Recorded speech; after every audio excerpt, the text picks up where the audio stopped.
The Watchman's Burden, a novel by Joseph Holder, dedicated to Frank Wills, 1948 to 2000, and all those whose labor makes history possible, but whose names are forgotten. Chapter 1, Savannah Clay. The rain came down hard the night Darryl Williams was born, hammering the colored ward's tin roof like God's own drumline. Marjorie Williams, 22 years old and unmarried, lay in a narrow bed between two other laboring women, biting down on a rolled washcloth because the white nurses only came when they felt like it, and screaming was considered unbecoming. The doctor, when he finally arrived, was a young white man doing his required rotation through the colored ward before moving on to better appointments. He didn't look at Marjorie's face, just her body, and when the baby finally emerged, small and angry and wailing against the injustice of being born into 1948 Savannah, Georgia, he placed the infant on Marjorie's chest with all the ceremony of a grocer handing over a sack of flour.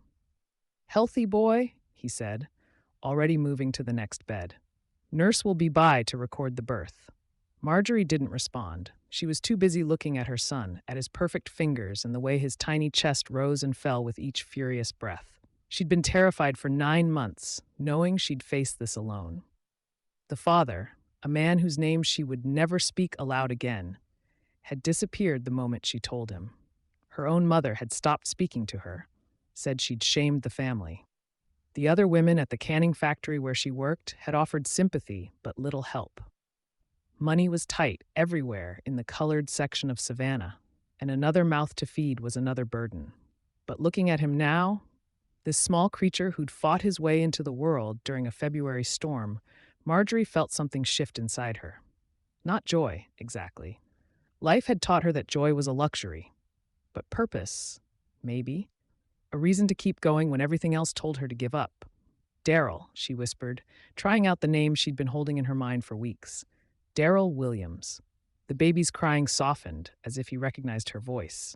As if he understood, even then, that she was all he had and he was all she had, and that would have to be enough. Outside, the rain continued. Inside, Marjorie made a silent promise to the child in her arms. She would do everything she could. It wouldn't be much, but it would be everything.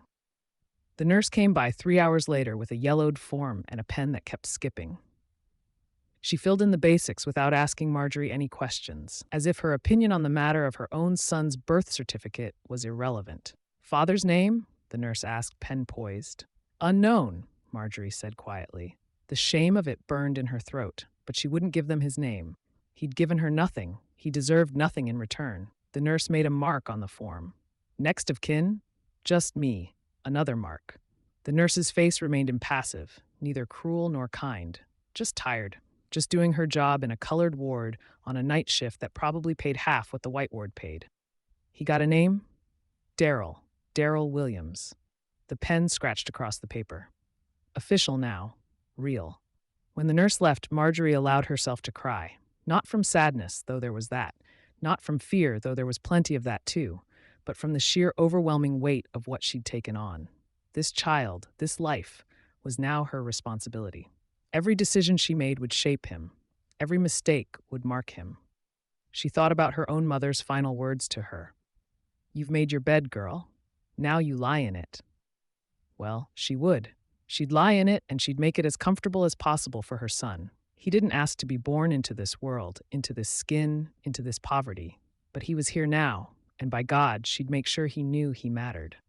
Darryl stirred in her arms, making soft sounds. Marjorie adjusted him, pulling the thin hospital blanket more tightly around his small body. The ward was cold. Everything in the colored section of the hospital was cold or broken or both. But she held him close, shared her warmth, and started humming a song her grandmother used to sing. Something about Jordan's River and crossing over. She didn't know if there was a promised land waiting for her son, but she knew there was a hard road ahead, and the only thing she could give him to walk it was love. So she held him and hummed and listened to the rain and tried not to think about all the ways the world would try to break him. They stayed in Savannah for 5 years, moving from one cramped room to another, Marjorie working whatever jobs she could find, cleaning houses, taking in laundry, spending long hours at the canning factory when the season was good. Darryl grew from an infant into a small, serious boy who watched everything with dark, careful eyes. He learned early to be quiet. Noise brought attention, and attention brought trouble. When Marjorie's various landlords came around, demanding rent, Darryl would retreat to whatever corner of whatever room they were living in and make himself small. When the white women whose houses his mother cleaned would come home unexpectedly, Darryl, who sometimes had to accompany her when she couldn't find someone to watch him, would freeze, knowing that his presence, his very existence, as a black child in a white woman's home was a transgression that could cost his mother her job. He learned to read his mother's moods by the set of her shoulders, the tightness around her mouth. He learned which days were rent days, which days were good days, which days were days when you didn't ask for anything because there was nothing to give. And he learned, though no one said it directly, that the world was divided into white and colored, and that division shaped everything: where you lived, where you worked, which water fountain you drank from, which door you entered through. In 1953, when Darryl was 5, Marjorie made a decision. Savannah held too many memories and too few opportunities. Her hometown of North Augusta, South Carolina, was smaller, but had family. Her Aunt Lucille, who'd never judged her for having a baby out of wedlock, who'd been writing letters urging her to come home. They left on a Thursday in July, everything they owned packed into 2 cloth suitcases and a cardboard box. Marjorie's last paycheck from the factory had been enough for 2 bus tickets. They boarded the colored section at the back, and Darryl pressed his face against the window, watching Savannah disappear behind them. "Where are we going, Mama?" he asked. "Home," Marjorie said, though her voice carried more hope than certainty. "We're going home." North Augusta was different from Savannah, smaller, quieter, but with the same invisible lines drawn through it. The colored section was on the east side, across the tracks. Aunt Lucille lived in a small house with a sagging porch and a yard where chickens scratched in the dirt. She was waiting for them when they arrived, a large woman with a face that had known hardship but hadn't let it make her hard. She swept Marjorie into her arms first, then crouched down to look at Darryl. "So you're the one," she said, smiling. "Your mama's told me all about you. You look just like your granddaddy. You know that?" Same eyes. Darryl didn't know what to say. He wasn't used to adults who spoke to him directly, who looked at him like he mattered. "Cat got your tongue?" Aunt Lucille teased gently. "That's all right. You'll find it once you settle in. Come on, let me show you your room." The room was a converted back porch, barely insulated, with a thin mattress on the floor and a dresser with a broken drawer. But it had a window that looked out onto the yard, and Aunt Lucille had hung a curtain for privacy, and to Darryl, who'd spent years sleeping on a pallet in whatever corner of whatever room they could afford, it felt like a palace.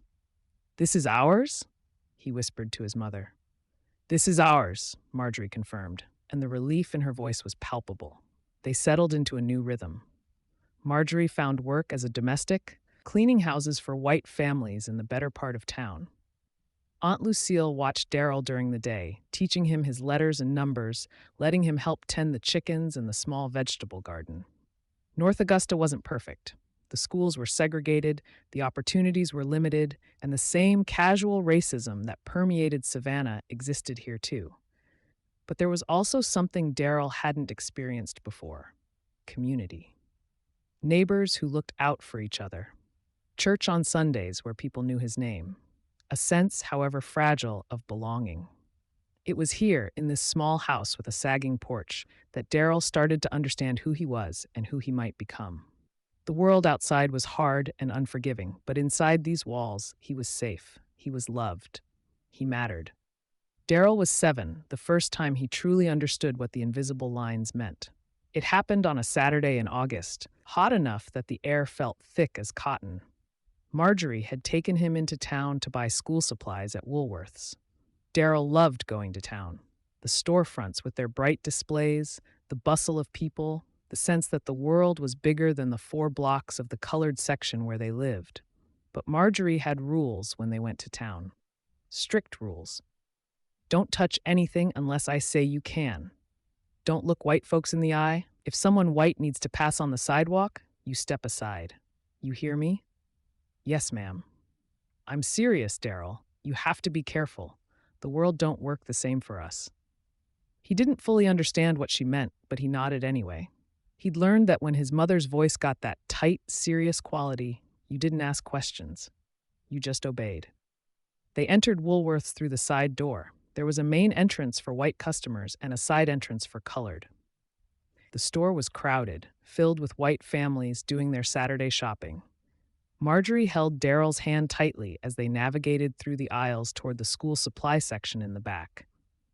Everything was so bright, so abundant. Rows and rows of pencils and notebooks and crayons. Darryl wanted to touch everything, to pick up the shiny packs of markers and the notebooks with pristine white pages. But he kept his hands at his sides, remembering his mother's rules. Marjorie was examining two identical notebooks, trying to determine which was cheaper when it happened. A white woman, middle-aged and wearing a dress that cost more than Marjorie made in a month, was pushing a shopping cart down the aisle.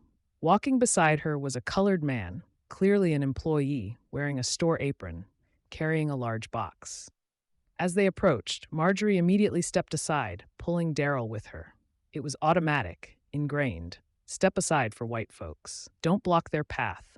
Be invisible. But the store employee, focused on balancing the heavy box, didn't step aside quickly enough.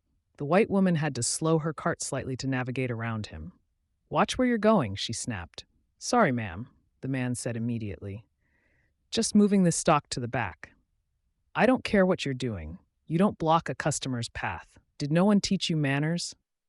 The man's jaw tightened, but his voice remained even. Yes, ma'am. Won't happen again. See that it doesn't. Where's your manager? What's your name? Darryl watched the man's face, watched something die behind his eyes. Thomas, ma'am. Thomas Jefferson. His voice was flat now, empty of everything. Well, Thomas Jefferson, I'm going to speak to your manager about your conduct. This is unacceptable. She wheeled her cart away, and Thomas stood there for a moment, still holding the heavy box, his shoulders sagging under more than just its weight. Then he continued toward the back of the store, moving slowly, carefully, making sure not to be in anyone's way. Marjorie pulled Darryl along, but he kept looking back at the man. Something about what he'd just witnessed felt profoundly wrong, even if he didn't have the words to explain why. When they got outside, after Marjorie had purchased one cheap notebook and two pencils, Darryl finally spoke. Mama, why did that lady talk to that man like that? Marjorie stopped walking. They were standing on the colored side of the street now, in front of Jackson's barber shop, where several men sat on a bench, talking and watching the world go by. She crouched down so she was eye level with her son. Because she could, baby, because the world's built that way. But he didn't do nothing wrong, he was just carrying that box. I know. So why? Darryl? Her voice was firm but not angry. Sometimes in this life, doing nothing wrong don't matter. What matters is who you are and what they think you are. That man in there, Mr. Thomas Jefferson, he was doing his job, probably better than most folks would. But to that lady, he was just in her way, just a colored man who didn't move fast enough. That ain't fair. No, baby, it ain't, but that's how it is. And that's why you have to be careful. Why you have to always be better, always be smarter, always be more careful than they expect you to be. Because they're looking for reasons to put you in your place. You understand? Darryl nodded, though the understanding sat heavy in his small chest. He thought about Mr. Thomas Jefferson, about the way his face had gone empty when the white woman spoke to him, about how he'd apologized for something that wasn't his fault. What happened to him? He asked. Will he lose his job? Probably not. Store probably needs him more than they want to admit, but he'll get talked to by his manager. Get reminded of his place. Might lose a day's pay, might have to work harder to prove he's still worth keeping around. She stood up, took his hand again. Come on, let's go home.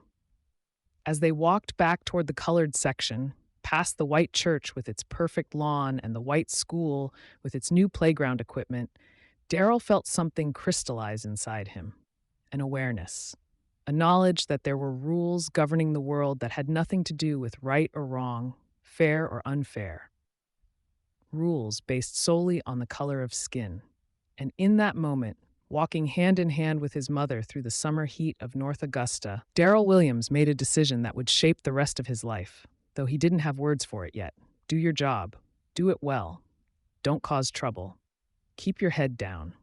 Maybe if you're good enough, careful enough, invisible enough, the world won't crush you the way it crushed Mr. Thomas Jefferson. It was a child's logic, born of witnessing his first real injustice, a desperate hope that diligence and obedience could protect him from a system designed to diminish him. He would carry that belief for 40 years.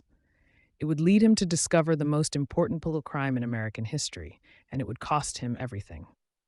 That night, lying on his pallet in the converted porch, Darryl thought about Mr. Thomas Jefferson.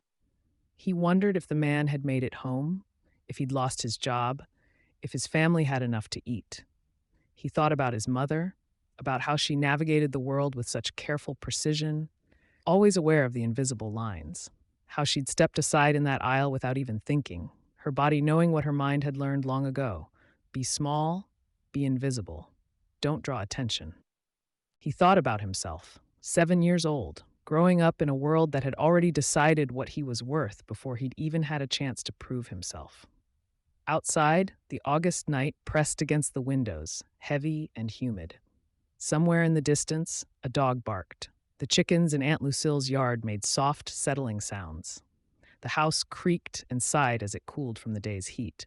And Darryl Williams, who would one day change the course of American history with nothing more than his attention to duty, closed his eyes and tried to sleep. He dreamed of doors, doors with locks, doors that kept people out, doors that kept people in, doors that opened to some and stayed closed to others. He didn't know it yet, but doors would define his life. The doors he wasn't allowed to enter, the doors he was hired to watch. And one door on one hot June night 20 years in the future, with a small piece of tape holding it open. That door would be his doorway to history. But tonight, he was just a boy, learning the hard lessons of what it meant to be Black in America, 1955.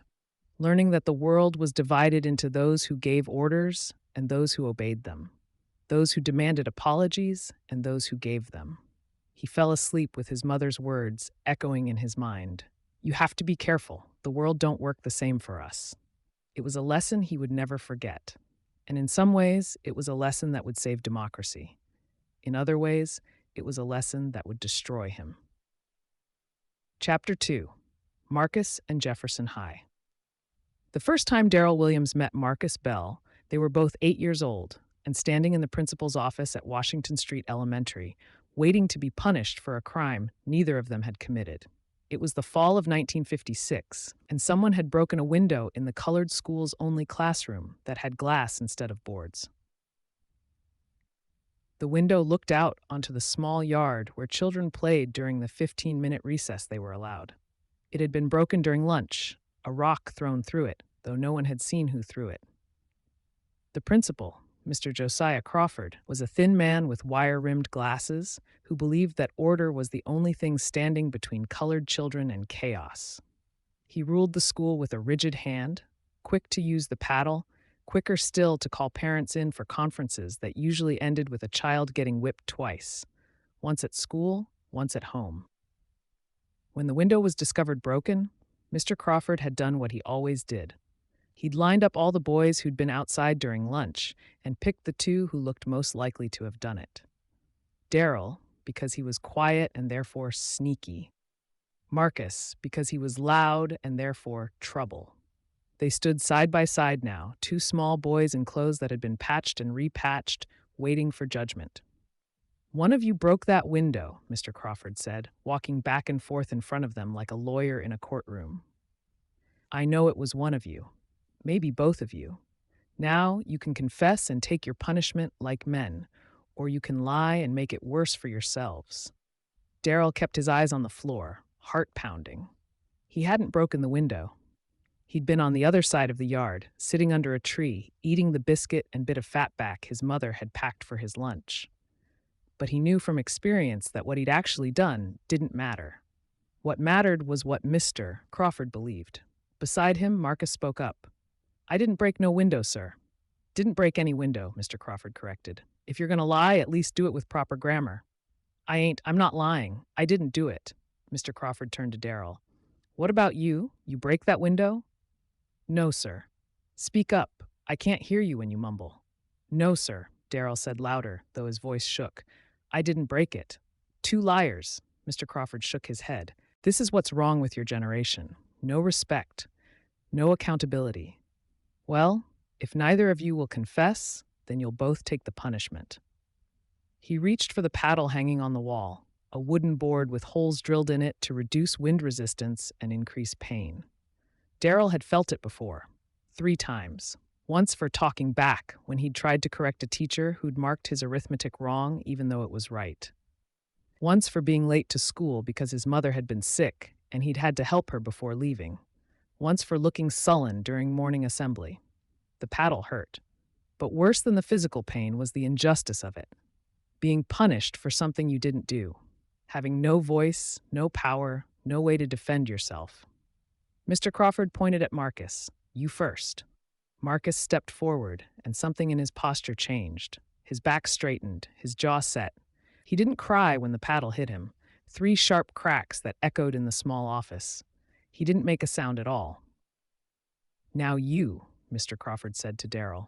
Darryl took his place, bent over the desk as instructed. The first hit took his breath away. The second brought tears to his eyes.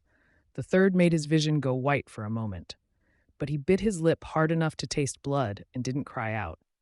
You boys are dismissed, Mr. Crawford said. And if I have any more trouble from either of you, I'll call your mothers in. Understand? Yes, sir, they mumbled in unison. They walked out of the office together, neither speaking until they were outside the building, away from listening ears. You really didn't break that window? Marcus asked. No. Did you? Nah, I was playing marbles with Jimmy and Curtis. They saw me the whole time. Marcus kicked at a stone in the dirt. Don't matter, though. He don't care what's true. He just needed somebody to punish. It was the most cynical thing Darryl had ever heard an 8-year-old say. It was also completely accurate. I'm Marcus, the boy said, extending his hand. Darryl. They shook hands formally, like adults. And in that moment, a friendship was born that would last until the day Darryl died. Marcus Bell was everything Darryl wasn't. Loud where Darryl was quiet, bold where Darryl was careful, quick to anger where Darryl was quick to withdraw. Marcus had opinions about everything and wasn't afraid to share them, even when it got him in trouble. Especially when it got him in trouble. Marcus lived with his grandmother, Miss Evelyn, in a house even smaller than Aunt Lucille's. His father had died in Korea, shot by a sniper while trying to save his white commanding officer. The Army had sent home a medal and a flag and a letter thanking the family for their son's service to his country. They'd sent it to the colored section, of course, to the house where Miss Evelyn was raising Marcus alone on a cleaning woman's wages and a widow's pension that barely covered the rent. Marcus kept his father's medal in a box under his bed. Sometimes he'd take it out and look at it, turning it over in his hands, trying to understand how his father could have died for a country that wouldn't let him drink from the same water fountains as white folks. My daddy was a hero. Marcus told Darryl one afternoon when they were 10, sitting on Miss Evelyn's porch while she was at work. Army said so, got a medal and everything. But you know what? When he came home on leave before he went to Korea, he had to sit in the colored section of the bus, had to use the colored bathroom, couldn't eat at a regular restaurant, wearing his Army uniform and everything, and they still treated him like he was nothing. That ain't right, Darryl said. Course it ain't right. But when is anything right for folks like us? Marcus leaned back against the porch rail. My grandmama tells me to be patient. Says things are changing. Says Dr. King and all them other preachers are going to make things better. But I don't know, Dee. I think the world is what it is, and it ain't changing for us.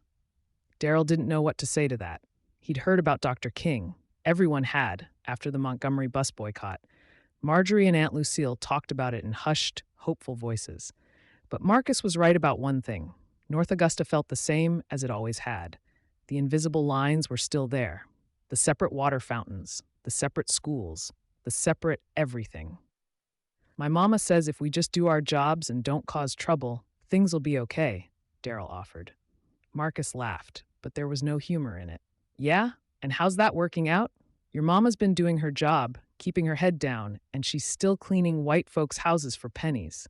My grandmama, too. They've been patient and careful their whole lives, and what's it got them? Darryl didn't have an answer for that either. You know what I think? Marcus continued. I think the system's rigged. I think it don't matter how good we are or how hard we work. They're going to keep us down because that's how they want it. The only way things change is if we make them change. How you going to do that? I don't know yet, but I'm going to figure it out. Marcus looked at his friend. You with me? Darryl thought about it. Thought about his mother's warnings. Thought about Mr. Thomas Jefferson at Woolworth's, apologizing for doing nothing wrong. Thought about being paddled for a window he didn't break. I'm with you, he said. It was a promise he would keep in his own way for the rest of his life. Not through Marcus's way, confrontation and resistance, but through his own way. Quiet diligence, doing the job right, being so good at what he did that maybe, just maybe, the system would have to acknowledge his worth. Two different philosophies, two different paths, both born from the same injustice. By the time they reached Jefferson High School in 1962, Darryl and Marcus were inseparable. They walked the 2 miles to school together every morning, sat next to each other in the cramped classrooms, and walked home together every afternoon, talking about everything and nothing. Jefferson High was a testament to separate but equal education, which is to say, it was proof that separate was never equal. The building was old, barely maintained, with a roof that leaked when it rained and windows that didn't close properly in winter. The textbooks were hand-me-downs from the white high school, outdated by years, with pages missing and covers falling off. The teachers did their best with what they had, but what they had was never enough. Still, there were good teachers. Mrs. Hendricks, who taught English and insisted that her students could write as well as anyone, white or black, if they just applied themselves. Mr. Patterson, who taught history and made sure his students knew about Frederick Douglass and Harriet Tubman and all the black heroes who never made it into the damaged textbooks. Miss Cooper, who taught mathematics and told them that numbers didn't care about the color of your skin. 2 plus 2 was 4, whether you were in the colored school or the white school, and if you mastered mathematics, you could master anything. Darryl loved Miss Cooper's class. There was something soothing about the certainty of mathematics, the way problems had clear solutions if you just worked through them step by step. He was good at it, too. Miss Cooper noticed. Darryl Williams, she said one afternoon after class, you could go to college, you know, study engineering or accounting. You've got the mind for it. Darryl looked at her in surprise. College? Why not? You're one of the brightest students I've had in years. With the right preparation, you could get a scholarship, maybe go to a colored college. There are programs now, grants for students like you. Students like you're black, smart but without resources. The dream dangling just out of reach. I'll think about it, ma'am, Darryl said, but even as he said it, he knew it was unlikely. College cost money they didn't have, and even with a scholarship, there were living expenses, books, fees. How could he ask his mother to sacrifice even more when she was already sacrificing everything? That night at dinner, beans and cornbread, the same meal they'd had 3 nights that week, he mentioned Miss Cooper's suggestion to Marjorie. She was quiet for a long moment, her face unreadable. Then she said, "That's good, baby, that she thinks you're smart enough. But college costs money, and your Aunt Lucille's not getting any younger. I need to save in case something happens to her, in case we need to find our own place again." She reached across the small table and took his hand. "I'm not saying no forever, just not right now. Maybe in a few years when things are more stable." Darryl nodded. He understood. He always understood. That was the problem. He understood too well how precarious their situation was, how one illness or one lost job could send them spiraling back into the kind of poverty they'd known in Savannah. Marcus, when Darryl told him about the conversation, was less understanding. "Man, you can't give up on college just because of money. There's got to be a way." "Maybe, but even if I got a scholarship, I can't leave my mama. She needs me. She needs you to make something of yourself. What's she gonna think when you're 40 years old, still living here, working some dead-end job?" "That ain't fair," Darryl said quietly. Life ain't fair. We learned that a long time ago. Marcus softened. Look, I'm not saying you should abandon your mama. I'm saying you should fight for yourself. Fight for a better life. She'd want that for you. Maybe she would. But wanting something and being able to achieve it were two different things, and Darryl was learning, year by year, that the gap between those two things was wide and deep, especially for a poor black kid in South Carolina. By their junior year, 1964, something was changing in the country. You could feel it even in small towns like North Augusta. The Civil Rights Act passed that summer, making segregation illegal. The news rippled through the colored section like electricity. People talked about it at church, at the barber shop, in hushed, excited voices. Things are going to change now, people said. They got to let us in the same schools, the same restaurants. They got to treat us equal. But in North Augusta, nothing changed. Not really. Jefferson High stayed segregated. The white high school across town stayed white. The restaurants stayed divided. The water fountain stayed labeled. And when Darryl and Marcus walked through town, they still stepped off the sidewalk when white people approached. The law had changed. The invisible lines had not. Marcus grew angrier. He started talking about the Student Nonviolent Coordinating Committee, about sit-ins and protests. He wanted to organize something, to do something, to force change. We can't just wait for them to give us our rights, he said. We got to take them. Darryl listened, but didn't join in Marcus's plans. Not because he disagreed. He did agree, in principle. But because he'd learned, from watching his mother, from watching Mr. Bat, Thomas Jefferson, from being paddled for windows he didn't break, that resistance had consequences. And consequences fell hardest on those who could least afford them. I get what you're saying, Darryl told Marcus, but I can't risk getting arrested. I can't risk my mama losing her job because her son's a troublemaker. So you're just going to accept it? Just going to keep your head down and hope things get better? I'm going to do my work. Do it well. Prove I'm just as good as anybody. Marcus shook his head. That's not enough, Dee. Being good ain't enough when the system's designed to keep you down. Maybe, but it's all I got. It was an argument they would have many times over the next year. An argument that represented two different responses to oppression, resistance and endurance. Both were valid. Both were necessary. But they were incompatible in practice, and they created a tension in the friendship that would never fully resolve. By the spring of 1965, Darryl was 17 and in the 11th grade. He should have been thinking about senior year, about what would come after. But instead, he was thinking about the cracks forming in his life, the feeling that he was falling behind, that no matter how hard he tried, he couldn't keep up. His grades had started slipping. Not because he wasn't smart. Miss Cooper still told him he could do great things, but because he was tired. Tired from helping Aunt Lucille in the mornings before school. Tired from the part-time job he'd taken at Johnson's Grocery, stocking shelves and sweeping floors 3 evenings a week to bring in a little extra money. Tired from studying with outdated textbooks in a cold house with bad lighting. The other students were moving on, making plans. Some were talking about college. Others were talking about jobs their fathers or uncles had lined up for them. But Darryl felt stuck, treading water, barely staying afloat. In April, he came home to find Marjorie and Aunt Lucille sitting at the kitchen table, their faces serious. Aunt Lucille had been having chest pains. The doctor, one of the few colored doctors in town, said it might be her heart. She needed rest, less work, better food, all things they couldn't afford. "We need to talk," Marjorie said to Darryl. He sat down, knowing what was coming.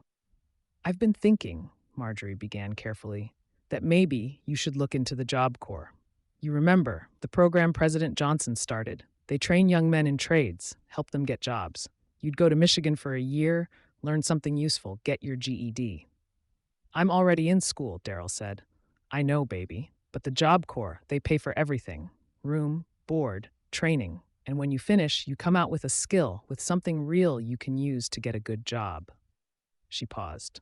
"With Lucille sick and money being tight, I think it might be the best thing for all of us."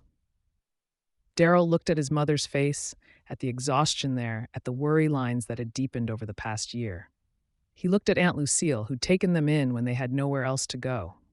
And he understood what was really being said. We need you to sacrifice your education so you can help support this family. We need you to become a provider, not a student. We need you to be practical, not ambitious. It hurt. It hurt deeply. But he also knew they were right. What good was finishing high school if his mother worked herself to death trying to support them? What good was a diploma from Jefferson High if it didn't lead anywhere anyway? Okay, he said quietly. I'll do it.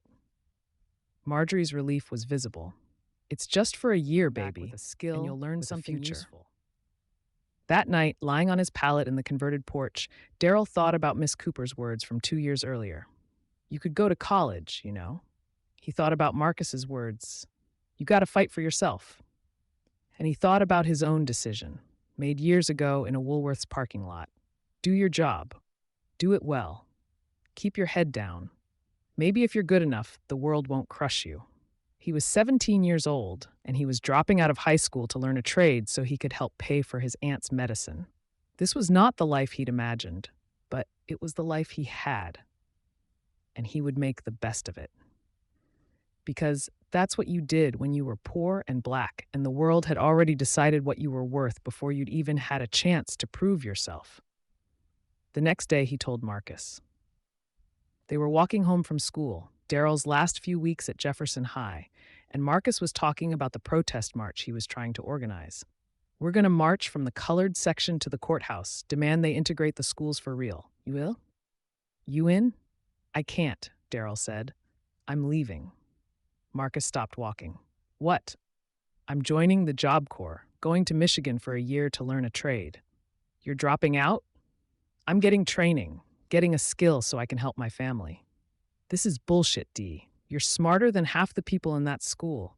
You should be going to college, not some trade program. College costs money I don't have, and my mama needs help. Marcus was quiet for a moment, his anger warring with understanding. He knew Darryl's situation. He knew what it was like to be trapped by circumstances beyond your control. When you leaving? He finally asked. 3 weeks, after I turned 17. Damn. Marcus kicked at a rock. What am I going to do without you here? You'll keep fighting, Darryl said. You'll keep pushing for change. That's what you do. And what'll you do? I'll learn how to operate heavy machinery. I'll get my GED. I'll come back and get a good job and help take care of my family. He paused. I'll do my job well. That's how I fight. It wasn't the answer Marcus wanted. It wasn't the resistance he believed in. But it was the truth. And Marcus respected his friend enough to accept it. You better write me, Marcus said. Tell me what Michigan's like. I will. And D? Yeah? Don't let them make you forget you're worth more than whatever job they give you. You hear me? Darryl nodded, though he wasn't sure he believed it. Worth was measured in different ways depending on where you stood. And from where he stood, a poor black kid from South Carolina about to drop out of high school, worth was measured by what you could contribute, not what you could become. 3 weeks later, in May of 1965, Darryl Williams boarded a bus to Battle Creek, Michigan. He carried one suitcase and $40 his mother had somehow scraped together. In his pocket was Marcus's address and a promise to write. As the bus pulled away from North Augusta, Darryl watched his mother and Aunt Lucille waving from the station. They got smaller and smaller until they disappeared. And then there was just the road ahead and the unknown future. He was 17 years old. He dropped out of school in the 11th grade. He was leaving behind the only home he'd known, the best friend he'd ever had, and whatever chance he might have had at something more. But he was doing what needed to be done. He was being practical. He was taking care of his family, and in doing so, he was stepping onto a path that would lead him, 7 years later, to a basement door in a luxury apartment complex, to a piece of tape on a lock, to the moment that would change American history. But he didn't know that yet. Right now, he was just a scared 17-year-old boy heading north to learn a trade, hoping he could make his mother proud, hoping he could build a future out of the pieces he'd been given. The bus rolled on, carrying him toward Battle Creek, toward the Job Corps, toward a man named Ray Tucker, who would teach him the lessons that would define the rest of his life. Behind him, North Augusta disappeared. Ahead, the future waited.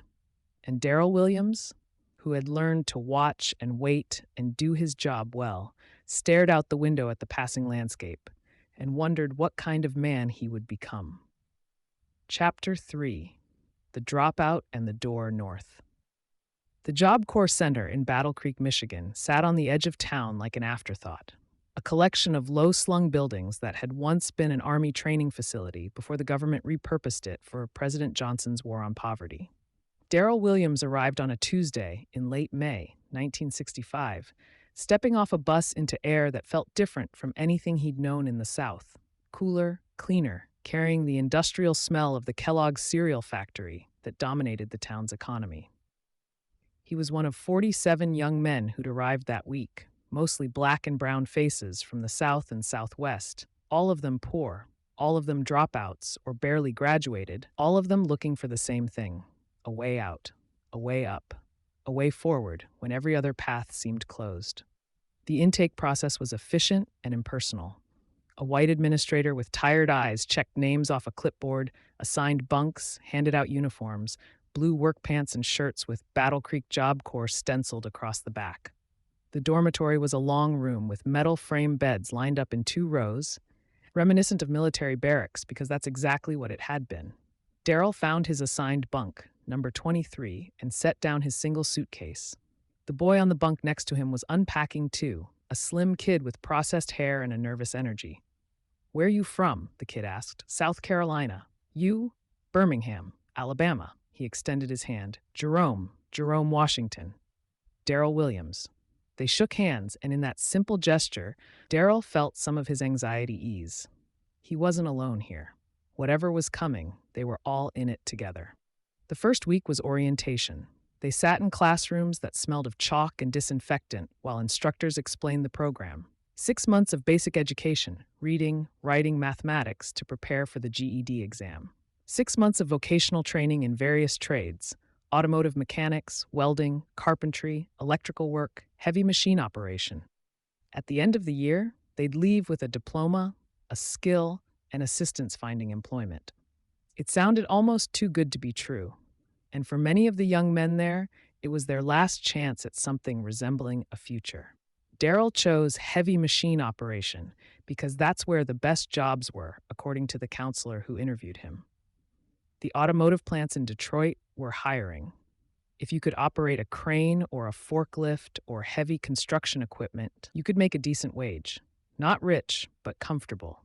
Enough to help your family. Enough to build a life. "You'll start your vocational training in 6 weeks, the counselor said, a middle-aged black woman named Mrs. Thompson who seemed genuinely invested in their success. "But first, we need to get you through the academics. You dropped out in 11th grade?" "Yes, ma'am." "Math and English skills?" "Pretty good at math. English is okay." She made notes on his form. "Well, you'll have plenty of help. We've got good teachers here, Darryl, people who actually care whether you succeed. You put in the work, you'll get your GED, I guarantee it." He wanted to believe her. After years at Jefferson High with its broken-down building and outdated textbooks, the idea of teachers who cared seemed almost foreign. But Mrs. Thompson's face was sincere, and he decided to trust it. The academic classes were harder than he'd expected, not because the material was difficult, but because he'd forgotten how to be a student. After months of working at Johnson's grocery, stocking shelves and sweeping floors, sitting at a desk for hours felt unnatural. His mind wandered. His body wanted to move. But he persisted because quitting wasn't an option. He'd promised his mother he'd get his GED.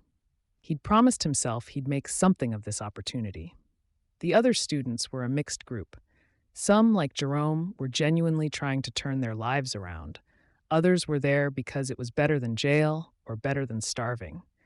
A few were troublemakers who'd been given an ultimatum by judges or parents, Job Corps or the streets. Darryl kept to himself mostly, friendly but not close.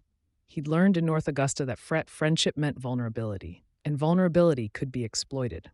Besides, he was here for a purpose, and that purpose didn't include getting distracted by drama. It was this quiet focus that first caught the attention of Raymond Tucker. Ray Tucker was 43 years old in 1965, a Korean War veteran who'd come home with shrapnel in his leg and nightmares he didn't talk about. He was a large man, 6'2" and broad-shouldered, with skin the color of dark chocolate and hands scarred from years of working with heavy equipment. He'd been an Army combat engineer in Korea, building bridges under fire, clearing minefields, operating the massive machinery of war. When he came home to Michigan in 1953, he'd found work at a construction company, operating cranes and bulldozers. He was good at it, better than most. But he'd also watched too many young black men come through those job sites without proper training, without discipline, getting hurt or fired because nobody had taught them the right way to do things. When the Job Corps opened in Battle Creek, Ray applied to be an instructor. He saw it as a mission, a way to pass on what he'd learned to the next generation of young men who needed it. He ran the heavy machine operation program like a military unit. Strict, demanding, no nonsense. Half the students who signed up for his program transferred out within the first week, intimidated by his intensity or unwilling to meet his standards. But for those who stayed, Ray Tucker became something more than an instructor. He became the father figure many of them had never had. Darryl first met Ray on a Monday morning in July, 2 weeks after he'd passed his GED exam. He and 11 other students reported to the machine operation workshop, a large building filled with equipment, forklifts, small cranes, tractors, welding stations. The air smelled of grease and metal and diesel fuel. Ray was waiting for them, standing at attention in front of a workbench, arms crossed over his chest. He let them file in and find places to stand, let the silence stretch until it became uncomfortable. Then he spoke. "My name is Raymond Tucker. You will call me Mr. Tucker or Sir. I am not your friend. I am not your buddy. I am your instructor, and my job is to teach you how to operate heavy machinery without killing yourself or anyone else." His voice was deep and commanding, the voice of a man who'd led soldiers in combat. Some of you think this is going to be easy. You think you're going to come in here, learn to drive a forklift, and that's it. You're wrong. Operating heavy machinery requires precision, discipline, and respect for the equipment, for the work, and for yourself. If you don't have those things, you will fail my program. And if you fail my program, you will not work in this industry. He paused, letting his words sink in. I don't care where you came from. I don't care what mistakes you made to end up here. What I care about is who you become while you're in my shop. You will show up on time. You will follow safety protocols. You will treat this equipment like your life depends on it, because one day it might. Another pause. This is skilled work. This is important work. And if you do it right, if you master it, you will always have employment. Construction companies, manufacturing plants, shipping yards, they all need operators. Good operators. Operators who can be trusted. He walked along the line of students, making eye contact with each one. You are here because someone believed you were worth saving. Don't prove them wrong. When his eyes met Darryl's, something passed between them. Recognition, maybe, or respect. Darryl held his gaze, didn't look away, and Ray gave a slight nod before moving on. The training was grueling. They started with the basics, learning the parts of each machine, understanding weight distribution and center of gravity, memorizing safety protocols. Ray drilled them relentlessly, asking questions, demanding precision in their answers. What's the load capacity of this forklift? 4,000 pounds, sir. And what happens if you exceed it? The forklift becomes unstable, could tip over. Could tip over. That's not good enough. Will tip over. And when a 4,000-pound forklift tips over, people die. Say it. When a forklift tips over, people die, sir. Again. When a forklift tips over, people die, sir. Remember that every time you get in the operator's seat. It was intense, but it wasn't cruel. Ray demanded excellence because he believed they were capable of it. He pushed them hard because he knew the world would push them harder.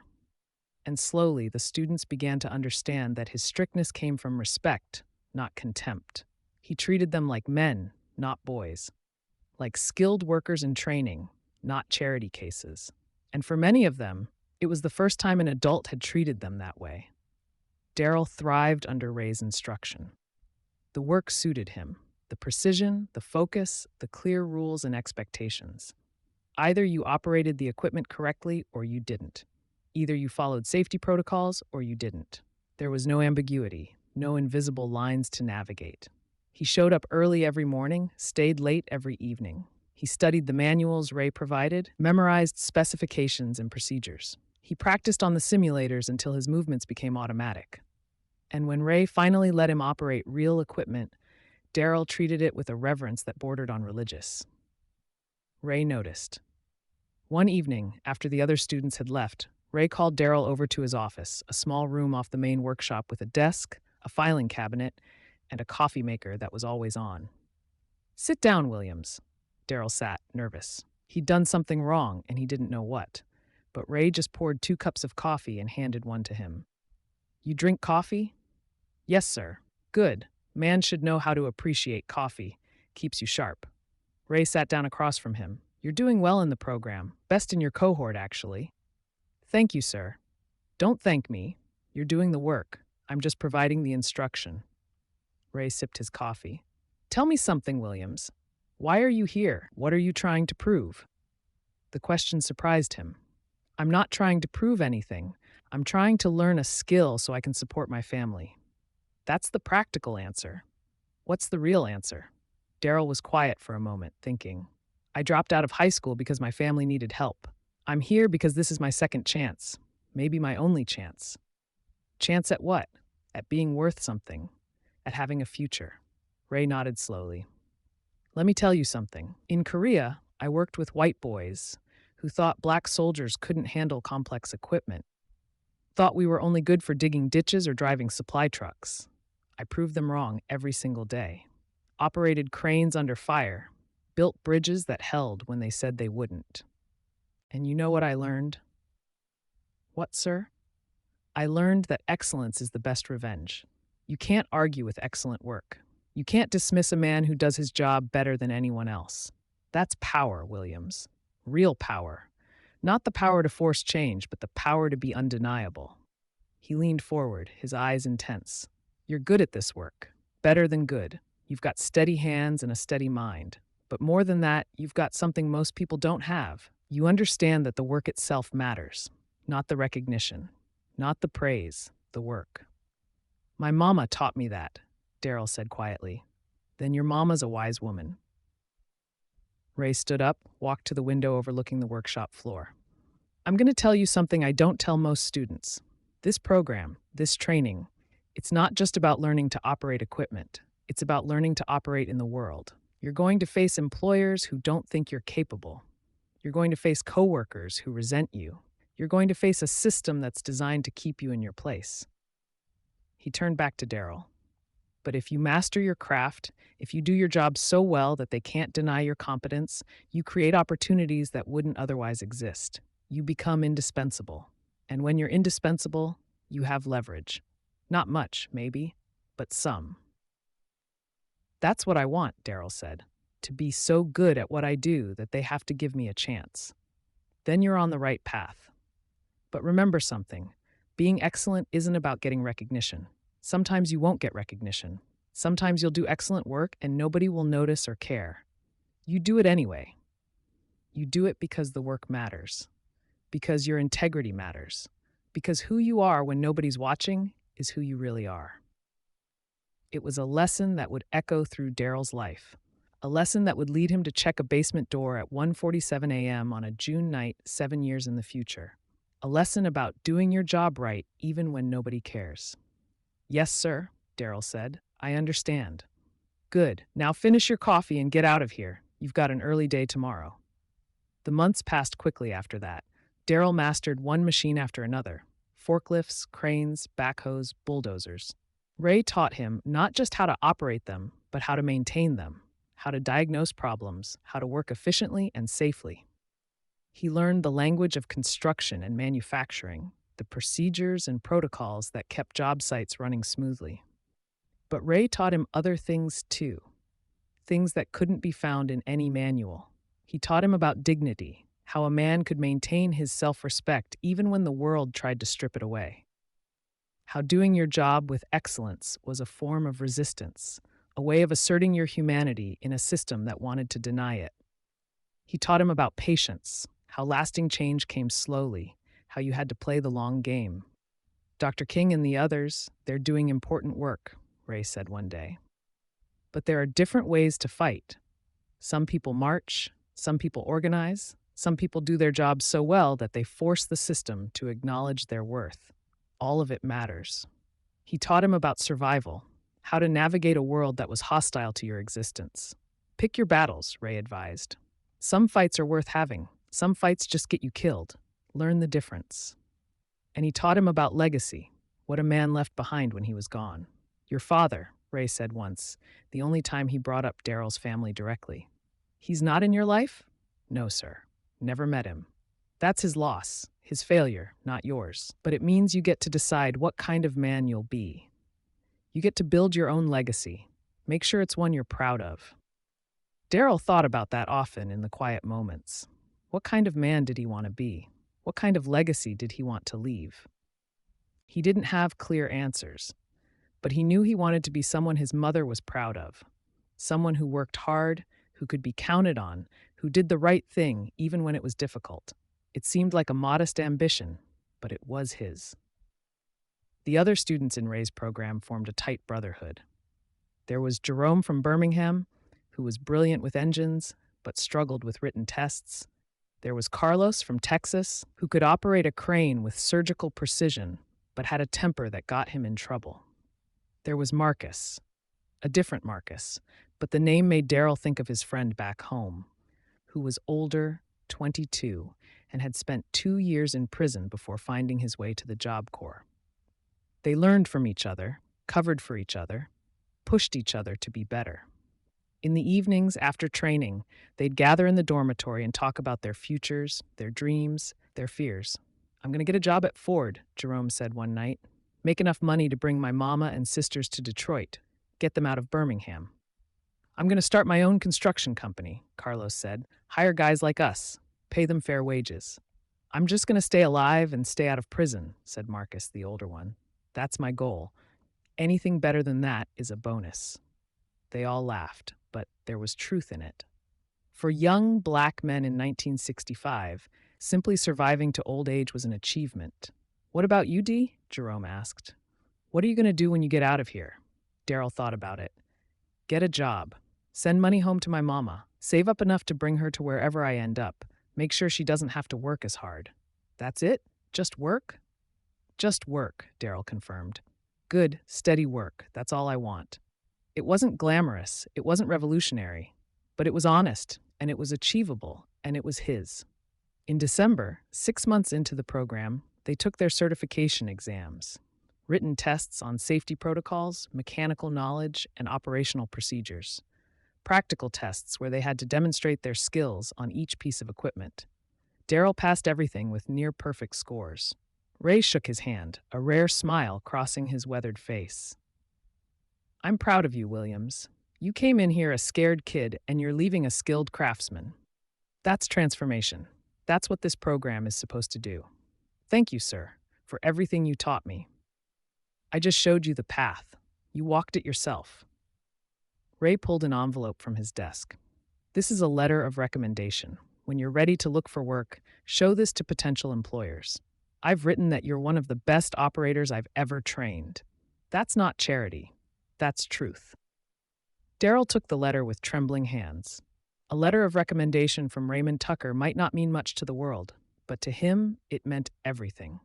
It was proof that someone believed in him, that his work had value, that he was worth something. I won't let you down, he said. You won't let yourself down. That's what matters. The graduation ceremony was held in the main assembly hall 2 days before Christmas. 47 young men had started the program in May. 31 were graduating. 16 had dropped out or been dismissed for various reasons: fighting, drug use, chronic absences, failure to meet standards. But the 31 who remained stood on that stage in their best clothes, donated suits and pressed shirts, and received their certificates, GED diplomas, and vocational training certifications. Their families weren't there. Most couldn't afford the trip to Michigan. But Mrs. Thompson and the other instructors applauded like they were witnessing something momentous. And in a way, they were. These young men, written off by schools and society, had been given one last chance and they'd taken it. They'd learned skills. They'd earned credentials. They'd proven they were capable of more than the world expected from them.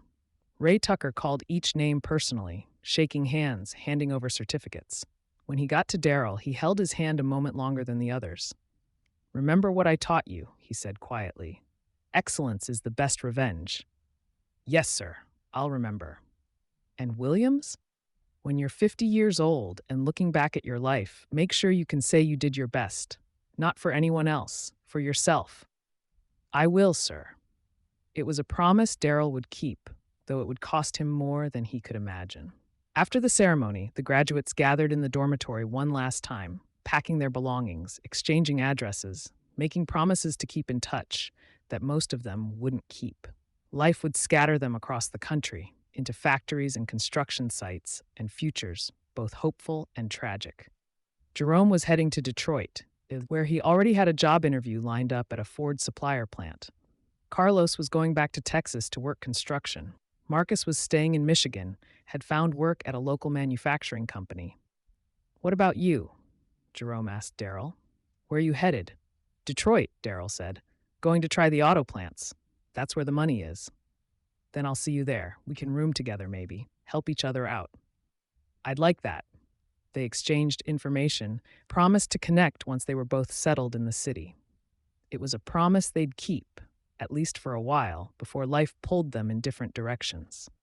That night, Darryl wrote letters, one to his mother, telling her he'd graduated, telling her he was proud of what he'd accomplished, thanking her for pushing him to come to the Job Corps.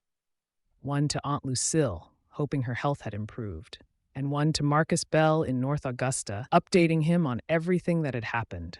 He told Marcus about Ray Tucker, about the lessons he'd learned, about the work ethic that had been drilled into him. He told him about Detroit, about his plans to find work and build a future. And he told him something he hadn't told anyone else, that he felt different now. Not better than before, exactly, but more solid, more sure of himself. He had a skill. He had a certification. He had Ray Tucker's letter of recommendation. For the first time in his life, he felt like he had something to offer the world. Marcus wrote back 3 weeks later. His letter was full of news from home. His grandmother was doing well. Marjorie and Aunt Lucille sent their love. Not much had changed in North Augusta, except that some of the younger kids were starting to agitate for school integration. But the last paragraph stayed with Darryl for years. "I'm glad the Job Corps worked out for you, D. I'm glad you found someone like Mr. Tucker to teach you right. But don't let them make you think that working hard is enough. The system's still rigged, brother. You can be the best crane operator in the world and they'll still pay you less than a mediocre white boy. You can do everything right and they'll still find a way to keep you down. I'm not saying don't work hard. I'm just saying don't forget that hard work alone won't save us. We need justice, not just jobs. Keep that in mind, yeah? Stay woke, as the college kids are saying. Your friend Marcus." Darryl read the letter twice, 3 times. Marcus wasn't wrong. Ray Tucker himself had said as much. You'll face a system designed to keep you in your place. But where Marcus saw that as a reason to fight the system, Darryl saw it as a reason to master his craft so completely that the system couldn't deny him. Different philosophies, different paths, both born from the same oppression. On January 3rd, 1966, Darryl Williams boarded a bus to Detroit with everything he owned in one suitcase and $127 in his pocket, money he'd saved from the small stipend the Job Corps provided. Ray Tucker drove him to the bus station personally, something he didn't do for most graduates. "You've got my address," Ray said. "You ever need anything, advice, a reference, just someone to talk to, you write me, understand?" "Yes, sir." "And Williams, don't settle. You're worth more than the minimum. Don't let anyone, including yourself, convince you otherwise." They shook hands one final time, and then Darryl was boarding the bus, finding a seat in the back out of habit, watching Battle Creek disappear through the window. He thought about the past 8 months. About arriving scared and uncertain, a high school dropout with no skills and no prospects. About Ray Tucker and his lessons on dignity and excellence. About mastering equipment that weighed thousands of pounds, about learning to do work that mattered. He thought about the future, about Detroit and factory work and the life he hoped to build. about bringing his mother up north someday, about making her proud, about proving that her sacrifices hadn't been in vain. The bus rolled through the frozen Michigan landscape, carrying him toward Motor City, toward assembly lines and shift work, and a brief relationship with a woman who would show him what he was missing, toward a future that would be harder than he imagined, that would break him down before he even reached Washington, D.C. But that was still ahead. For now, he was 27 years old and full of hope, armed with a certification and a letter of recommendation and 8 months of lessons from a man who'd taught him that how you do your work is how you live your life. In his pocket, folded carefully, was a piece of paper on which Ray Tucker had written something during their last meeting. Darryl had found it in his bunk after Ray left, had read it a dozen times already. It said, "The measure of a man is not what he accomplishes, but what he overcomes to accomplish it. You've overcome more than most. Be proud of that." Darryl would carry that piece of paper for the rest of his life. It would be in his wallet when he discovered the Watergate break-in. It would be in his possession when he died, broke and forgotten, in a hospital in Augusta. It would be a reminder, always, of what Ray Tucker taught him, that excellence matters, that dignity matters, that doing your job right, even when nobody's watching, even when nobody cares, is its own form of resistance, its own form of integrity. It was a lesson that would make Darryl Williams a hero, and in the end, it was a lesson that would destroy him. But he didn't know that yet. Right now, he was just a young man on a bus, heading toward Detroit and a future he couldn't imagine, carrying with him the hard-won knowledge that he was skilled, he was capable, he was worth something. The job at Ford would last 2 years before his asthma forced him to quit. The job at Chrysler would last even less. The relationship with Claudette would bloom and die within 18 months. The drift through southern cities would take 3 years of his life and leave him hollow. But the lessons Ray Tucker taught him, those would last forever. Do your job well. Maintain your dignity. Be excellent even when the world expects mediocrity. Be undeniable in your competence. Be proud of your work, even when nobody else is. These lessons would lead him to a door with tape on it, to a phone call to the police, to a logbook entry that would sit in the National Archives alongside the Constitution. These lessons would change American history. And these lessons, ironically, would ensure that the man who changed history would be forgotten by it. But that was the tragedy still to come.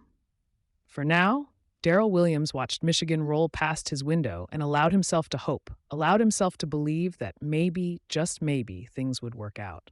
The bus carried him toward Detroit, toward his future, toward his destiny. And somewhere in the distance, 7 years ahead, a door in Washington, D.C., waited for him. A door with a lock, a door that would be taped, a door that would change everything. Chapter 4. Motor City, Detroit, in January was a shock of cold that Darryl Williams had never experienced in the South.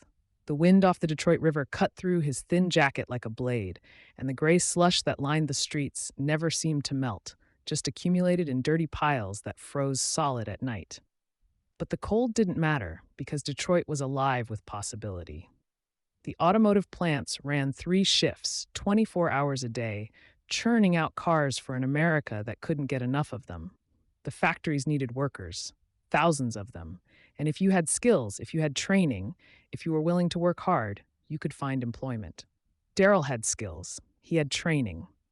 He had Ray Tucker's letter of recommendation folded in his wallet.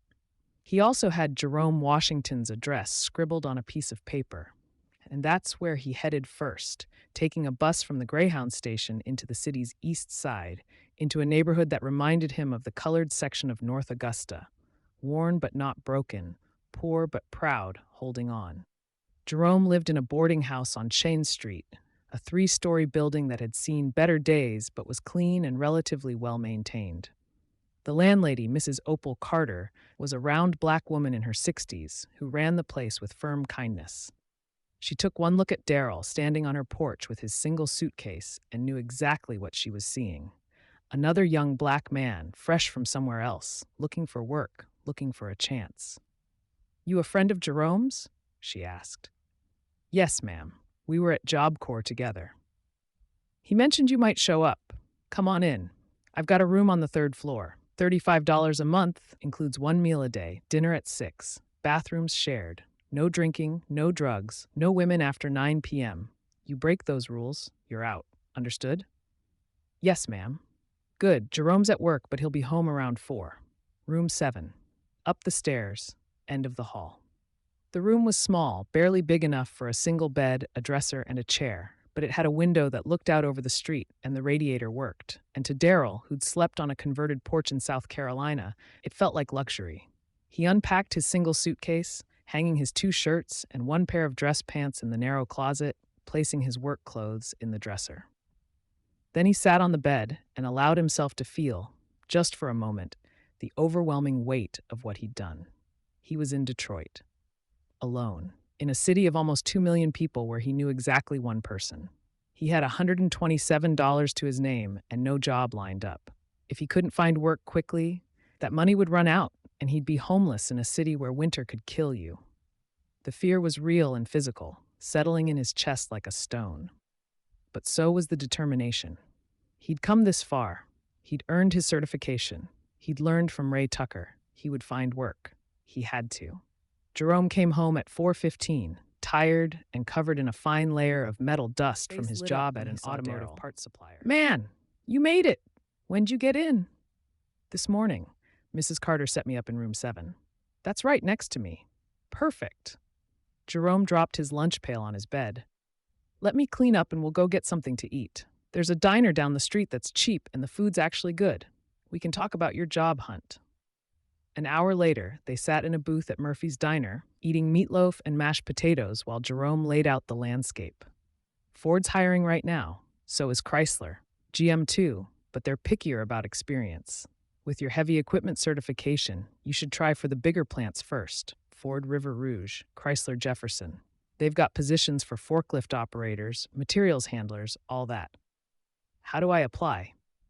You go to the hiring office. They're open Monday through Friday, 7 a.m. to 4 p.m. Bring your certification. Bring that letter from Mr. Tucker. Fill out an application. If they need people, they'll interview you on the spot. If you pass the interview, they'll send you for a physical. If you pass that, you're hired. Just like that? Just like that.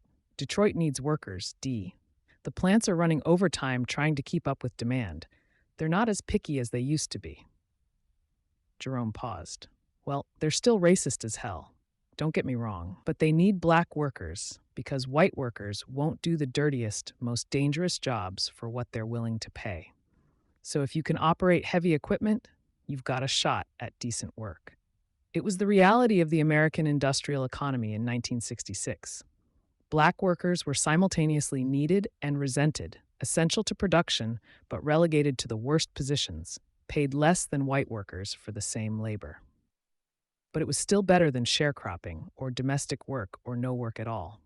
I'll go Monday morning, Darryl said. Ford first. Good plan. And D, when you get hired, not if, when, make sure you join the union, UAW.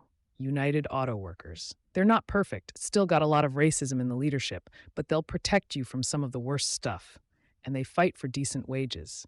Darryl nodded, filing away the information. He'd never been part of a union. The concept was foreign but appealing, workers organizing to protect each other, to demand fair treatment. It fit with what Ray Tucker had taught him about dignity and worth. How's the work? Darryl asked. At your plant? Jerome's expression darkened slightly. Honest answer? It's hard, real hard, repetitive, noisy. The supervisors are mostly white, and most of them think we're lazy or stupid or both. But the pay's good. I'm making $2.85 an hour, which is more than I ever made in Alabama. I'm sending money home to my mama every month and still saving some. That's what matters. $2.85 an hour. Darryl did the math in his head. At 40 hours a week, that was $140. At the standard overtime rate of time and a half for anything over 40 hours, you could clear $150 a week or more if the plant was running hard. That was real money. That was life-changing money for a kid from the South who'd never seen his mother earn more than $30 in a week. I can do hard work, Darryl said. I know you can. Just don't let it break you. That's the thing about factory work. It grinds you down if you're not careful. Physically and mentally. You gotta find ways to keep yourself whole, you know? Darryl didn't fully understand what Jerome meant, but he would. Within 6 months, he would understand completely. Monday morning, Darryl woke at 5 a.m., put on his dress pants and his best shirt, and took 2 buses to the Ford River Rouge complex in Dearborn. The plant was massive, sprawling across 2,000 acres, employing 100,000 workers. It wasn't just an assembly plant, it was an entire industrial ecosystem. Raw materials went in one end, finished automobiles came out the other. The hiring office was a small building near the main gate, already crowded by the time Darryl arrived at 6:45. He took a number, 67, and settled in to wait. The room was filled with men of all ages and races, though mostly black and white, with a few Latino workers mixed in. Everyone looked tired already, and it wasn't even 7 a.m. When his number was finally called at 10:15, he approached the window where a white woman in her 40s sat with a stack of application forms. Name: Darryl Williams. Position applying for? Heavy equipment operator. Forklift, crane, whatever you need. She looked up at him, assessing. You got experience? Yes, ma'am. I have certification from the Battle Creek Job Corps. Heavy machinery operation. He slid Ray Tucker's letter through the window. And this is a recommendation from my instructor. She read the letter, her expression neutral, then set it aside. Fill this out. Return it to the window when you're done. The application was 4 pages long, asking for everything from work history to education to references. Darryl filled it out carefully, his handwriting neat but slow. He'd gotten better at writing during the Job Corps, but it still didn't come naturally. When he returned the application, the woman reviewed it quickly, then stamped it with a red stamp that said, Interview. Wait here. Someone will call you. He waited another hour.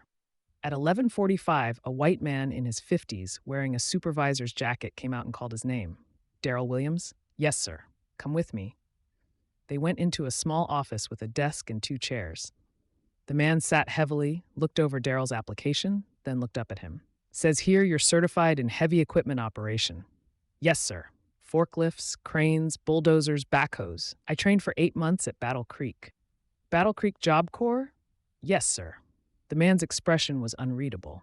So you're a dropout. I left school to support my family, sir.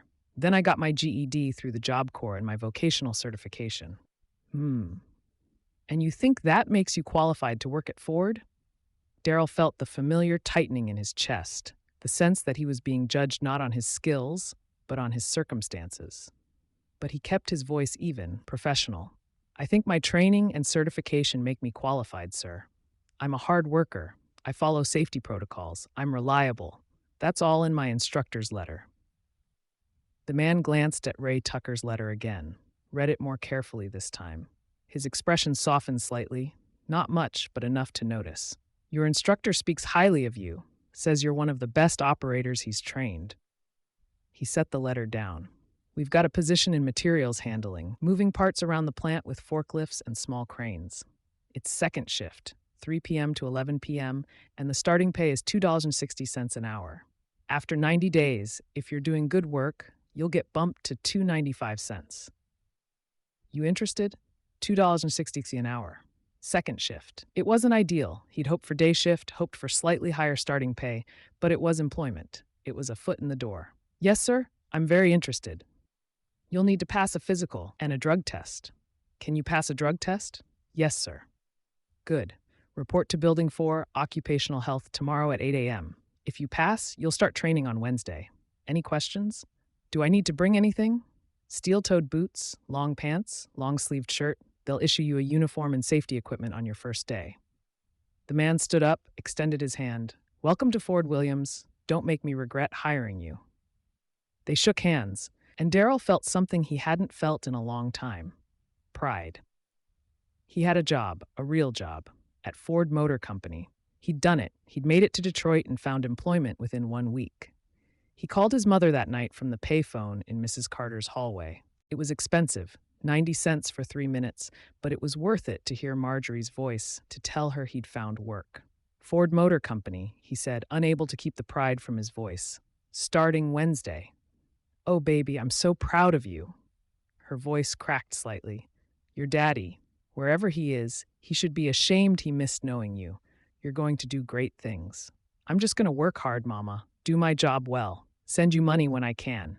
You don't worry about me. You take care of yourself. Detroit's a big city. You be careful. I will, Mama. I promise. After he hung up, he stood in the hallway for a moment, letting the emotions settle. He'd made his mother proud. That was worth more than any paycheck. Jerome took him to a second-hand store the next day where they found steel-toed boots for $8. They were scuffed and worn but solid, and they fit. Everything else he had. He was ready. The physical was routine: height, weight, blood pressure, basic vision, and hearing tests. The doctor listened to his chest, noted the mild asthma, but cleared him for work with a note about keeping his inhaler accessible.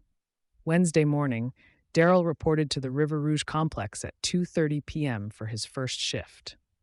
He was assigned to a training supervisor named Tommy, a white man in his 30s who'd been at Ford for 12 years. "You're in materials handling," Tommy explained as they walked through the massive plant. "Your job is to move parts from receiving to the assembly lines. We've got a fleet of forklifts and small cranes. You'll be assigned specific routes and deliveries. The assembly lines can't stop, so you can't be late with your deliveries. Understand? Yes, sir?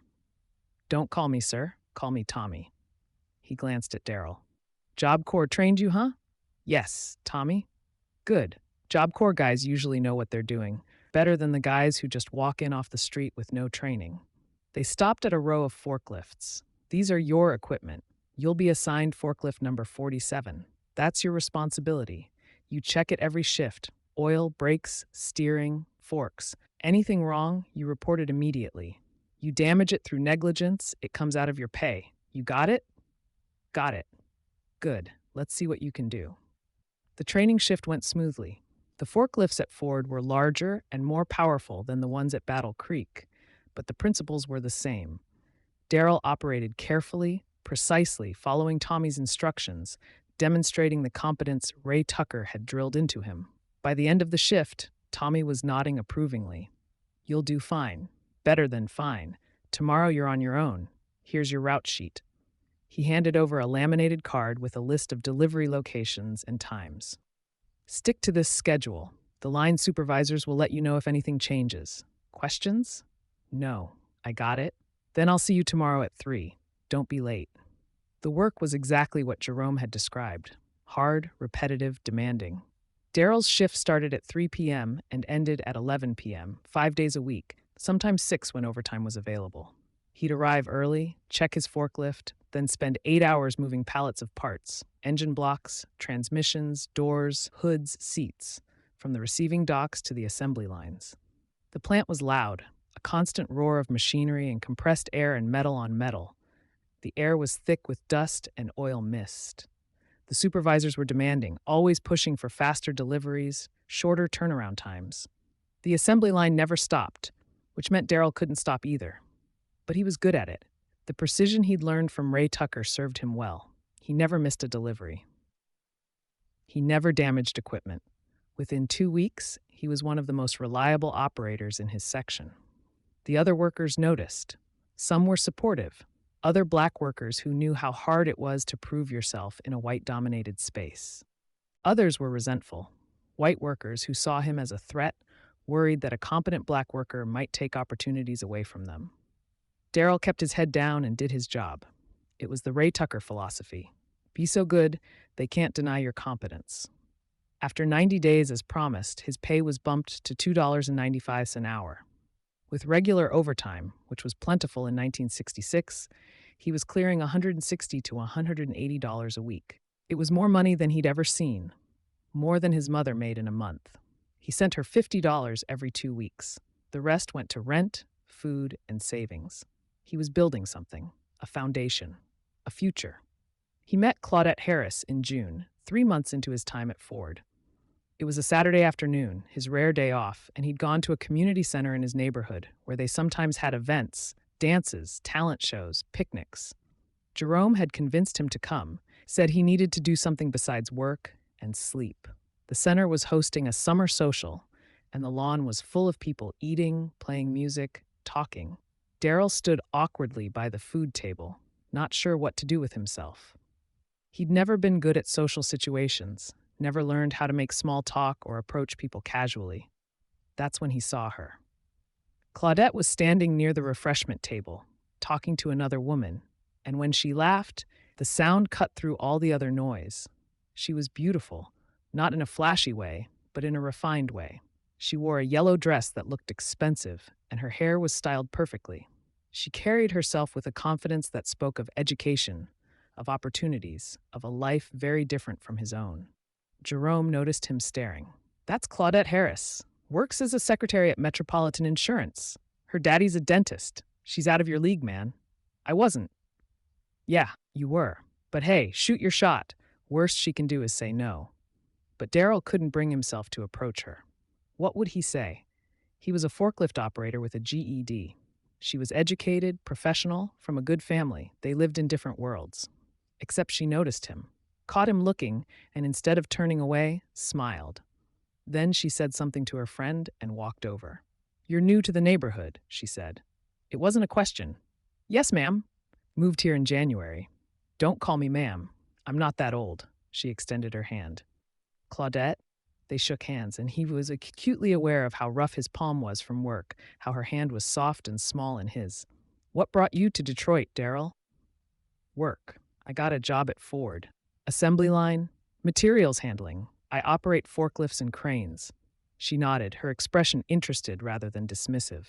That's skilled work. My cousin does that at Chrysler, says it takes real precision. It does. I trained for it at the Job Corps in Battle Creek. Job Corps? She smiled. My brother went through Job Corps. Best thing that ever happened to him.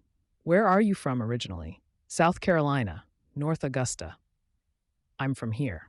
Born and raised in Detroit. Well, technically, my parents are from Alabama, but I've never lived anywhere else. She glanced at her friend, who was watching with amusement. Would you like to get some lemonade and sit down? I'd like to hear more about South Carolina. And just like that, they were talking. He told her about North Augusta, about his mother and Aunt Lucille, about dropping out of school and going to the Job Corps.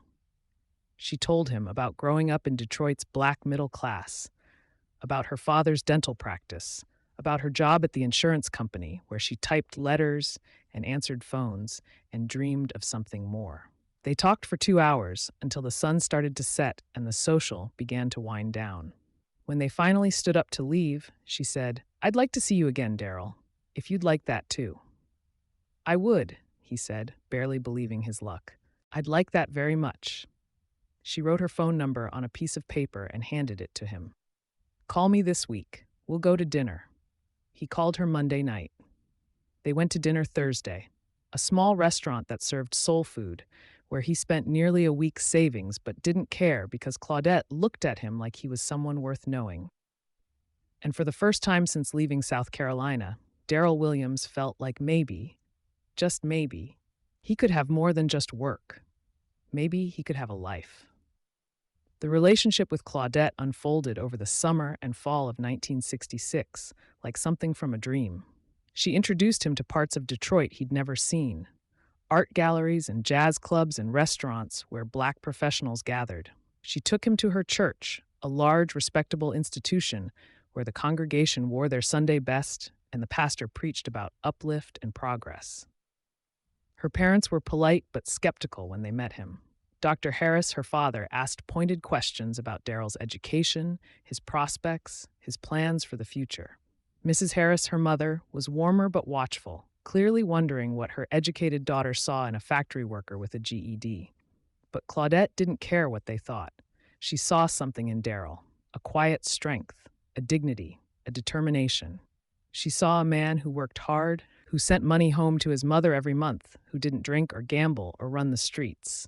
In a city full of men who talked big and delivered little, Darryl was solid, reliable, real. You're going somewhere, she told him one evening in October as they sat in her small apartment. She lived alone, which was unusual for an unmarried woman but accepted because of her family's respectability. I can see it. You're not content with just getting by. You want more. I want to provide, he said, for my family, for myself, and someday, maybe, for a wife and children.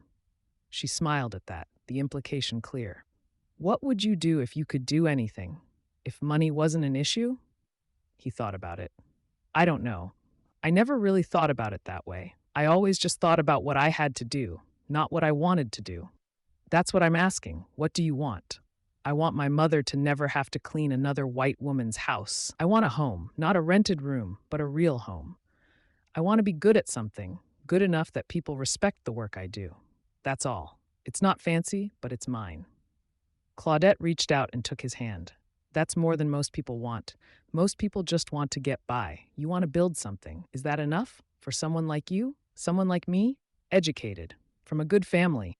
You could have any man you wanted. Why choose a factory worker? Because you're not just a factory worker, Darryl. You're a man with integrity. You're someone who does what he says he'll do.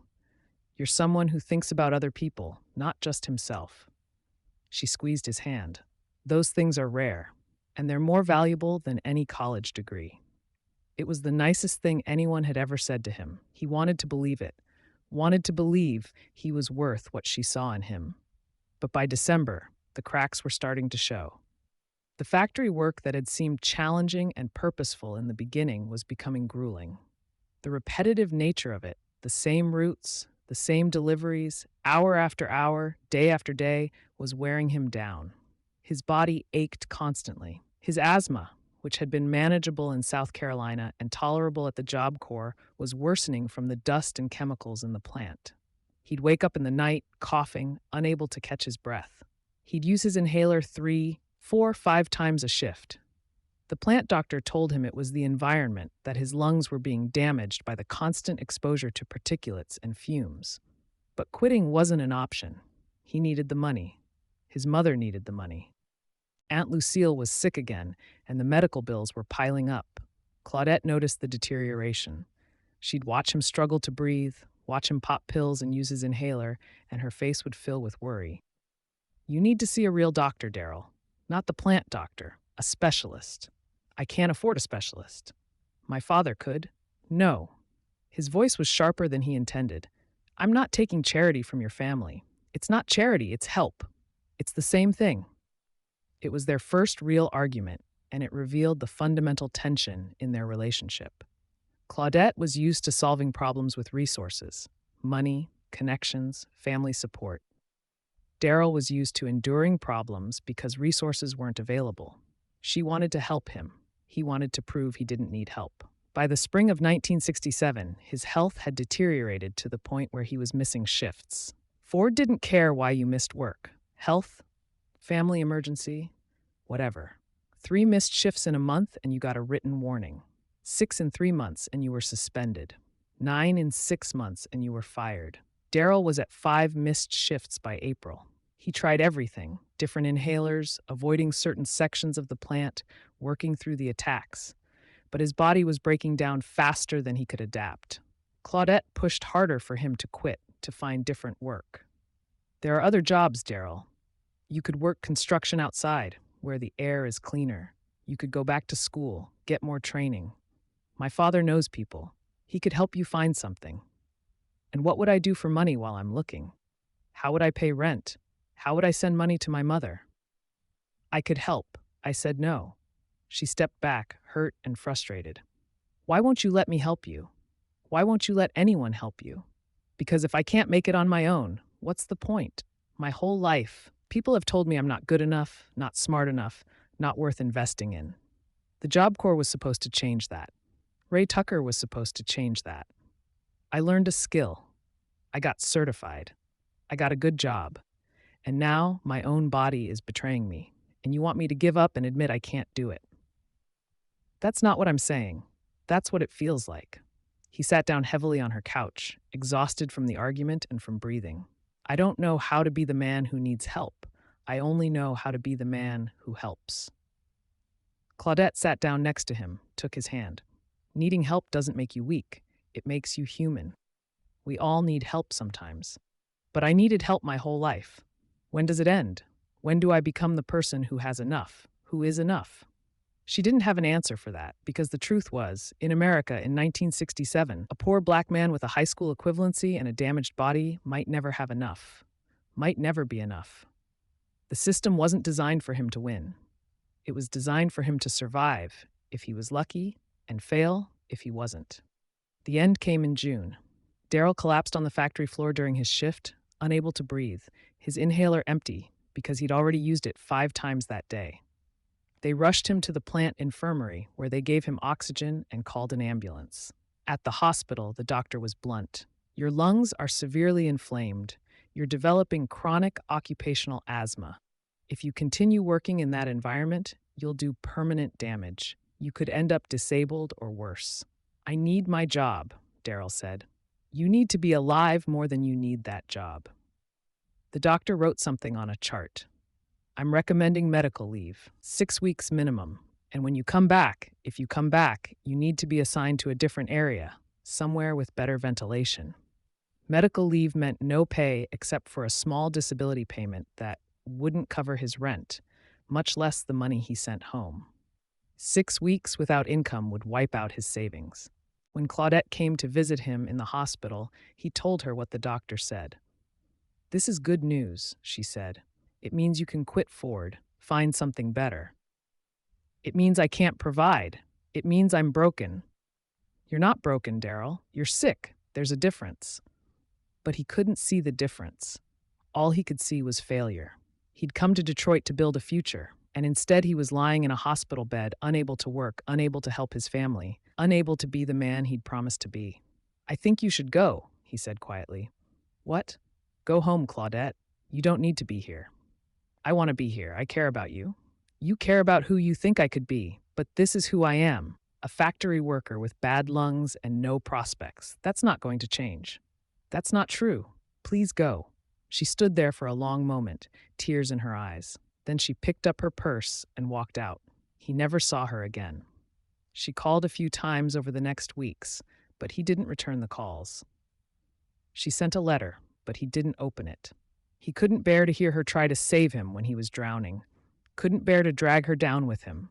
Years later, he would learn she'd married a lawyer, had 3 children, lived in a beautiful house in Palmer Woods. She'd built the life she deserved, and he would be happy for her in a distant, hollow way. Because she'd been right about him. He was going somewhere, just not anywhere good. After 6 weeks, he went back to Ford. They assigned him to a warehouse position with better ventilation, but the damage was done. His lungs would never fully recover. He'd always struggle to breathe, always need his inhaler, always be one respiratory infection away from serious trouble. He worked at Ford for another 6 months, but the magic was gone. The pride he'd felt in his work had curdled into resentment. Every breath was a reminder that his body was failing him. Every paycheck was a reminder that he'd lost Claudette because he was too proud to accept help. By January 1968, he'd had enough. He gave his notice, packed his single suitcase, and left Detroit. Jerome tried to convince him to stay, told him things would get better, but Darryl knew better. Detroit had broken something in him: his health, his pride, his belief that hard work alone could save him. He drifted south, looking for work that wouldn't kill him. He tried Chrysler's plant in Memphis, but his lungs couldn't handle it. He tried construction in Atlanta, but the physical labor was too much. He tried security work in Charlotte, but the pay was barely enough to survive on. For 3 years, he drifted, room to room, job to job, city to city, always sending money home when he could, always barely getting by, always wondering what he'd done wrong, why Ray Tucker's lessons hadn't been enough, why excellence and integrity hadn't protected him from the simple biological reality that his body couldn't do the work that was available. He thought about Claudette sometimes, late at night when sleep wouldn't come, wondered what she was doing, wondered if she ever thought about him, wondered if she'd been right, that he needed to let people help him, needed to accept that surviving alone wasn't strength but stubbornness. But it was too late for those lessons. He was 22 years old and already felt ancient, worn down by work and poverty and the constant struggle to prove his worth to a world that didn't care. By 1971, he was ready to give up entirely, ready to go back to South Carolina, live with his mother and Aunt Lucille, accept that he'd tried and failed, and there was no shame in admitting defeat.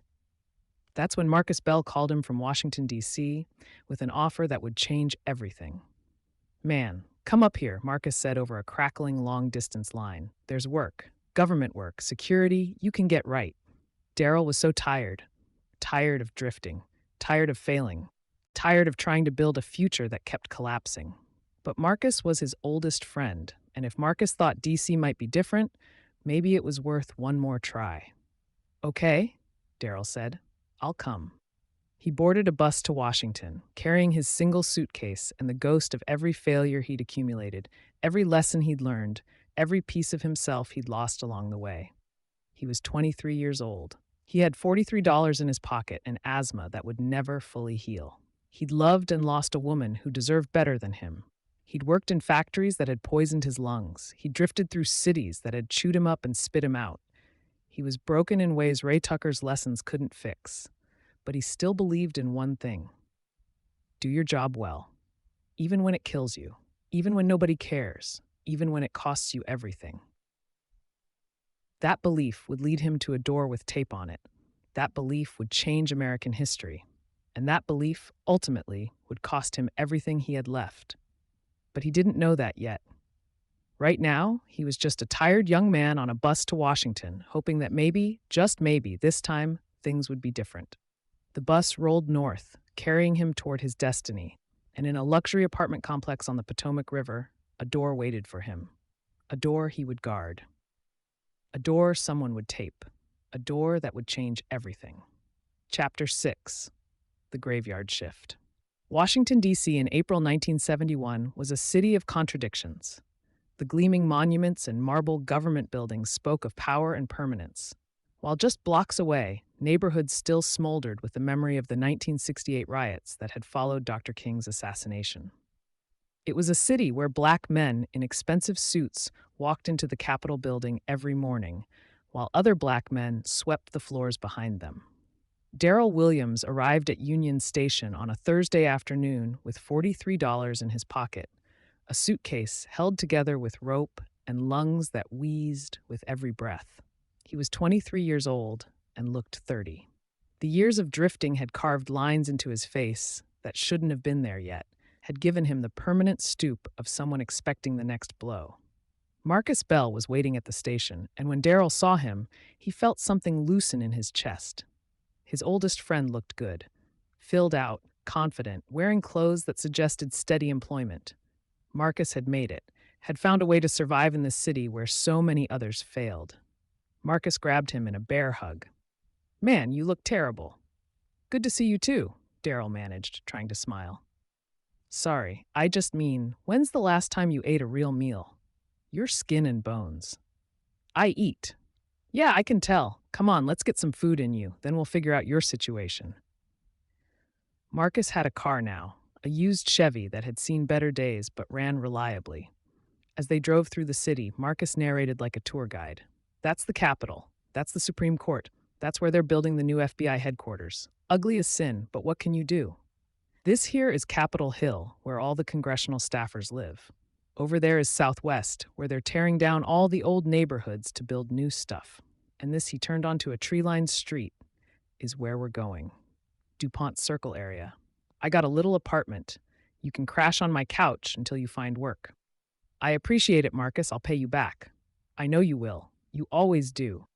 They stopped at a small diner, Millie's. The sign said, and Marcus ordered for both of them. Meatloaf, mashed potatoes, green beans, cornbread. Real food. Food Darryl hadn't been able to afford in weeks. "So tell me," Marcus said as they waited for their order, "what happened in Detroit? Last I heard, you had a good job at Ford and a fine woman."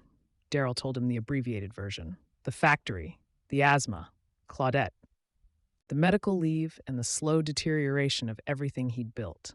Marcus listened, his expression growing darker. When Darryl finished, Marcus shook his head. "See, this is what I'm talking about. This is why I got angry back in North Augusta, why I wanted to protest and organize. The system chewed you up and spit you out, D. You did everything right, got trained, got certified, worked hard, and it still destroyed you. It wasn't the system, it was my lungs. Your lungs got destroyed by working in a factory that didn't care about worker safety, that didn't have proper ventilation, that prioritized profits over people. That's the system, brother. That's exactly what I'm talking about." Darryl didn't want to argue. He was too tired. "Maybe you're right, but I'm here now. You said there's work?" Marcus's expression softened. "Yeah, Government work, security positions. The pay's not great, but it's steady, and most of it's inside, which should be easier on your lungs than factory work or construction. How do I apply? I got connections now, working for a congressman, just clerical stuff, but it gets me access. I know people in various departments. I can make some calls, get your name in front of the right folks. I'd be grateful. The food arrived, and they ate in companionable silence for a while. Then Marcus said, "You know what you need, Dee? You need to get angry. Stop accepting what the world gives you and start demanding better." "I'm too tired to be angry." "Then rest up, because this city will eat you alive if you let it." Marcus's apartment was small, a one-bedroom in an old building that had been divided and subdivided until it barely qualified as housing. But it had running water and electricity and a couch that was more comfortable than half the beds Darryl had slept in over the past 3 years. "Make yourself at home," Marcus said. "I'm at work most days 9 to 6, sometimes later. There's a diner on the corner that serves cheap breakfast, laundromat 2 blocks over. And Dee? Yeah? It's good to have you here. I missed you, man." After Marcus left for work the next morning, Darryl lay on the couch and stared at the ceiling, listening to the sounds of the city waking up. Car horns, sirens, the rumble of buses, the murmur of a million people starting their days. He thought about Ray Tucker's words. "You've got steady hands and a steady mind." He thought about Claudette's words. "You're going somewhere." He thought about his mother's voice on the phone, always asking if he was okay, always pretending to believe him when he said yes. And he thought about the fact that he was 23 years old and had nothing to show for it except a GED certificate, a letter of recommendation from a man he'd never see again, and lungs that barely worked. What was he doing? But he couldn't go home. Not yet. Not without something to prove that he'd made it, that the sacrifices had been worth it. Marcus made his calls. Within a week, Darryl had 3 interviews lined up. The first was at the Department of Agriculture for a security position monitoring entry points. The interviewer took one look at Darryl, thin, worn, obviously poor, and his questions became perfunctory. "We'll let you know," was code for "don't hold your breath." The second was at the Library of Congress, also security work. The interviewer was more professional, but explained that they preferred applicants with law enforcement or military backgrounds. Darryl's Job Corps certification wasn't enough. The third was at Capitol Police. This one Darryl thought might work out. He had the certification, the skills, the Ray Tucker letter. But when the interviewer saw that he didn't have a traditional high school diploma, just a GED, he explained that Capitol Police required a standard diploma. "Policy," he said with a shrug. Darryl returned to Marcus's apartment that evening feeling hollow. "It's because I'm black," Marcus said flatly when Darryl told him. "They look at you and see poor, black, limited education. They've already decided you're not worth hiring before you open your mouth. Maybe I'm just not qualified." "You're qualified. You're overqualified for most of these jobs. But they don't care about qualifications. They care about appearance, about comfort level, about whether you look like someone they want on their team." "So what do? You keep trying, and you settle for something less than you deserve because that's what we all have to do." Marcus pulled out a newspaper, circled an ad. "Here, private security, building guard work, companies that contract to office buildings, hotels, that sort of thing. They're always hiring because the pay's bad and the turnover's high. But it's work." Darryl spent the next week applying to private security firms, Liberty Security Services, Capitol Guard Company, Potomac Protection. He filled out applications, presented his certification, showed Ray Tucker's letter. Most places didn't even call him back. But National Security Incorporated, a mid-sized firm that contracted guards to various buildings around D.C., called him in for an interview. The manager was a white man in his 50s named Gerald Hutchinson, with a beer gut and tired eyes that said he'd been doing this job too long. "Says here you've got heavy equipment certification, but you're applying for security work. Why?" "Health issues," Darryl said honestly. "I can't do factory work anymore. But I'm good at following procedures, maintaining security protocols. I'm reliable." Hutchinson looked at him for a long moment. "The pay is $1.80 an hour to start. You work the shifts we assign you. You wear the uniform we provide. You follow our procedures to the letter. Any problems, showing up late, falling asleep on duty, stealing, fraternizing with building occupants, you're fired immediately. No second chances. $1.80 an hour. It was barely above minimum wage. It was less than half what he'd made at Ford. At 40 hours a week, it would be $72 before taxes. After taxes, maybe $65. Barely enough for rent and food, nothing left for savings or sending money home. But it was employment. It was a foot in the door. I understand, sir. I'll take it. You start Monday. Report here at 8 a.m. for uniform fitting and orientation. We'll assign you to a site after that. The orientation was 3 hours of basic procedures: how to fill out an incident report, when to call police, how to handle medical emergencies, what to do if you caught someone breaking in. It was common sense mostly, but they treated it like it was classified military intelligence. Darryl's first assignment was the evening shift, 4 p.m. to midnight, at a small office building near Foggy Bottom. His job was to sit at a desk in the lobby, check IDs of anyone entering after business hours, make rounds of the building every hour, and fill out a log. It was mind-numbing. After the complexity of operating heavy machinery, after the constant movement of factory work, sitting at a desk for 8 hours, watching an empty lobby, felt like torture. But he did it. He showed up on time every day. He followed procedures. He filled out his logs neatly and completely. He stayed awake even when his body screamed for sleep because he'd been up too long. After 2 weeks, Hutchinson called him in. "You're doing good work, Williams. Better than most of the guys we send to that building. We've got an opening at a better location. Better building, slightly higher pay, $2 an hour. You interested?" "Yes, sir." It's the Watergate complex. Mixed-use building, offices, hotel, apartments. You'd be on the night shift, midnight to 8 a.m., quiet location, low crime, mostly just checking that doors are locked and everything's secure. Think you can handle it? The Watergate. Darryl had seen the buildings from across the river, modern, curved, expensive-looking. A place where senators and businessmen kept offices and apartments, a symbol of power and wealth, and they wanted him to guard it. "I can handle it, sir. You start next week, Monday midnight. Don't be late."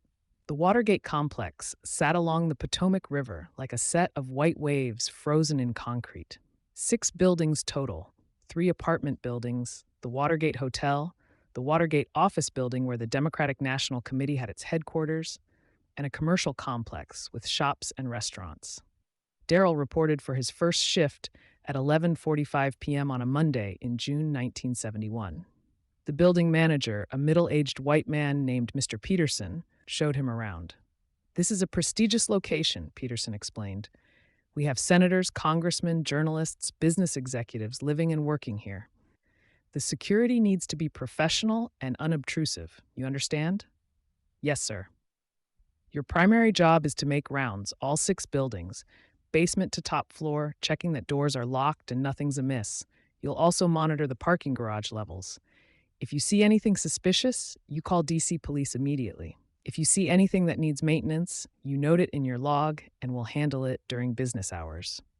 He showed Darryl the security office, a small room with a desk, a phone, and logbooks. "This is your base.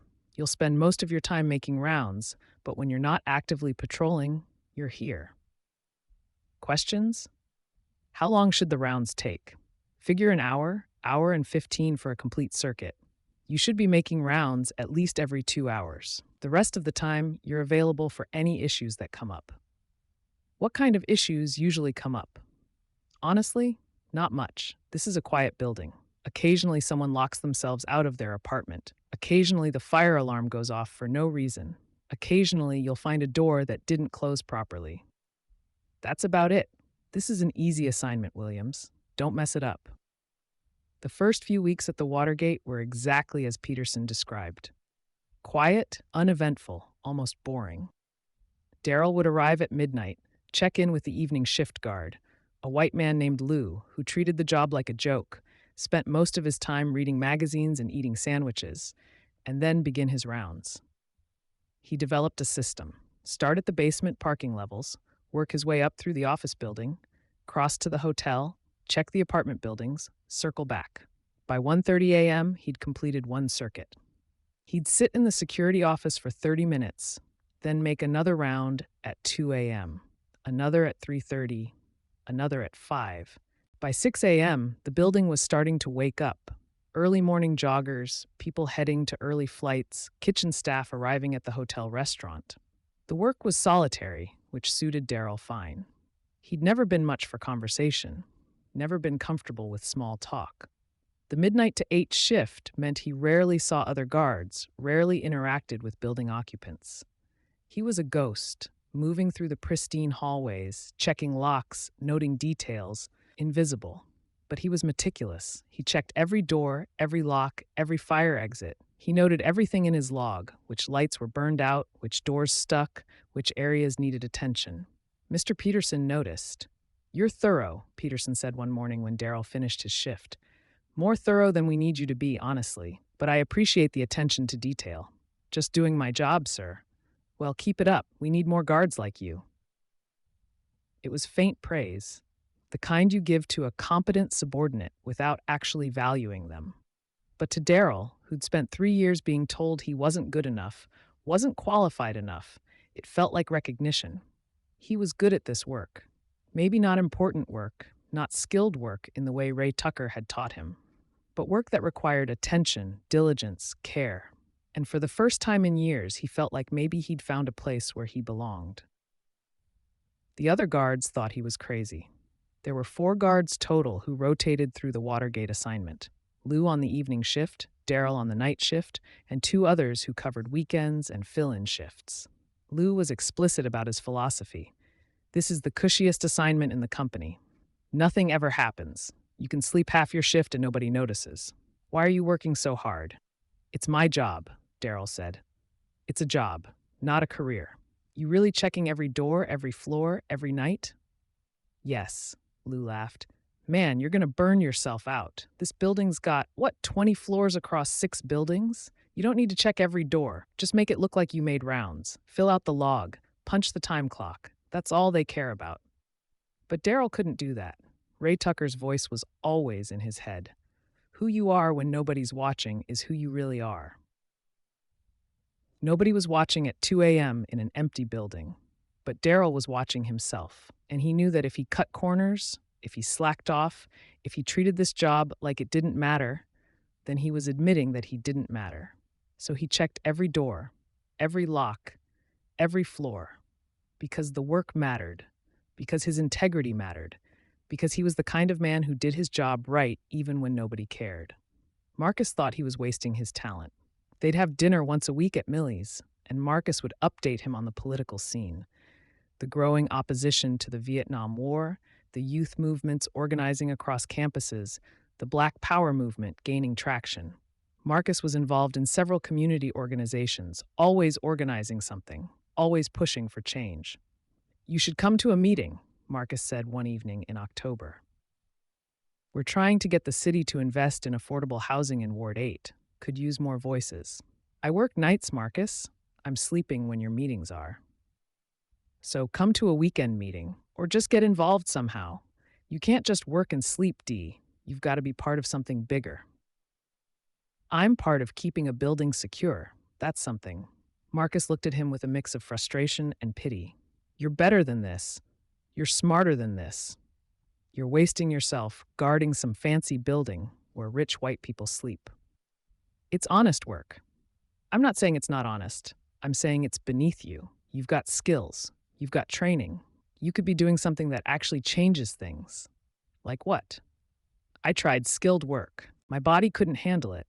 I tried getting better jobs. Nobody would hire me. This is what I've got, Marcus. This is all I've got." "Then fight for more. Demand more. Join the union. Organize the other guards. Push for better wages, better conditions. And get fired and end up with nothing again? You're already living with nothing. You're making barely enough to survive, working a dead-end job with no future. What's the worst that could happen if you stand up for yourself?"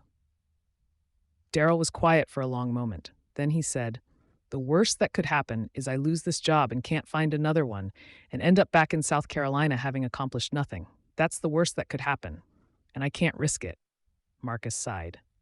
"I hear you, brother. I do. I just want more for you than this." "I know, but this is what I've got." Winter came and went. Darryl settled into a routine. Sleep from 9 a.m. to 4 p.m., eat, read, prepare for his shift, work from midnight to 8 a.m., come home, repeat. He sent money to his mother whenever he could, $20 here, $30 there, though it was never as much as he wanted to send. He lived in Marcus's apartment for 6 months before finding his own place, a tiny studio in a building that should have been condemned but was cheap enough that he could afford it on his wages. The heat barely worked. The bathroom was shared, but it was his.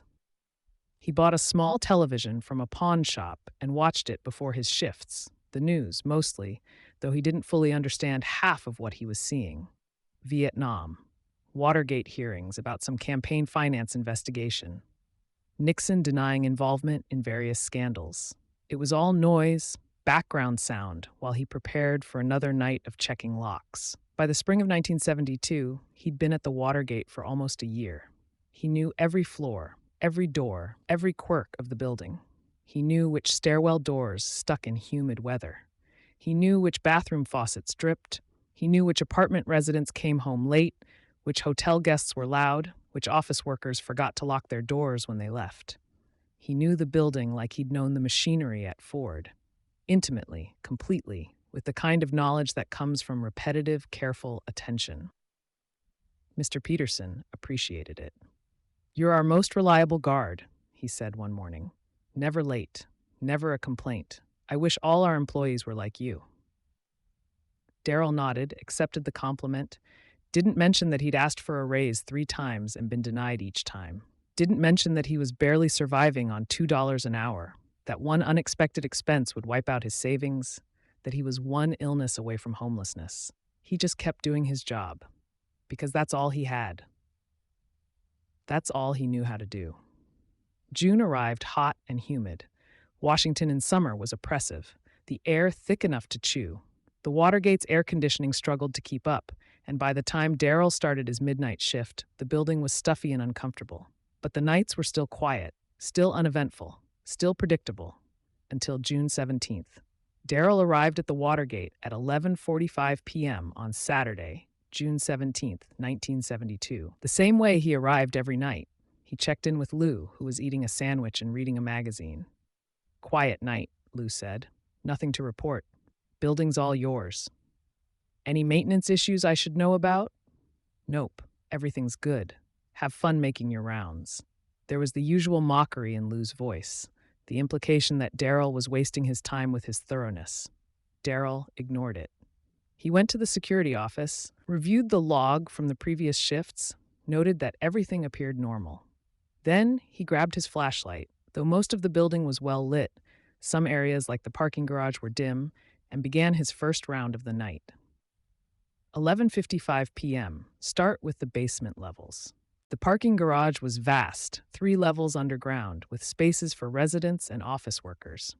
At night, it was mostly empty, just a few cars belonging to late workers or hotel guests. Darryl checked the main doors, made sure the gates were secure, noted which lights were out.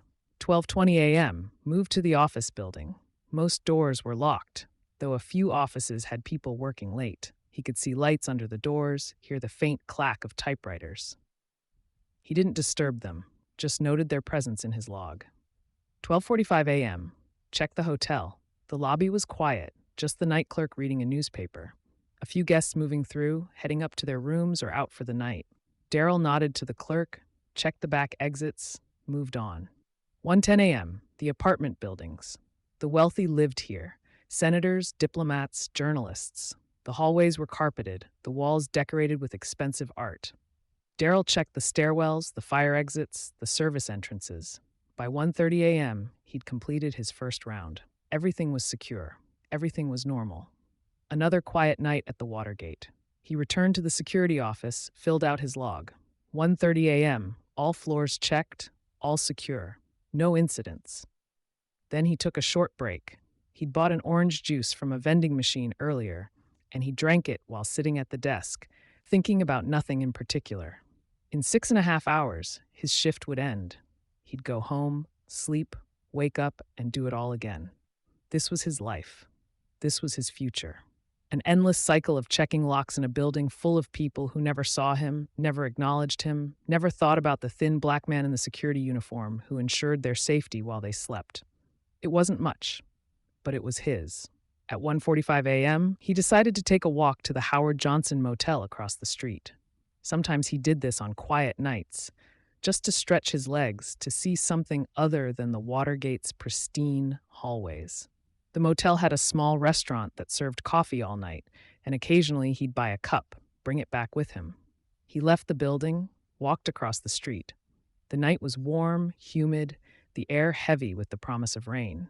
The city was quiet, not silent. You could hear traffic in the distance, the occasional siren, but quiet in the way cities get after midnight when most people are asleep and only shift workers and insomniacs are awake.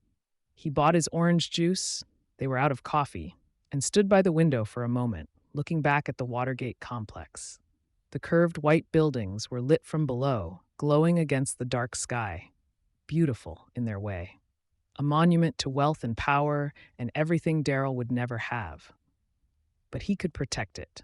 He could do his job so well that the people inside never had to worry, never had to think about security because it was handled. That was something. That was his contribution. He finished his juice and headed back across the street, back to the building, back to his rounds. It was 1:47 a.m. when he returned to the basement level to check one more time before moving on to his next scheduled round at 2 a.m. That's when he saw it. The door on the B2 level, the one that led from the parking garage to the stairwell, had a piece of tape on it, gray duct tape, placed horizontally across the latch bolt. Darryl stopped, stared at it. He'd removed that same piece of tape earlier around 12:30 a.m. during his first round. He'd assumed it might have been left by a maintenance worker or was a harmless oversight. He'd removed it, made sure the lock engaged, moved on. But now it was back. Someone had retaped the door while he was gone, which meant someone was in the building. Someone who wanted to keep this door unlocked. Someone who needed to be able to get in and out without being seen. Darryl's heart started pounding. His hands, usually so steady, trembled slightly as he reached out and pulled the tape off again. The latch bolt snapped into place with a metallic click. Ray Tucker's voice in his head. When something's wrong, you don't ignore it. This was wrong. This wasn't maintenance. This wasn't a mistake. This was active, intentional, ongoing. This was a break-in. He hurried to the nearest phone, mounted on the wall by the elevator bank, and dialed the number he'd memorized his first week on the job. DC Police, 2nd Precinct. This is Darryl Williams, security guard at the Watergate office building. I need to report a possible break-in in progress. What's your location? 2600 Virginia Avenue NW, basement level. I've found evidence of forced entry. The door's been tampered with. Stay where you are. We're sending units now. Darryl hung up, his mind racing. Should he investigate further? Should he go back to the security office? Should he try to find whoever was in the building? No. He should wait for police. That was protocol. When you call for help, you wait for help to arrive. He returned to the taped door, pulled out his logbook, and wrote, 1:47 a.m. Found tape on doors. Call police to make an inspection, another inspection. His handwriting was shaky, betraying his nerves, but he got it down. Documented it, made it official. 5 minutes later, he heard footsteps. 3 men emerged from the stairwell, plainclothes, wearing casual clothes, carrying guns. They looked like hippies, not cops, but they had badges. You the one who called? One of them asked. Yes, sir. I'm the security guard. I found this door taped twice. Someone's in the building. The officers exchanged glances. Show us where you found the tape. Darryl showed them the door, explained about removing it the first time, finding it replaced.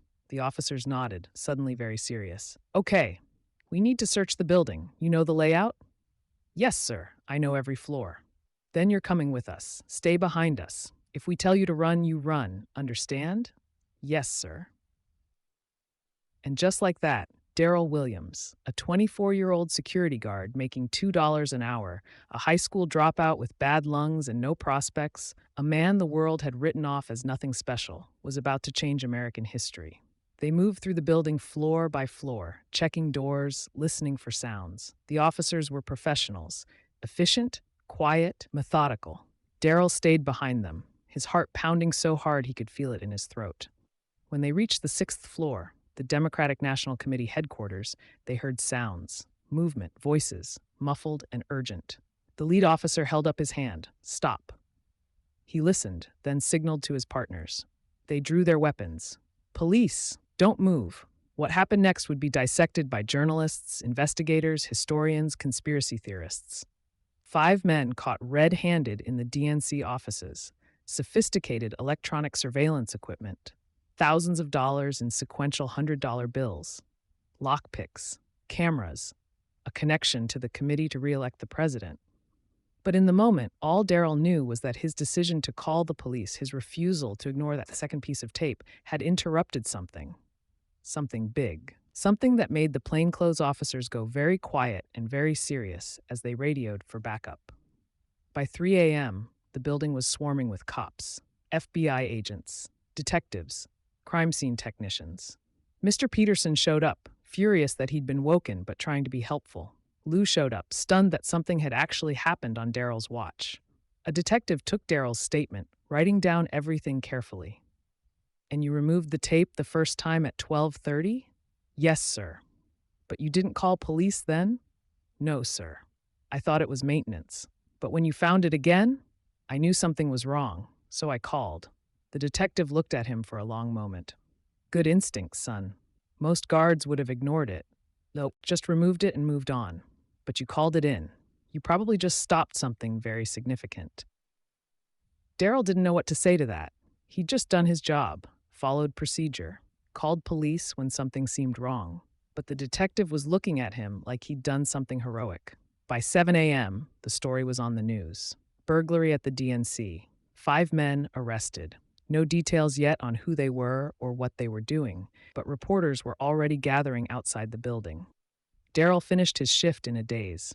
Mr. Peterson thanked him, said he'd done excellent work, said the company would be proud of him. Lou clapped him on the shoulder, said, "Man, you actually caught someone.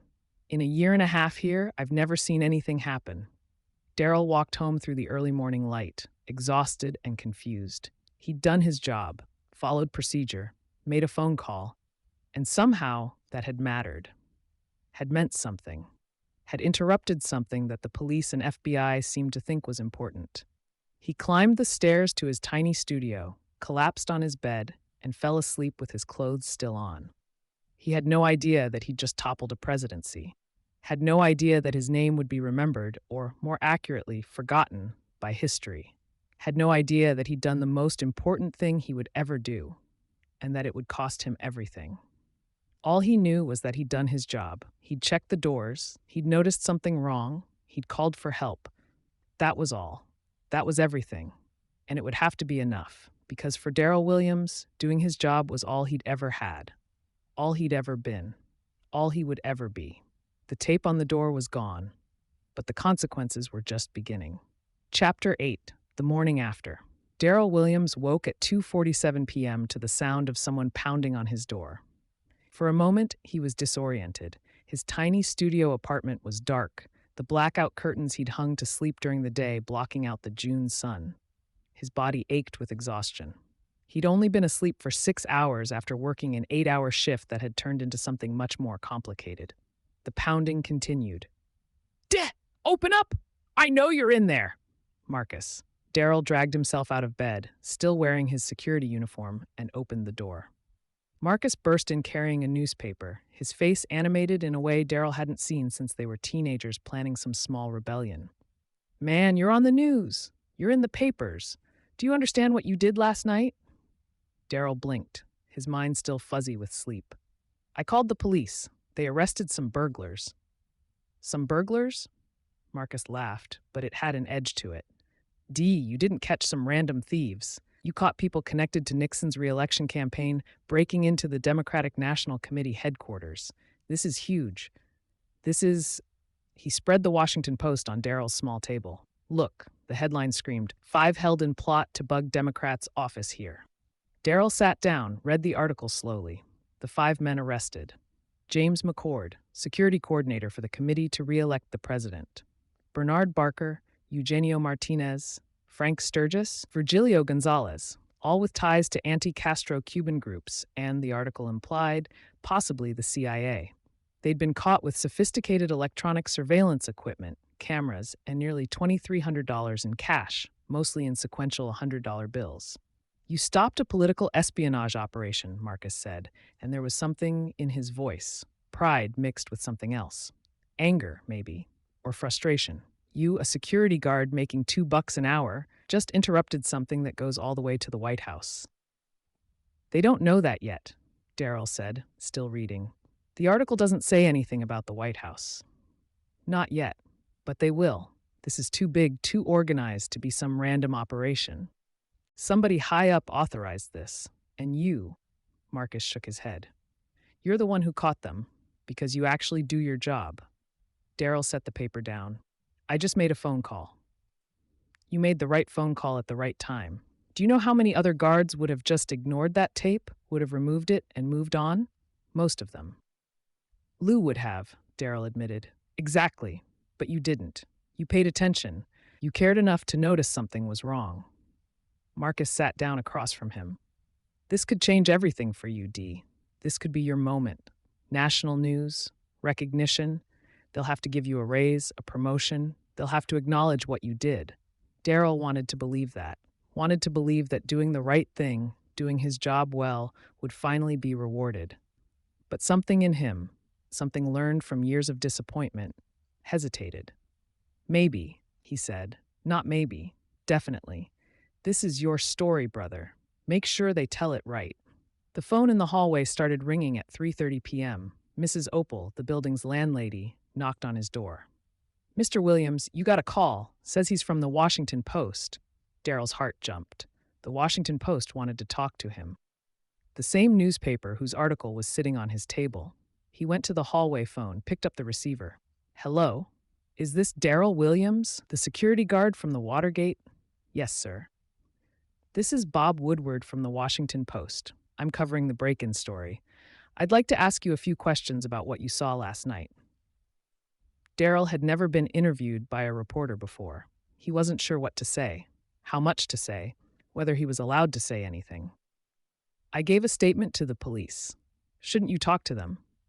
"I have, but I'd like to hear your account directly. You're the one who discovered the break-in. You're the one who called it in. That makes you a crucial part of this story." The one who discovered it. The crucial part. It felt strange to hear himself described that way. He'd just been doing his job. "What do you want to know? Walk me through what happened. Start with when you first noticed something was wrong." Darryl told the story. The first tape at 12:30 a.m., removing it, continuing his rounds. The break across the street for orange juice. Coming back and finding the door taped again. Realizing someone was actively in the building, calling the police. Woodward asked clarifying questions, took notes, asked him to repeat certain details. His voice was professional, focused, interested in the procedural aspects, the timeline, the evidence, the police response. But he didn't ask much about Darryl himself. Didn't ask about his background, his training, what led him to be so diligent in his rounds. It was as if Darryl was just a conduit for the story, not the story itself. "One more thing," Woodward said near the end of the call. "In your professional opinion, could this have been a maintenance issue? Could there have been an innocent explanation for the tape?" "No, sir, not the second time. That's why I called police. The first time, maybe. But when I found it replaced, that was intentional. Someone wanted that door to stay unlocked." "And your training led you to recognize that?" "My training and He paused, not sure how to explain. "My instructor at Job Corps, he taught me to pay attention to details, to not ignore things that seem wrong. He said your job is only as good as the attention you give it." "What was your instructor's name?" "Raymond Tucker. He taught heavy machinery operation at Battle Creek Job Corps." Woodward wrote it down, though Darryl suspected it wouldn't make it into the article. It was just context, background, the kind of detail reporters collected but rarely used. "Thank you for your time, Mr. Williams. This is very helpful." "Will you put my name in the paper?" There was a slight pause. "We'll see how the story develops. Your role is certainly important. I appreciate you speaking with me." After they hung up, Darryl stood in the hallway for a moment, feeling strange. The reporter had been polite, professional, but something about the conversation had felt off, like he was being interviewed about something that happened to him rather than something he'd done. Marcus's words echoed in his head. This is your story. Make sure they tell it right. But how did you make sure of that when you weren't the one writing the story? By 5 p.m., Darryl had received 3 more calls, one from CBS News, one from NBC, one from a local radio station. All of them wanted to hear his account. All of them asked similar questions. All of them thanked him politely and gave him no indication of how or if his role would be portrayed. Marcus came back at 6 p.m. with more newspapers. The story was everywhere. Watergate break-in, DNC burglary, political espionage, the 5 arrested men, the sophisticated equipment, the connection to Nixon's campaign. But Darryl's name appeared only in passing, if at all. A security guard discovered the break-in. Building security called police. An alert night watchman noticed something suspicious, anonymous, generic, replaceable. They're not giving you credit, Marcus said, his voice tight with anger. They're treating you like you're just part of the building security system, like a camera or an alarm, not like a person who made a decision, who used judgment, who actually stopped this. The story's not about me, Darryl said, though it stung. It's about the burglary, the political stuff. The story started with you. Without you, there is no story. Those guys would have planted their bugs, gotten out, and nobody would have known. You're the reason any of this is news, and they're giving you one line in the article. Darryl didn't know what to say. He'd done his job. He'd hoped, foolishly maybe, that doing his job well would be enough. That recognition would follow naturally from good work. But Marcus was right. He was being erased, even as the story was being written. What should I do? Call them back. Insist they use your name. Insist they tell your story. You've got leverage right now. You're the only witness to the discovery. Make them treat you like you matter. But Darryl couldn't do that. Couldn't demand recognition. Couldn't push himself forward. It wasn't in his nature. Ray Tucker had taught him to let the work speak for itself. Except the work wasn't speaking. It was being interpreted by others, written by others, credited to others. I'll see what happens, he said. Marcus looked at him with something like pity. That's your problem, Dee. You wait to see what happens instead of making things happen. This is your moment, and you're letting it slip away. Sunday morning, Darryl went to work for his regular shift. He half expected the building to still be swarming with police and FBI, but by midnight when he arrived, things had quieted down. The 6th floor was still cordoned off with crime scene tape, and there were a few detectives still working. But otherwise, the Watergate had returned to its usual pristine calm. Mr. Peterson was waiting for him in the security office. Williams, glad you're here. I want to commend you for your excellent work Friday night. You followed protocol perfectly. Your attention to detail prevented what could have been a much more serious situation. Thank you, sir. The company, National Security Incorporated, is very pleased. Mr. Hutchinson called me personally to say you're a credit to the firm. A credit to the firm. It was the language of corporate praise, empty and performative. I was wondering, Darryl said carefully, if this might warrant a raise or possibly a promotion. I've been here almost a year now, and I've consistently received good evaluations. Peterson's expression flickered, surprise, then discomfort.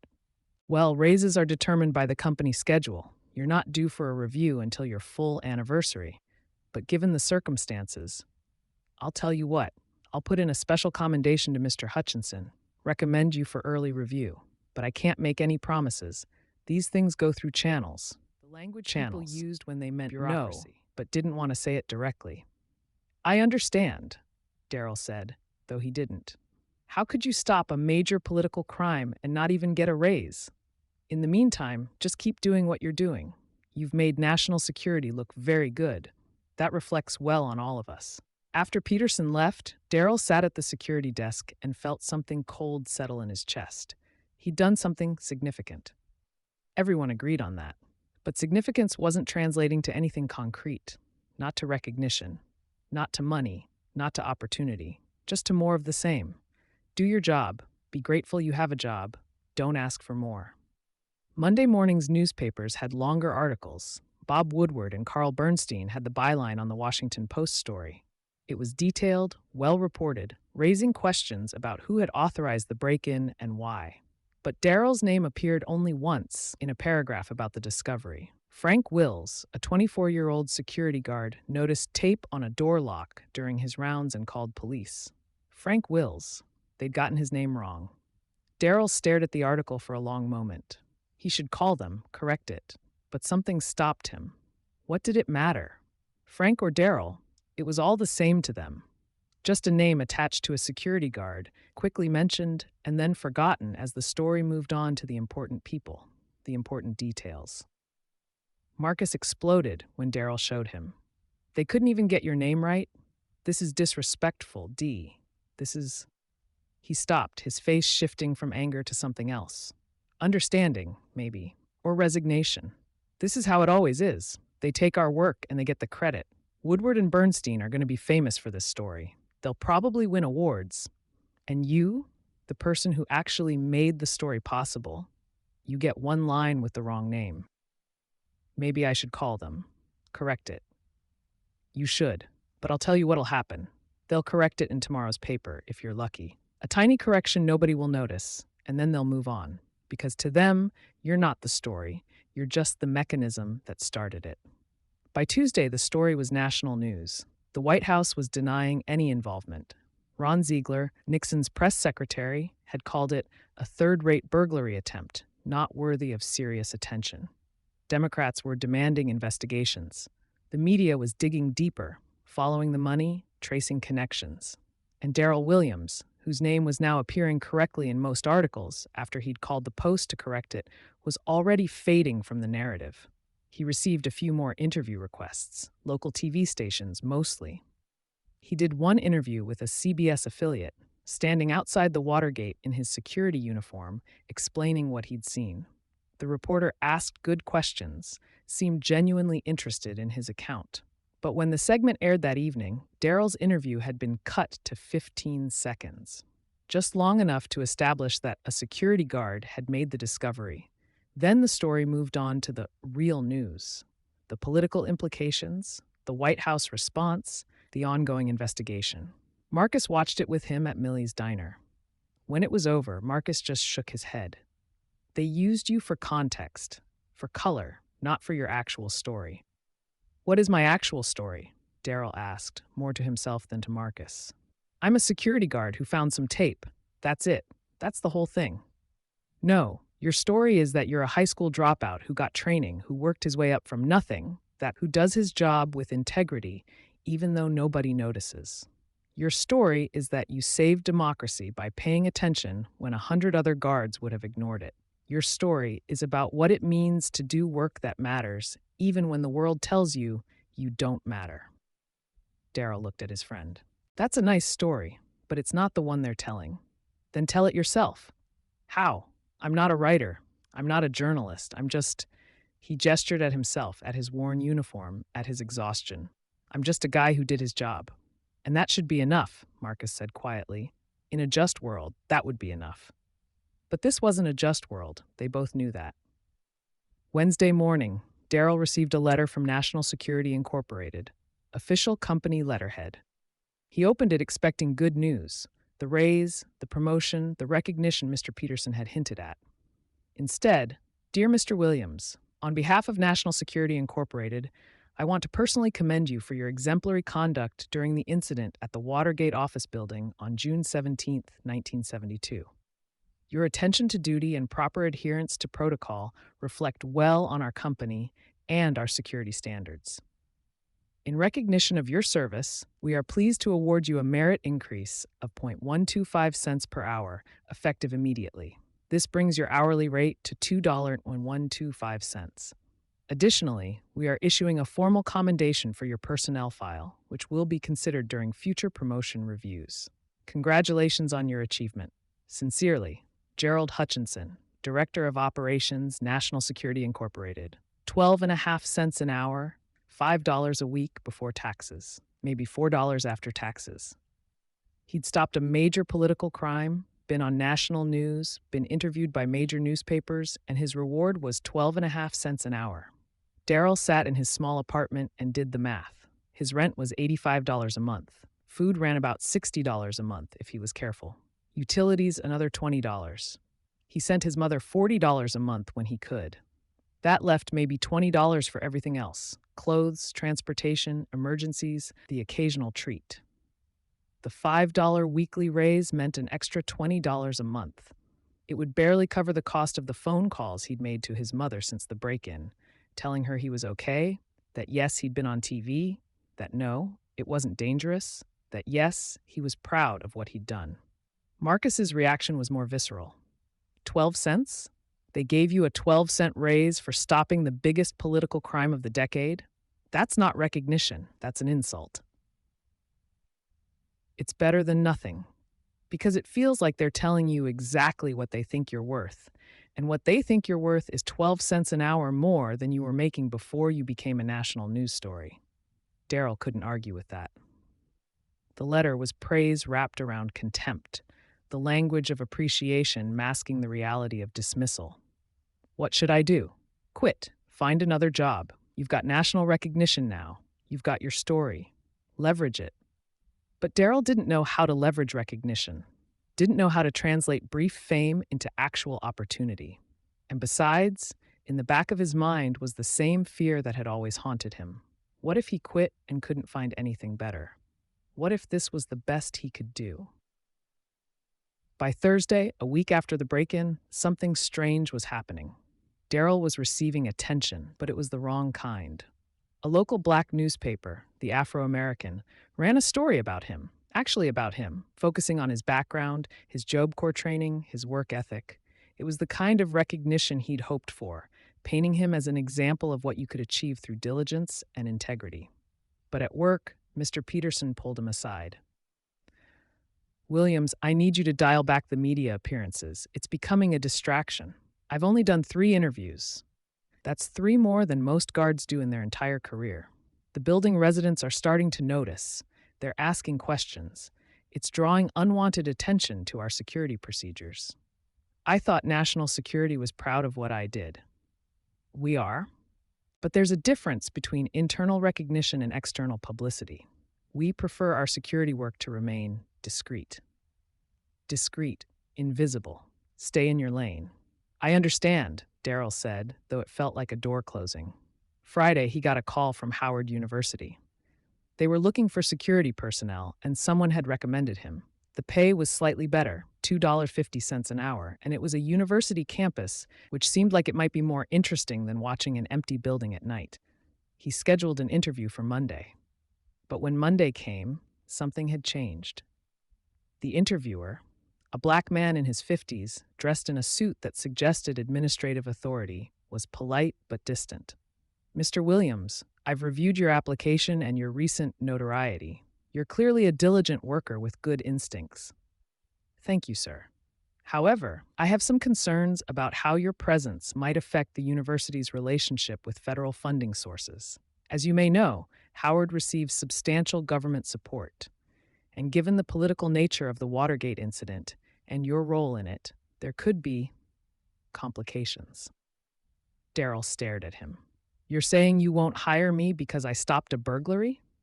"I'm saying that your involvement in a politically sensitive investigation makes you a potential liability. Fair or not, that's the reality we're dealing with. But I just did my job. I called the police when I found evidence of a break-in. That's what any security guard would do. Any security guard should do that. You actually did it. And unfortunately, in doing so, you've become associated with a scandal that could bring down a presidency. That association, however unfair, makes you radioactive to institutions that depend on government goodwill." The word hung in the air. Radioactive, toxic, untouchable. "So you're blackballing me?" The man winced. "I'm being honest with you, which most places won't be. They'll just tell you they're going with another candidate, or that the position's been filled, or that you're not quite what they're looking for. I'm telling you the truth. You did the right thing, and it's going to cost you. I'm sorry, but that's how this works." Darryl left the interview in a daze. He'd known intellectually that doing the right thing didn't always lead to rewards, but he hadn't expected it to lead to punishment. Hadn't expected that exposing a crime would make him unemployable. He told Marcus that night over cheap beers at a bar near Marcus's apartment. "They're blackballing you already?" Marcus was incredulous. "It's been less than 2 weeks. Howard told me I'm radioactive. That my association with Watergate makes me a liability." Howard, a historically black university founded to educate freed slaves, is telling you, a black security guard who exposed corruption, that you're too controversial to hire. Marcus shook his head. "The system protects itself, D. Even the institutions that should be supporting us, they're part of the same system. They depend on government money, so they can't afford to embrace someone who challenged government corruption." "So what do I do?" "You could go public. Tell the story of how you're being punished for doing the right thing. Make it a civil rights issue.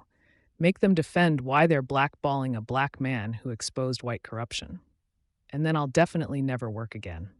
Maybe. Or maybe you'll force them to treat you fairly." Marcus paused. "But I know you won't do that. Because you're not a fighter. You're a survivor. And survivors keep their heads down." It wasn't said cruelly, but it hurt anyway because it was true. Darryl had spent his entire life trying to survive by being excellent at his job, by following the rules, by not making waves.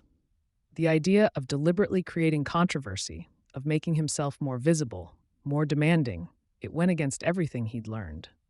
"I'll stay at Watergate," he said. "Keep doing my job. Maybe this will all blow over."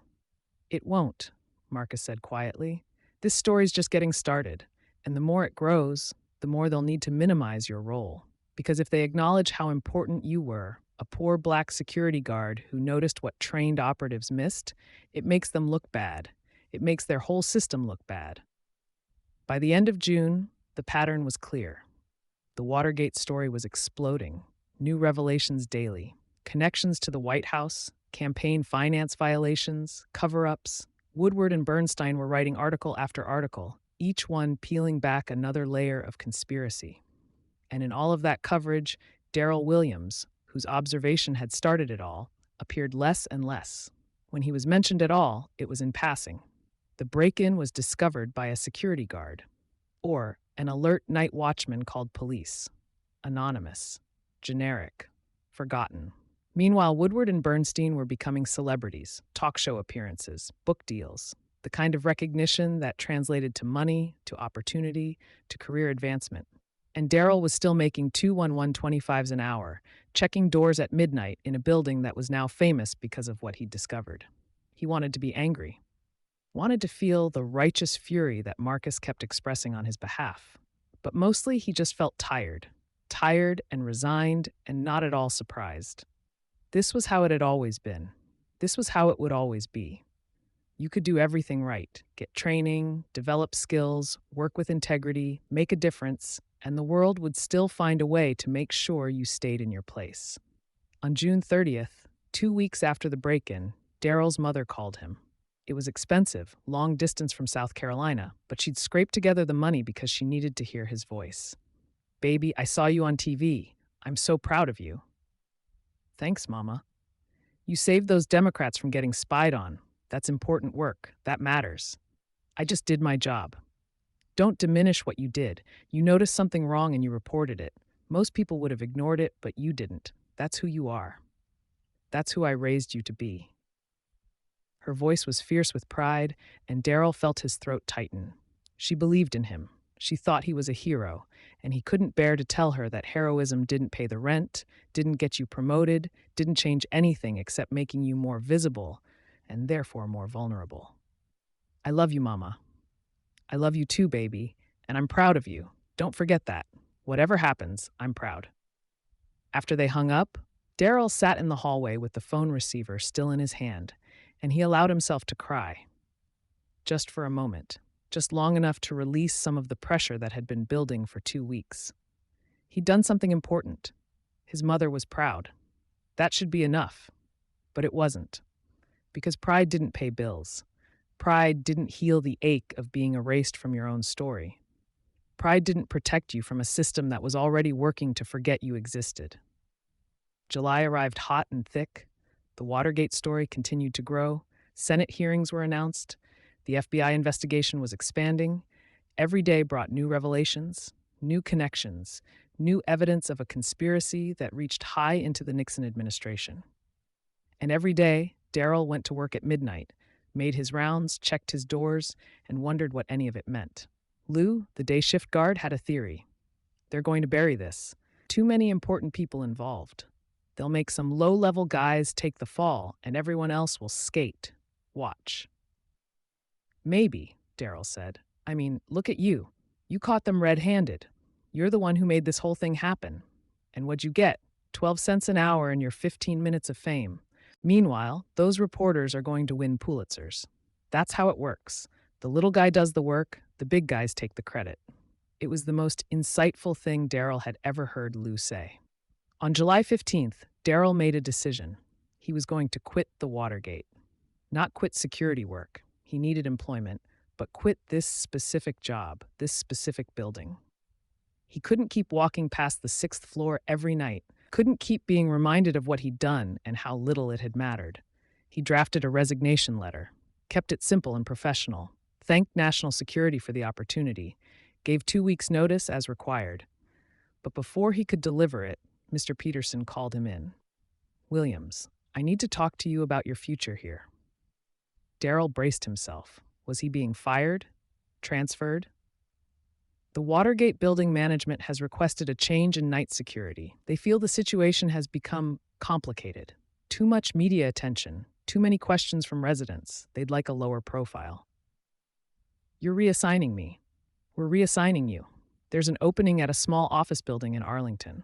Less prestigious than the Watergate, but steady work. Same pay, same hours. Less prestigious. They were downgrading him, punishing him for doing exactly what he was supposed to do. And if I decline the reassignment? Peterson's expression was carefully neutral. Then we'd have to consider it a voluntary resignation, without the severance pay you'd get with a formal termination. So it wasn't a choice. It was a polite firing disguised as a transfer. When do I start in Arlington? Next Monday. Finish out this week here. Thank you for understanding. Understanding. As if there was anything to understand beyond the simple truth. His moment of competence had made him inconvenient, and inconvenient people were shuffled aside. His last night at the Watergate was Saturday, July 22nd, 1972. Exactly 5 weeks after the break-in that had changed everything and nothing. He made his rounds one final time, checking the doors he'd checked hundreds of times before.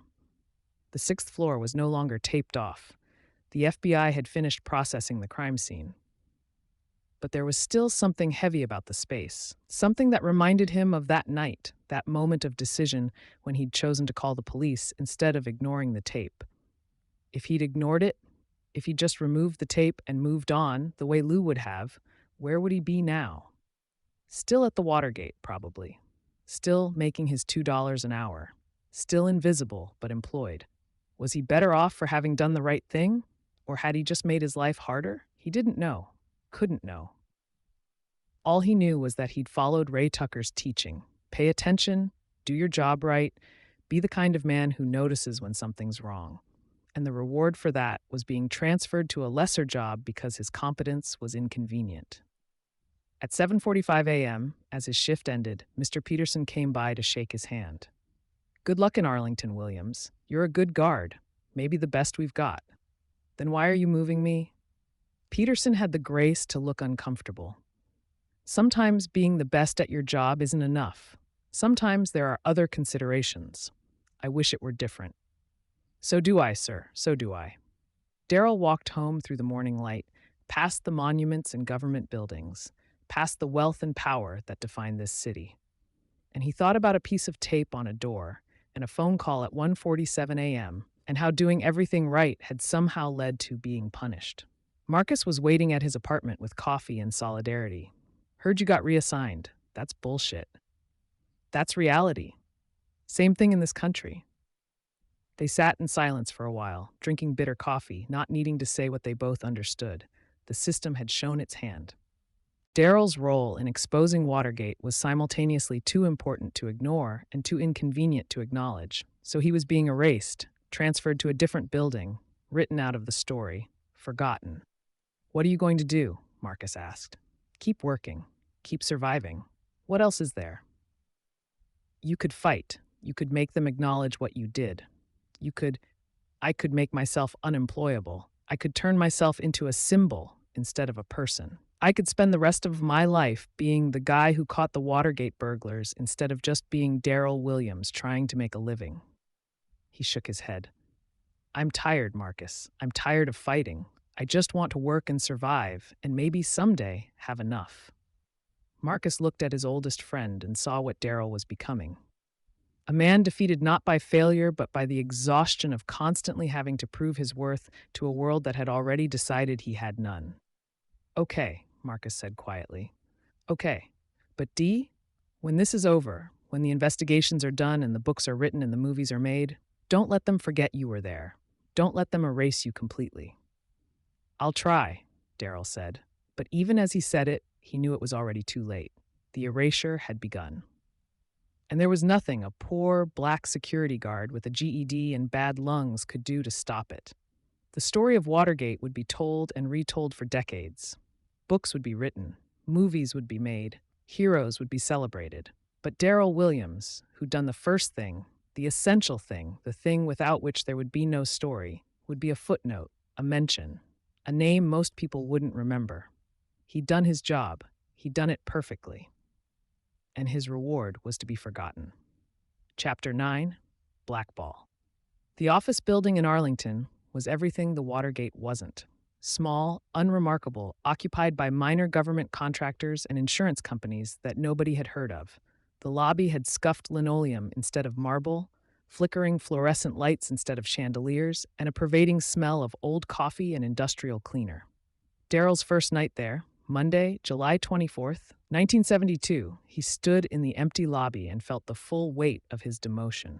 He'd been guarding one of the most prestigious addresses in Washington, a place where senators and diplomats lived and worked.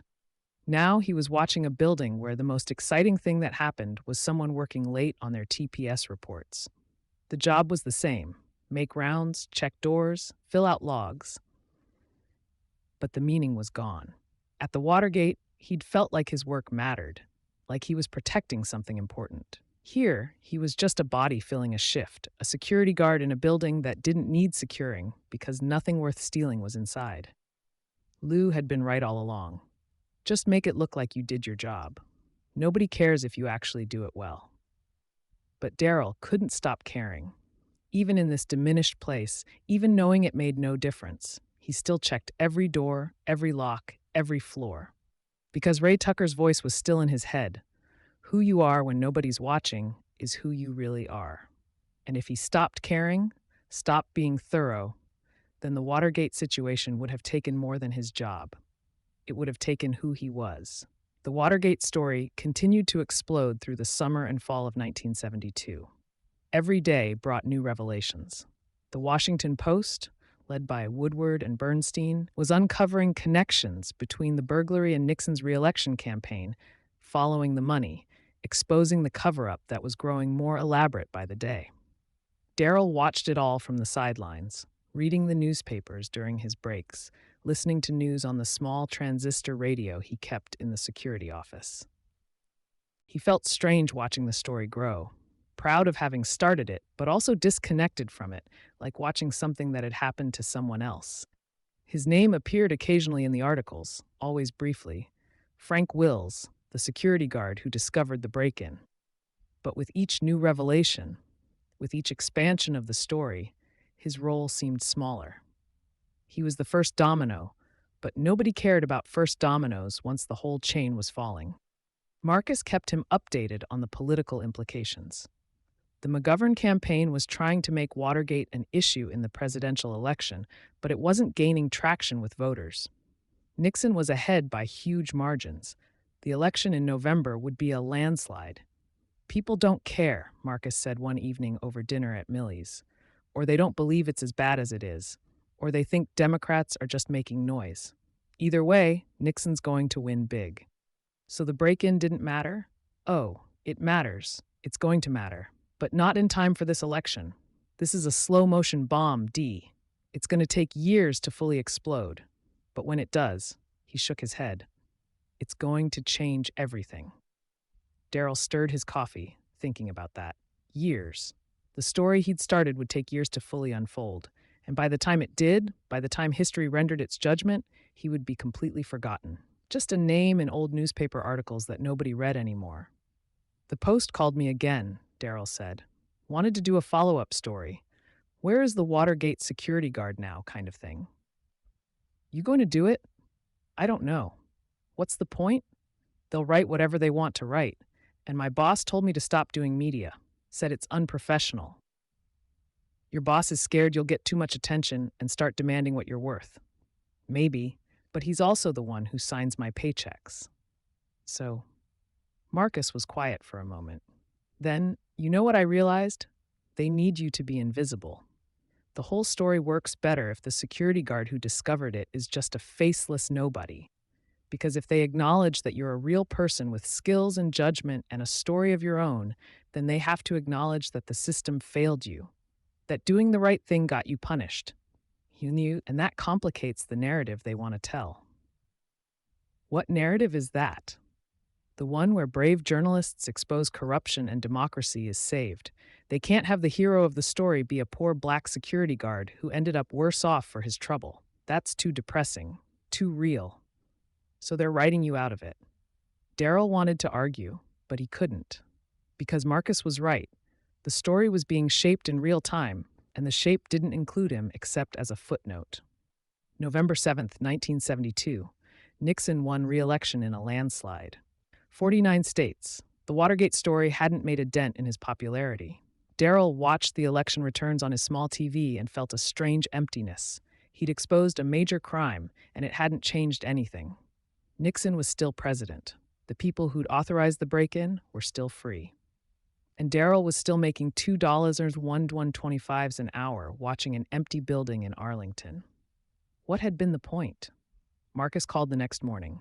Don't lose faith. This isn't over. The Post isn't stopping. The Senate's going to investigate. It's going to take time, but justice will come. Justice for who? The politicians who got caught. What about justice for me? It came out more bitter than he'd intended. Marcus was quiet on the other end of the line. You're right. Marcus finally said, you got screwed. I won't tell you otherwise, but D, if you give up now, if you let them erase you, then they win completely. At least stay in the fight long enough to make sure people know you were there.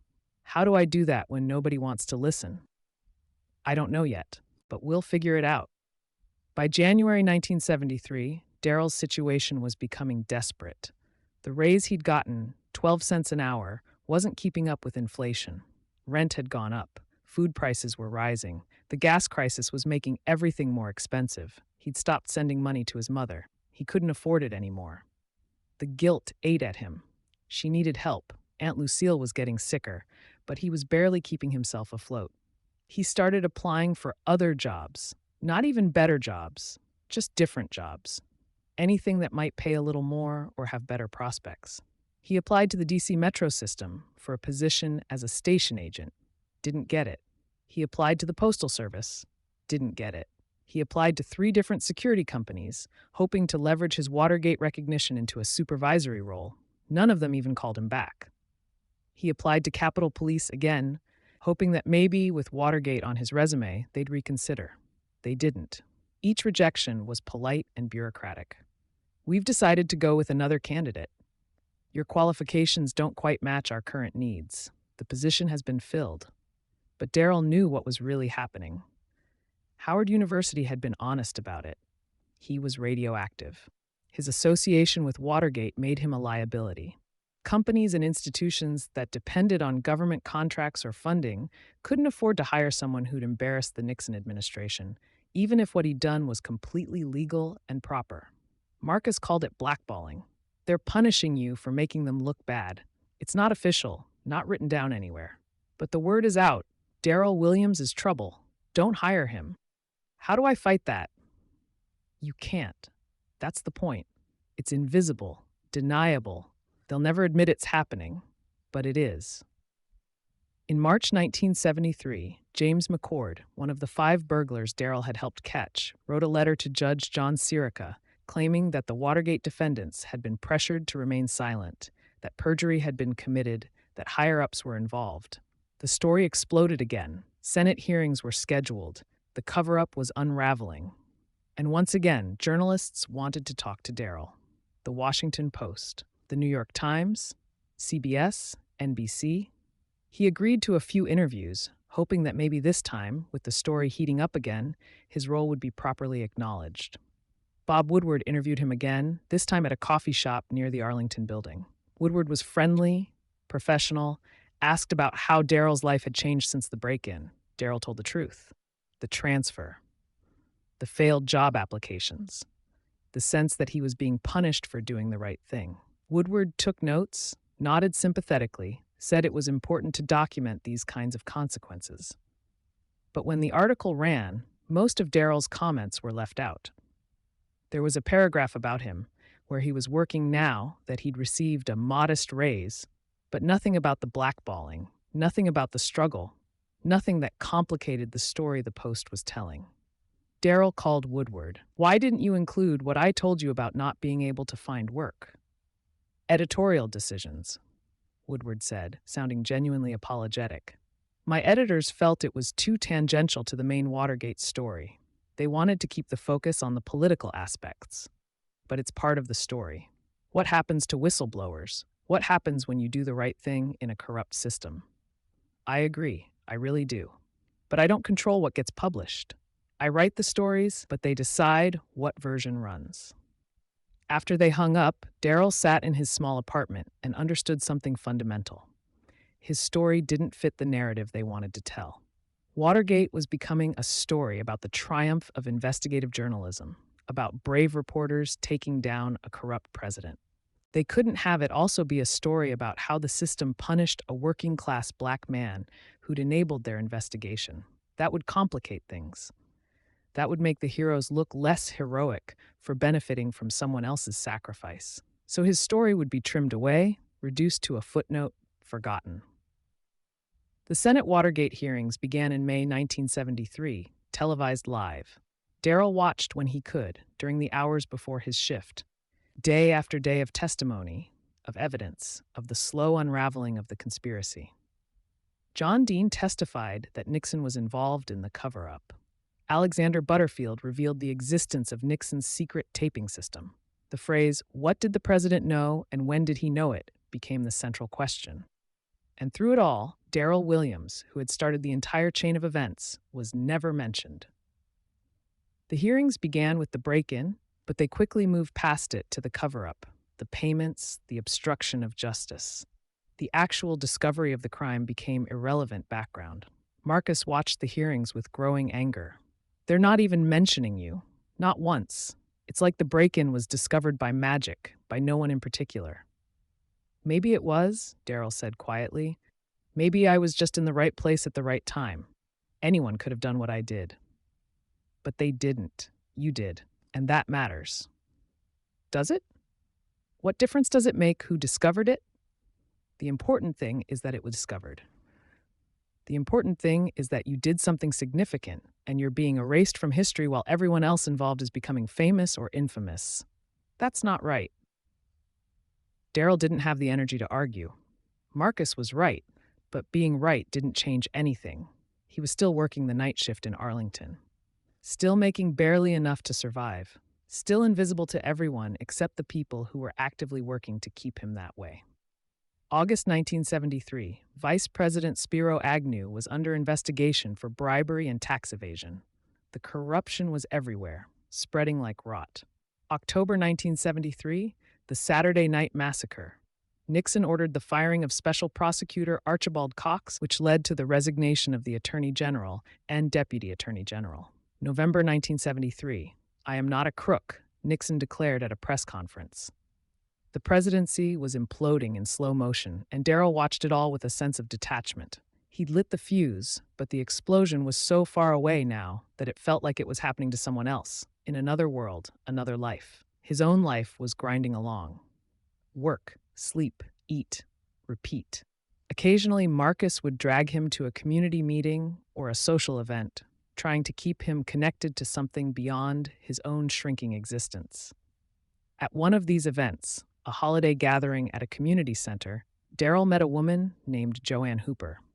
She was his neighbor in the building where he lived, though they'd never really talked before. She was quiet, kind, with a warmth that reminded him briefly of Claudette, though she was nothing like Claudette in other ways. Joanne was working class, had a hard life, understood struggle in a way Claudette never had. They started talking. She knew who he was. "You're the Watergate guard, right?" But she didn't seem to care about that. She was interested in him as a person, not as a footnote to history. They started spending time together. Nothing serious at first, just neighbors being friendly. But there was something comforting about her presence, about having someone who saw him as just Darryl, not as the security guard or the guy who discovered Watergate or any other label. Marcus approved. "She's good for you. You smile more when you talk about her. We're just friends, for now. But Dee, you deserve to be happy. You deserve to have someone in your life. Don't push her away the way you pushed Claudette away." But Darryl was afraid to let Joanne get too close, afraid that she'd see how little he had to offer, how much of a failure he was. He'd done one significant thing in his life, and it had led nowhere. What kind of future could he offer anyone? July 1974, the Supreme Court ruled unanimously that Nixon had to turn over the tape recordings. August 5th, the smoking gun tape was released, proving Nixon had ordered a cover-up just days after the break-in. August 8th, Nixon announced his resignation. August 9th, Richard Nixon left the White House. Darryl watched it happen on his small TV, lifting off from the White House lawn, Nixon giving his final wave, the end of a presidency. "You did that," Marcus said. "You started the chain of events that led to this moment. You should be proud." But Darryl felt empty, hollow. He'd helped bring down a president, and what did he have to show for it? He was 26 years old, still making barely above minimum wage, still living in a studio apartment that barely qualified as housing, still struggling to survive. Nixon was leaving in disgrace, but he'd been pardoned by Gerald Ford a month later. He'd never face trial, never see the inside of a jail cell. He'd retire to California with a pension and Secret Service protection and the ability to write books and give speeches and make millions. Meanwhile, the 5 burglars Darryl had helped catch were going to prison. And Darryl, who'd done nothing wrong, who'd just done his job, was trapped in a life that was slowly crushing him. "I don't feel proud," Darryl said quietly. "I feel cheated." Marcus didn't argue. There was nothing to say. The system had shown its true face. It punished the powerless and protected the powerful, even when the powerful were proven criminals. By 1975, the Watergate story was becoming history. Books were being written, the trials were wrapping up. Haldeman, Ehrlichman, Mitchell, all of them were being sentenced. Relatively light sentences for relatively comfortable minimum security prisons. They'd serve a year, maybe 2, then get out and write their memoirs and go on the lecture circuit. And Darryl was applying for food stamps because his income had fallen below the poverty line. The humiliation of it was profound. Standing in the social services office, filling out forms that documented his inadequacy, admitting that he couldn't support himself despite working full-time. The caseworker was professional but impersonal, processing his application like he was just another number in an overwhelmed system. He qualified. Of course he qualified. A single man making $125 an hour qualified for every assistance program that existed. The food stamps helped. He could afford to eat regularly now, could occasionally buy something other than rice and beans. But it was also a mark of failure, evidence that despite everything, despite his training, despite his moment of significance, despite doing everything right, he'd ended up exactly where the system expected him to be, dependent on government assistance, barely surviving. Marcus tried to reframe it. It's not a personal failure. It's a systemic failure. The system is designed to keep working people poor. You're not using food stamps because you failed. You're using them because the system failed you. Intellectually, Darryl understood that, but emotionally, it felt like his own inadequacy, like he'd been given one chance to prove himself, and he'd somehow blown it. In early 1976, Darryl got a phone call that briefly rekindled hope. A production company was making a movie about Watergate based on the Woodward and Bernstein book All the President's Men. They wanted him to play himself in the film. "It's a small part," the casting director explained. just a few scenes showing the discovery of the break-in. But we think it's important to have the real security guard in the role. It adds authenticity. How much does it pay? SAG minimum for the days you're shooting, probably 3 or 4 days total. We're looking at about $800. $800. It was more money than Darryl had seen at once since Detroit. It was a month and a half of wages. When do we start? Filming was surreal. They recreated the Watergate building on a soundstage, built the corridors and doors and the security office. Darryl had to show them exactly how he'd made his rounds, how he'd discovered the tape, how he'd called the police. Robert Redford and Dustin Hoffman were there, playing Woodward and Bernstein, though Darryl didn't have any scenes with them. He was just the security guard in the background, the mechanism that started the story before the real heroes appeared. The director was patient with him. You're not an actor, and we're not expecting you to be. Just do what you did that night. Be natural. Natural. Darryl walked through the scene, removing the tape, leaving the building, returning, finding it replaced, making the phone call, and tried to remember how he'd felt, the confusion, the realization, the decision to call police. But it felt hollow performing it now, years later, for cameras. The significance had drained away. It was just actions, just movement, just pretending to be himself. They shot his scenes over 3 days, $800 as promised minus taxes, about $600 after everything was taken out. On the last day, he asked the assistant director if he could meet Redford and Hoffman just to say hello. The AD looked uncomfortable. They're on a tight schedule, but I'll ask. They never asked, or if they did, the answer was no. Darryl finished his scenes and left the set without meeting the men who were playing the journalists who'd benefited from his discovery. It was fitting, somehow. Even in the movie about Watergate, he was peripheral, present but not important, there but not seen. The movie came out in April 1976. All the President's Men. It was a critical and commercial success, praised for its taut direction and strong performances. Redford and Hoffman were celebrated. The film was nominated for 8 Academy Awards and won 4. Darryl went to see it at a theater in D.C., sitting in the back row, watching himself on screen. His scenes were brief, maybe 3 minutes total in a 2-hour film. The audience barely noticed him. He was just the security guard who discovered the tape. A plot point, not a character. The movie focused on Woodward and Bernstein, on their investigation, their breakthroughs, their triumph. It was their story. He was just the opening scene, the inciting incident, quickly forgotten as the real story began. Marcus was furious when he saw it. You're in the movie for 5 minutes. Meanwhile, they made Redford and Hoffman look like the heroes of democracy. Like they personally brought down Nixon. They did investigate. They did write the stories. Based on information that started with you, you're the reason there was anything to investigate.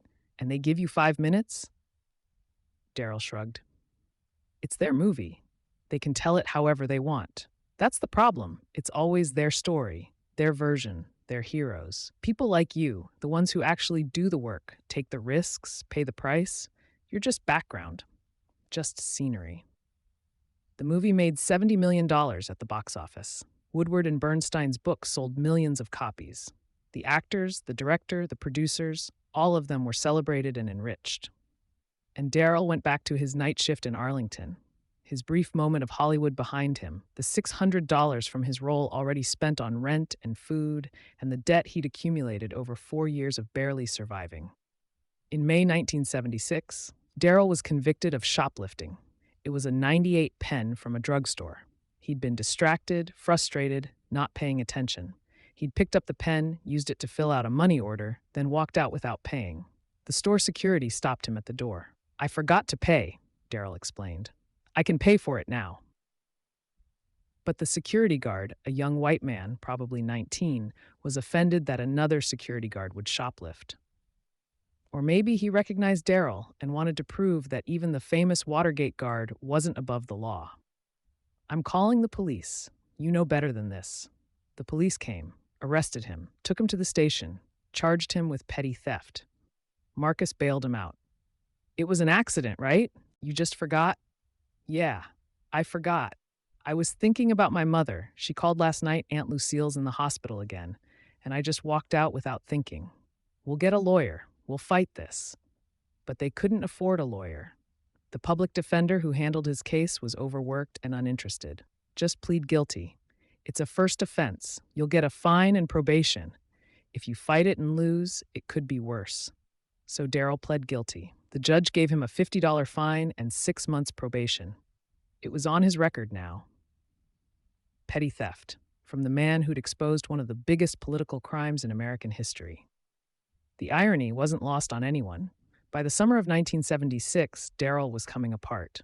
The accumulated weight of 4 years, the transfer, the blackballing, the poverty, the erasure from his own story, the conviction, had broken something fundamental inside him. He was drinking more. Not heavily, he couldn't afford that, but enough to numb the edges of his bitterness. Enough to help him sleep when the insomnia got bad. Joanne noticed.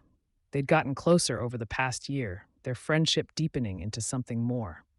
But she could see him deteriorating. "You need to talk to someone," she said one evening. "A counselor or a therapist or something. You're carrying too much." "I can't afford a therapist." "There are free clinics, community health centers." "I'm fine." "You're not fine. You're angry all the time. You barely eat. You're drinking too much. You're not fine." She was right, but Darryl couldn't admit it.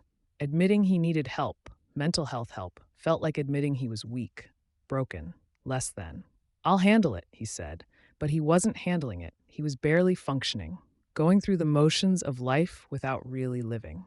On the night of the 1976 presidential election, Darryl and Marcus watched the returns together. Carter won, a Democrat, a Washington outsider, running on a platform of honesty and integrity after the corruption of Nixon. "This is because of what you did," Marcus said.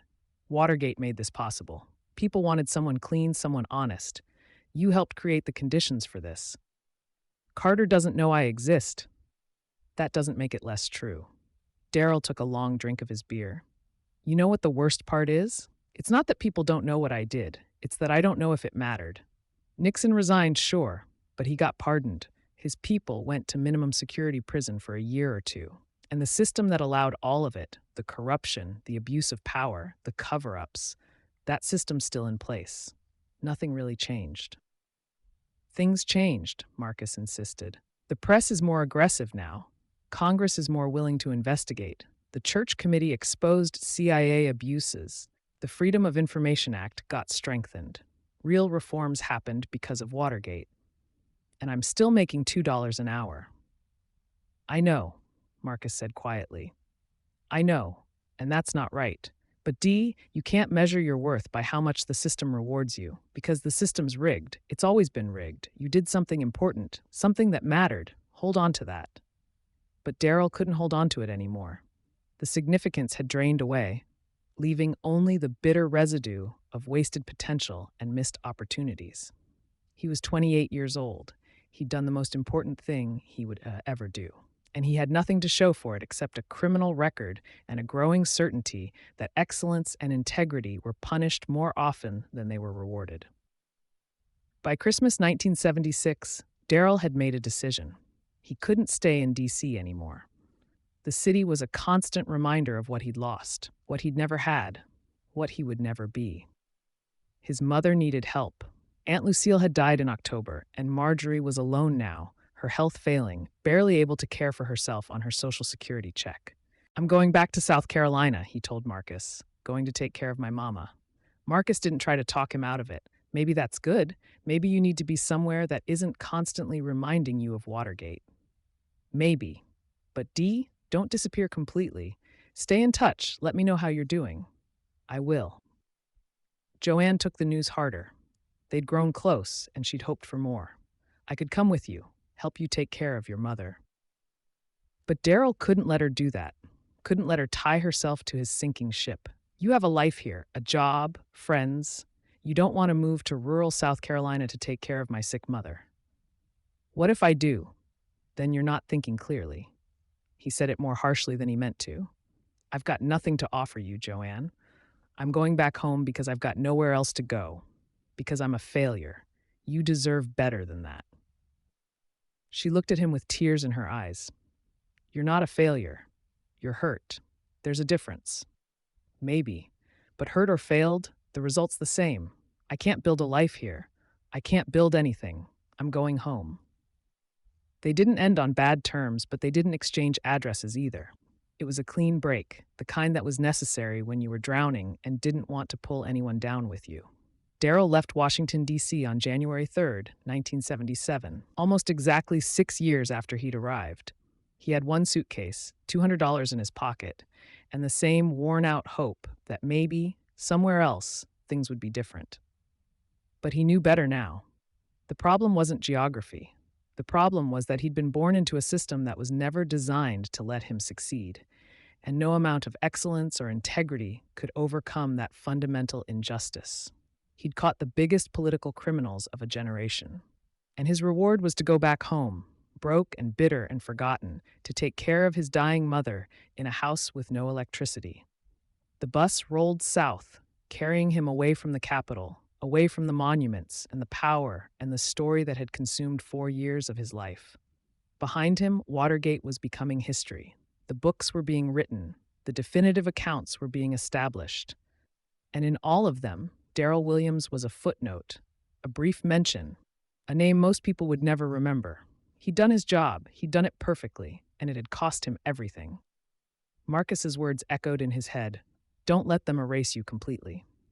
But as the bus crossed into Virginia, heading toward North Carolina and then South Carolina, Darryl understood that the erasure was already complete.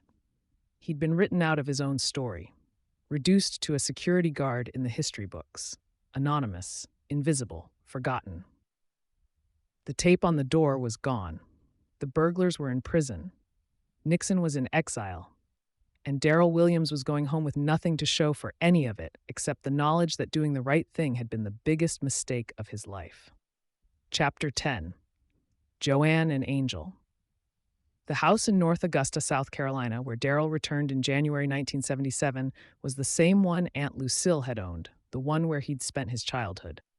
But it had aged badly in the years since he'd left. The porch sagged. The roof had missing shingles. The paint had peeled away in strips, exposing gray wood underneath.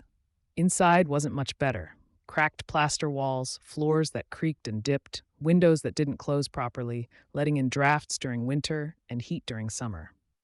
Marjorie lived there alone now, 61 years old, but looking 75. Aunt Lucille's death had taken something essential from her, and her own health had collapsed in the months since. She had diabetes, poorly controlled because medication was expensive and doctor visits more so. Her vision was failing. Her legs swelled so badly some days she couldn't walk. She cried when she saw Darryl at the door, hugged him with trembling arms, and he felt her ribs through her thin house dress. "Baby, you came home." "Yes, Mama, I'm here." "You didn't have to. I know you had your life in Washington." But they both knew that wasn't true. He'd had a job in Washington, barely. He'd had survival, but not a life, not anything worth holding on to. The house had no electricity. The power had been shut off 2 months earlier when Marjorie couldn't pay the bill. She'd been living with kerosene lamps and candles, cooking on a wood stove that barely worked, fetching water from a neighbor's hose because the well pump was electric. Darryl spent his first 2 days just trying to make the house livable. He found odd jobs around the neighborhood, chopping wood, repairing fences, anything that paid cash, and used the money to get the electricity turned back on. The power company wanted $200 in back payments, plus a new deposit. It took him 3 weeks of work to scrape together the money. In the meantime, he and Marjorie lived like it was 1900. They cooked over the wood stove. They used the outhouse because the indoor plumbing didn't work without electricity. They went to bed when the sun went down because kerosene was expensive. It was a harsh education in just how far he'd fallen. 4 years ago, he'd been on national news. His name had been in major newspapers. He'd been interviewed by Bob Woodward. He'd appeared in a Hollywood movie. Now he was living without electricity in rural South Carolina, barely surviving on odd jobs and his mother's $450 monthly Social Security check. Marcus called once a week from D.C., always asking the same questions. "How are you doing? Do you need money? Are you looking for work?" Darryl lied, said things were fine, said he was settling in, said he'd find steady work soon. But the truth was that finding work in North Augusta in 1977 was nearly impossible for a 29-year-old black man with a GED, a spotty work history, and a petty theft conviction. The few jobs available, factory work, construction, janitorial, all had younger, healthier applicants. And when potential employers heard his name, recognized it from the Watergate coverage, they got that same look the Howard University interviewer had given him: radioactive. By spring, he'd given up looking for formal employment. He survived on odd jobs: yard work, handyman repairs, moving furniture. Cash under the table, enough to keep them fed and the electricity on, but nothing left over for savings or emergencies or any kind of future. Summer 1977 arrived with oppressive heat. The house, with its poor insulation and inadequate ventilation, became an oven. Marjorie's health worsened. The diabetes was progressing, damaging her kidneys, her heart, her vision. She needed medications they couldn't afford. She needed regular doctor visits they couldn't arrange. She needed care that Darryl, with his limited medical knowledge and non-existent resources, couldn't provide. On a Tuesday in July, she collapsed in the kitchen. Darryl found her on the floor, conscious but unable to stand, her speech slurred, her left side weak. Stroke. He called for an ambulance. They had a phone now, one of the few luxuries he'd managed, and rode with her to the county hospital. The emergency room doctor was frank. She needs to be admitted, probably for several days. We need to run tests, stabilize her condition, adjust her medications. How much will that cost? She's on Medicare, right? Yes. Then most of it will be covered, but there will be some out-of-pocket costs, copays, deductibles, probably a few $100s. A few $100s. It might as well have been a few thousand. Darryl had maybe $30 to his name. He sat by Marjorie's hospital bed for 3 days while they ran tests and adjusted medications. She'd had a minor stroke, enough to cause temporary weakness and speech problems, but not enough to cause permanent damage if properly treated. The neurologist explained that she'd need physical therapy, better medication management, regular follow-ups. Does she have someone at home who can help her? Make sure she takes her medications, help her with mobility exercises? I'll do it, Darryl said. Are you trained in caregiving? No, but I'll learn. The doctor looked at him with something like pity. It's a lot of work, caring for a stroke patient, especially someone with underlying diabetes. You might want to look into home health services. But home health services cost money they didn't have. When Marjorie was discharged 5 days later, the hospital bill was $1,147. After Medicare, they owed $423. The billing department worked out a payment plan, $50 a month until it was paid off. $50 a month, on top of everything else, rent, which they paid to the estate that owned Aunt Lucille's house now that she was gone, utilities, food, medications. It was impossible math, numbers that didn't add up no matter how you calculated them. By fall, Darryl was underwater. Every month he fell further behind. The hospital payment plan was in arrears. The electricity bill was past due again. They were eating rice and beans most days because that was all he could afford.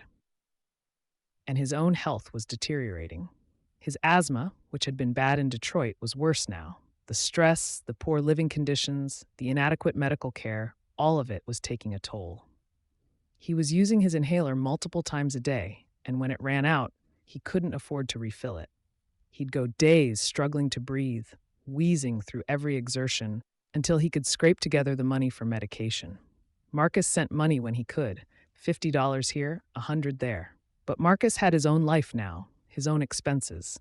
He'd gotten married, had a child on the way. He couldn't keep supporting Darryl indefinitely.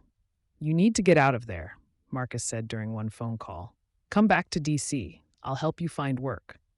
I can't leave my mother. Then bring her with you. She can't travel.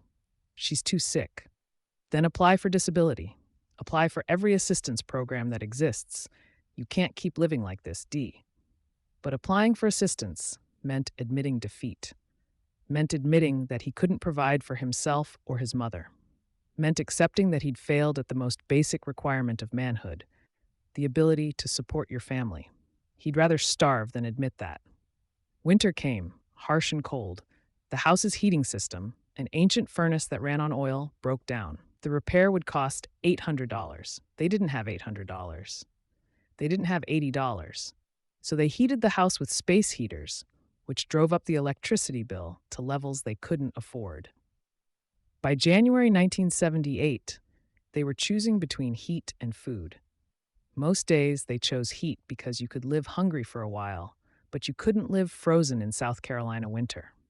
Darryl's weight dropped. He was 6 feet tall and weighed maybe 145 pounds, all sinew and bone. His face was gaunt, his eyes hollow. He looked like someone wasting away, which he was.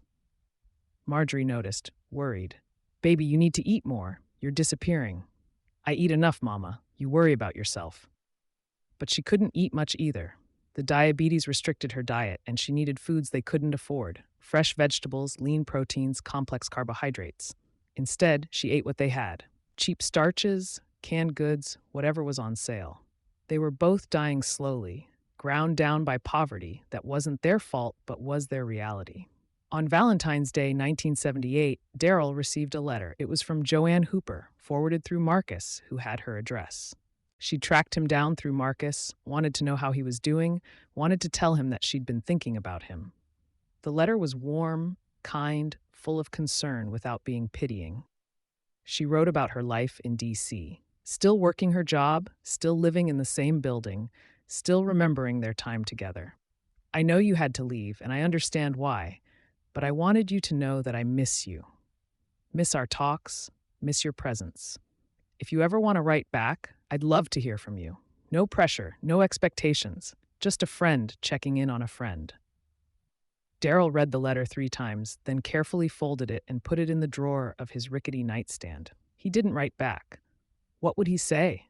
That he was living in poverty, caring for his dying mother, barely surviving? That he'd become everything he'd feared becoming: a failure, a burden, a cautionary tale? But he kept the letter.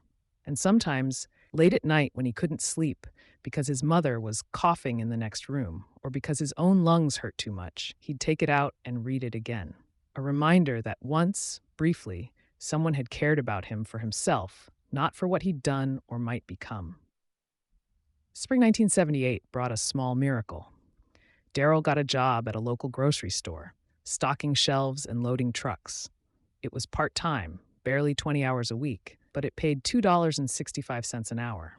Combined with his odd jobs, it was almost enough to keep them afloat. The work was hard on his lungs, moving heavy boxes in a dusty stockroom, but he couldn't afford to be picky. He took his inhaler before each shift, pushed through the wheezing and chest tightness, and did the work. His supervisor was a white man in his 40s named Dale, who treated all his employees with equal contempt but seemed to particularly enjoy making Darryl's life difficult. Extra shifts with no notice, the heaviest lifting, the worst assignments. "You're the Watergate guard, right?" Dale asked one day. "I was a security guard who worked at Watergate, yes." "Thought you'd be doing something more important than stocking shelves." "Yeah. Well, life doesn't always work out how you expect." Dale laughed, but there was no humor in it.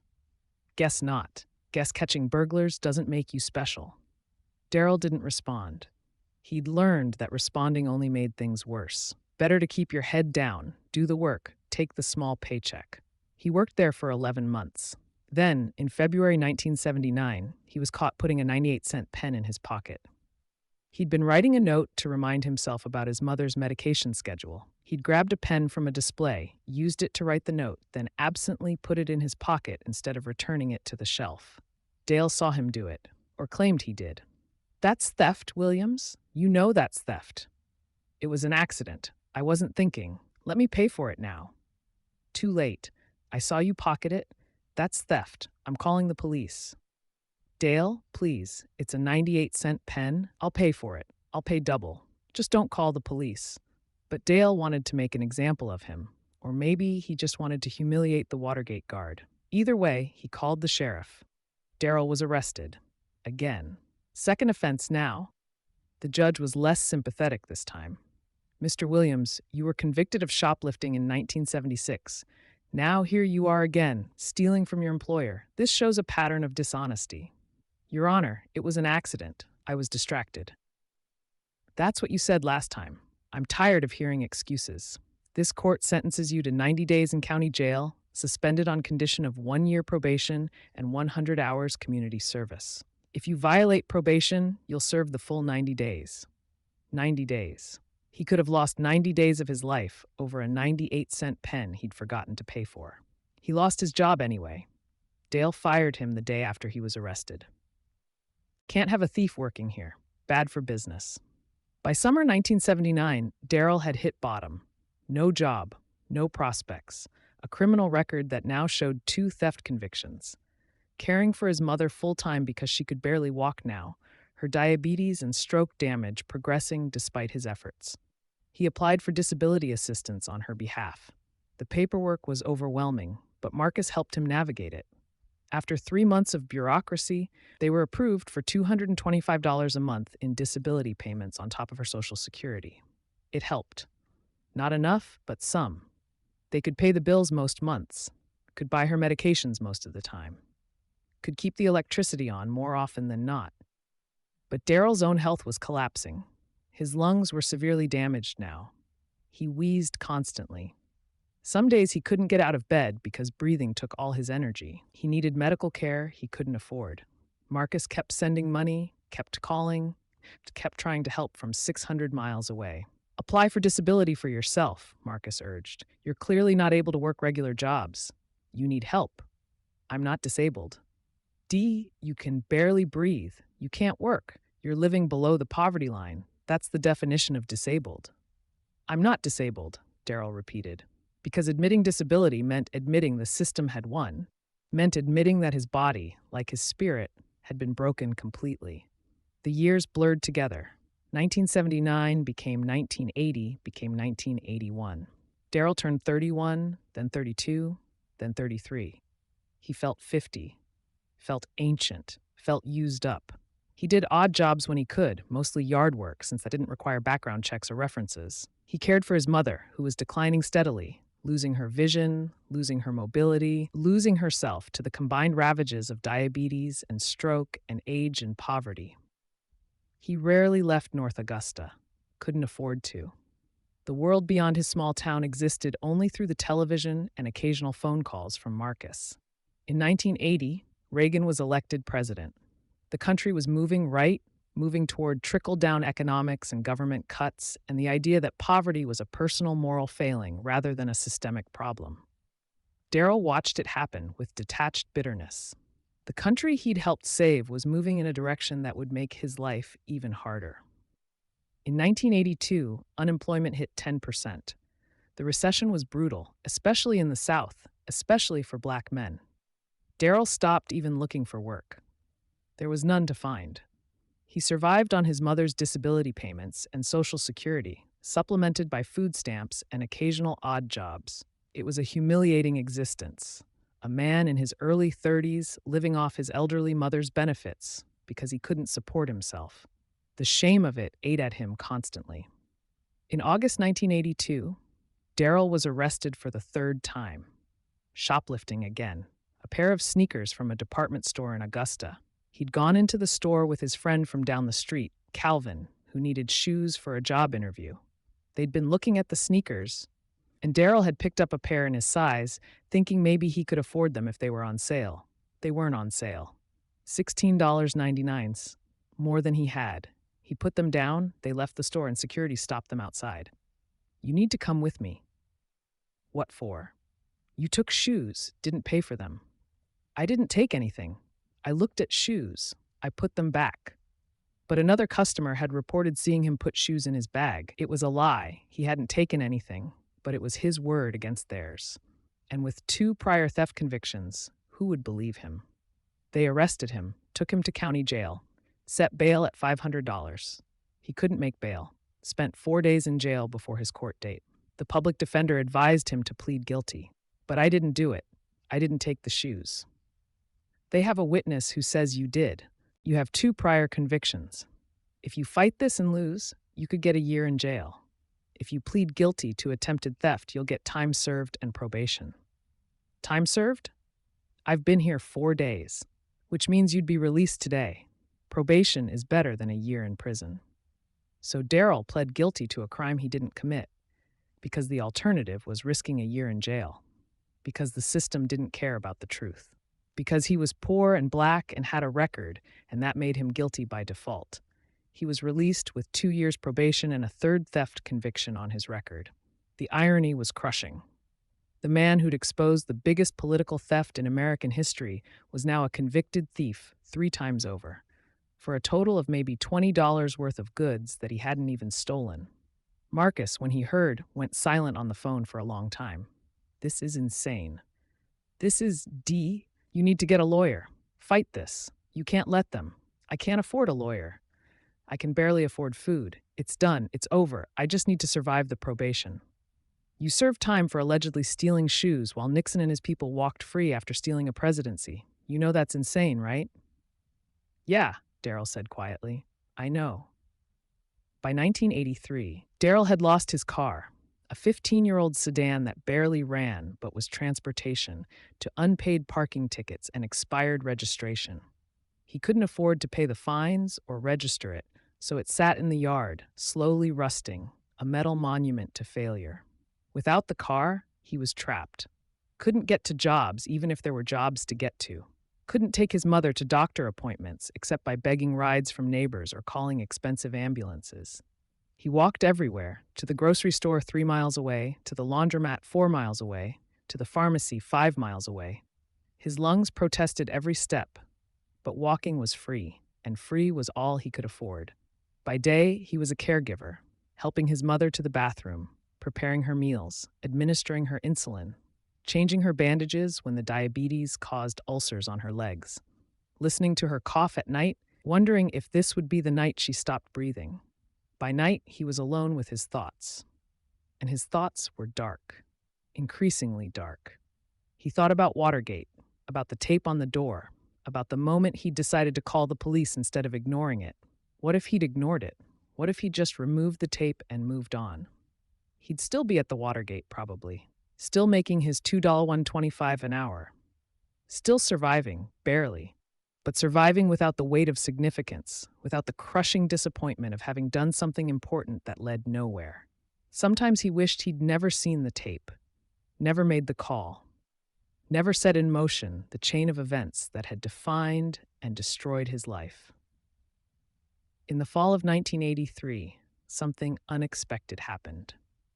Joanne Hooper called. Marcus had given her the number. Darryl had gotten a phone installed again after his mother's stroke, paying for it with money Marcus sent, and she called one evening when Darryl was alone, his mother asleep in the next room. Darryl, it's Joanne. His heart jumped at her voice. Joanne, hi, it's been 6 years, I know. Her voice was warm, familiar, carrying him back to a time when things had been hard but not impossible. How are you? He couldn't lie to her. I'm not good, Joanne. I'm not doing well at all. They talked for 2 hours. He told her everything. The return to South Carolina, his mother's declining health, the arrests, the poverty, the crushing weight of failure. She listened without judgment, offering comfort without platitudes. I'd like to come visit, she said. If that's okay, I have some vacation time. I could come for a week. You don't want to see me like this. I want to see you. Period. Let me come. He wanted to say no, wanted to protect her from the reality of his life. But he was so tired, so lonely, so desperate for connection. Okay, he said, come. Joanne arrived 2 weeks later, Darryl met taking her a bus with a borrowed car from Calvin. She looked good, older, fuller, but good, confident, stable. Everything he wasn't. She hugged him at the bus station, and he felt her shock at how thin he was, how worn. But she didn't say anything, just held him for a long moment. I'm glad you called me back, she said. I'm glad you let me come. He brought her to the house, apologizing the whole way for its condition, for the neighborhood, for everything. But she didn't seem to care. She greeted Marjorie warmly, helped make dinner, settled in like she belonged. That night, after Marjorie was asleep, they sat on the sagging porch and talked like they used to in D.C., about everything and nothing, about the past and the present and the uncertain future. Why did you come? Darryl asked. Really? Why track me down? Why come all this way? Joanne was quiet for a moment, because when we were together in D.C., I saw someone good, someone who'd been beaten down, but hadn't become bitter, who still cared, still tried, still hoped, and I wanted to know if that person was still there. He's not. That person's gone. I don't believe that. You're hurt, you're tired, but you're still good. You're still the man who checked those doors at 2 in the morning because it mattered to do the job right.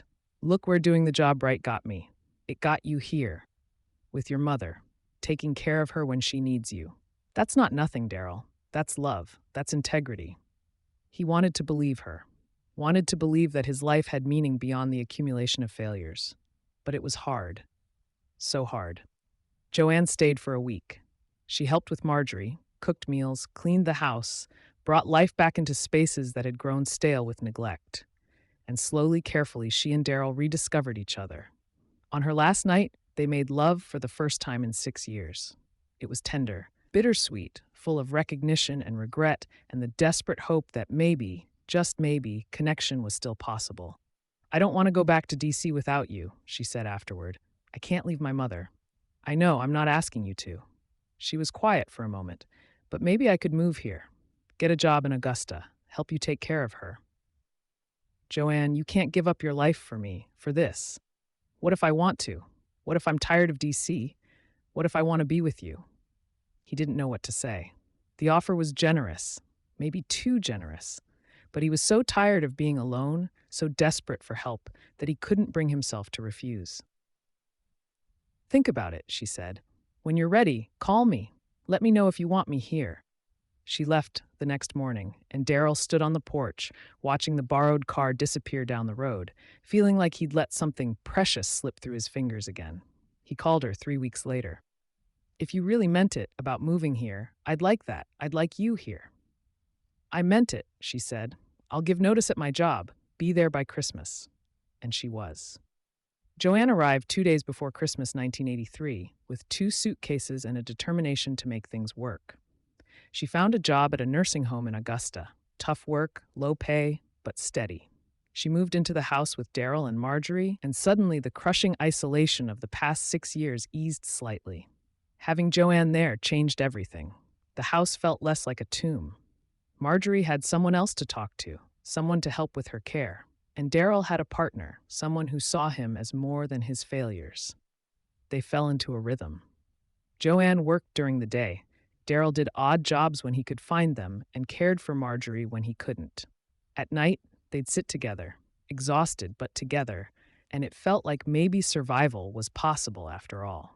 In the spring of 1984, Joanne told him she was pregnant. They were sitting on the porch, watching the sunset over the scraggly yard. She just said it, simply, I'm pregnant. Darryl stared at her. Are you sure? I'm sure, about 3 months along. Baby's due in November. He should have been happy, should have felt something positive. But all he felt was terror. How were they going to afford a baby? They could barely afford to feed themselves.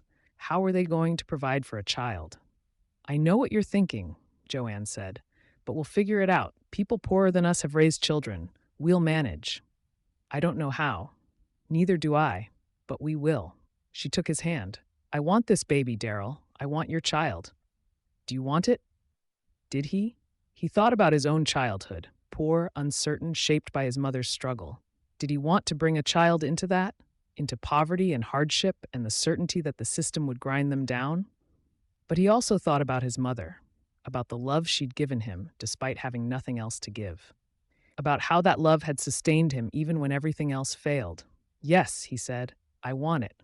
I want our child. Angel was born on November 3rd, 1984 at the county hospital. A tiny girl, just over 6 pounds, with a full head of black hair and eyes that seemed to take in everything. Darryl held her in his arms and felt something crack open in his chest, something that had been closed for years. She was perfect, completely perfect, and she was his. Angel, Joanne said, that's her name, Angel Williams. Angel, Darryl repeated, looking down at his daughter. Hello, Angel. I'm your daddy. The baby made a small sound, and Darryl felt tears running down his face. He'd done one thing right. He'd helped bring this life into the world. Whatever else he'd failed at, he'd succeeded at this. But the reality of having a child, the financial reality, was crushing. Diapers, formula, clothes, medical care. It all cost money they didn't have. Joanne's job at the nursing home paid barely above minimum wage. Darryl's odd jobs brought in maybe $100 a month. His mother's benefits kept them housed and fed, but there was nothing left over for a baby. They applied for WIC, Women, Infants, and Children Nutrition Program. Got approved for formula and baby food. Applied for Medicaid for Angel. Got approved for that too.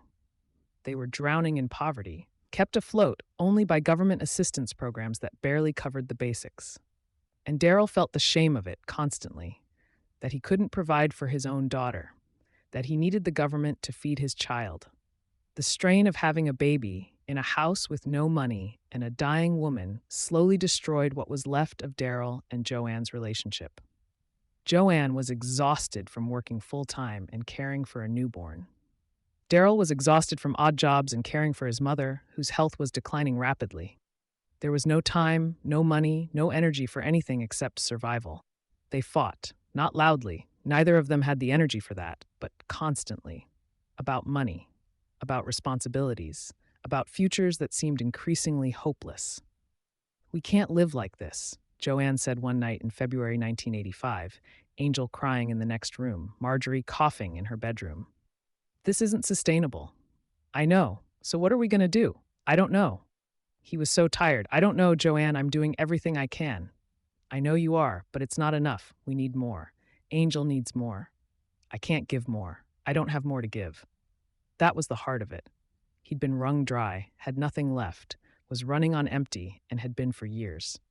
"I think," Joanne said carefully, "that maybe I should move back to D.C. My sister's there. She has space. She could help with Angel, and I could get a better job there, make more money. So you're leaving."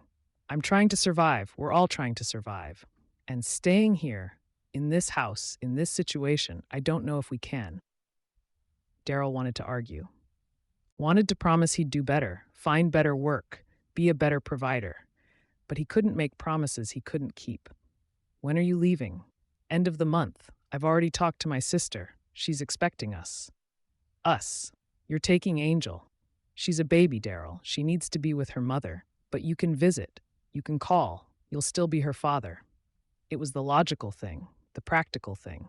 But it felt like another failure, another loss, another piece of himself being stripped away. Joanne and Angel left on February 28, 1985. Darryl held his 4-month-old daughter for what might be the last time in a long time, memorized her face, kissed her forehead. "I love you," he whispered. "Daddy loves you. I'm sorry I can't give you more." Joanne hugged him goodbye.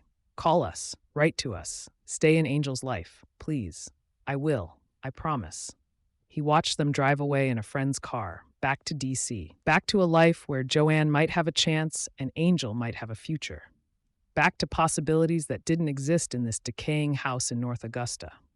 After they were gone, he went inside and sat with his mother, who was barely conscious these days, lost in medication and pain in the fog of approaching death. "They're gone, Mama." She stirred, looked at him with cloudy eyes. "Joanne and the baby?" "Yes." "That's good, baby. That's good. They need better than this." "I know. You're a good father. You did right by them." But he didn't feel like a good father. He felt like a man who'd failed so completely that his own child's mother had to leave him just to survive. The years after Joanne and Angel left were a blur of increasing desperation. Darryl tried to stay in touch, called every few weeks, sent what little money he could, but the distance made it hard. Angel was growing up without him. First words, first steps, first everything. He missed it all. Joanne sent pictures occasionally. Angel at 6 months, at 1 year, at 2 years. A beautiful child, getting bigger, looking more like both of them. Darryl kept the pictures in his wallet, looked at them on bad days, reminded himself that he'd created something good even if he couldn't be part of it. He tried to be a present father from 600 miles away. But how do you be present when you have no money for visits? When phone calls are expensive? When your own life is barely holding together? The answer was, you do your best. And your best is never enough. Marjorie died on March 12, 1992. She'd been declining for years, but the end, when it came, was still shocking. Darryl woke up one morning and found her in bed, still and cold. She'd passed during the night, quietly, without waking him. He sat beside her body for an hour before calling anyone, just sitting there, holding her hand, saying goodbye to the woman who'd given him everything and gotten so little in return. The funeral arrangements were a nightmare. He had no money. Marjorie had no life insurance. There were options for indigent burials, but they were humiliating. paupers' graves, no ceremony, no dignity. Marcus offered to help with the costs, but Darryl refused. Marcus had his own family now, his own expenses. He couldn't keep supporting Darryl indefinitely. In the end, Darryl made the only decision he could make. He donated Marjorie's body to medical science. The medical school would use her body for training, then cremate her, then return the ashes to him eventually. It was practical, it was necessary, it was free, and it was the most painful thing he'd ever done. His mother, who'd sacrificed everything for him, didn't even get a proper funeral, didn't get a burial, didn't get the dignity she deserved in death because her son was too poor to provide it. He sat in the empty house after signing the papers, and he wept. For his mother, for himself, for Angel, growing up without him. For all the ways his life had gone wrong, despite doing everything he was supposed to do. He'd checked the doors. He'd made the phone call. He'd exposed corruption. He'd done the right thing. And his reward was sitting alone in a house with no electricity, too poor to bury his own mother. Chapter 11. The Final Years. The house felt enormous after Marjorie died. Not physically, it was the same small, decaying structure it had always been, but emotionally. Every room echoed with absence. The bedroom where his mother had spent her final years, coughing through the nights. The kitchen where she'd taught him to make biscuits from flour and water when there was nothing else to eat. The porch where they'd sat together in the evenings, not talking much, just existing in each other's presence. Now it was just Darryl, alone, 44 years old and feeling 70, living in a house that belonged to an estate that occasionally threatened eviction for unpaid back rent. Surviving on food stamps and the occasional odd job that his deteriorating health still allowed. The grief was crushing, not just for his mother, though that was profound enough, but for everything. For the life he'd imagined at 17 when he'd boarded the bus to Battle Creek. For the man he'd thought he'd become. For the father he'd wanted to be but couldn't manage to be. For all the ways things had gone wrong despite his best efforts. He spent the first month after her death barely functional. Getting out of bed felt impossible most days. Eating was a chore he couldn't muster energy for. He lost more weight, down to maybe 135 pounds now on his 6-foot frame. He looked skeletal, looked like someone dying, which he supposed he was. Just slowly. Marcus called every few days, worried. "Dee, you've got to pull yourself together. I know you're grieving, but you can't just give up." "I'm not giving up. I'm just tired. Come to DC. Stay with me and Patricia for a while. Get away from that house. I can't afford the bus ticket. I'll send you money for a ticket. I can't impose on your family like that. You're not imposing. You're family. Let me help you." But Darryl couldn't accept help anymore. Every offer of assistance felt like confirmation of his failure, evidence that he was a burden, proof that he'd become exactly what he'd feared, useless.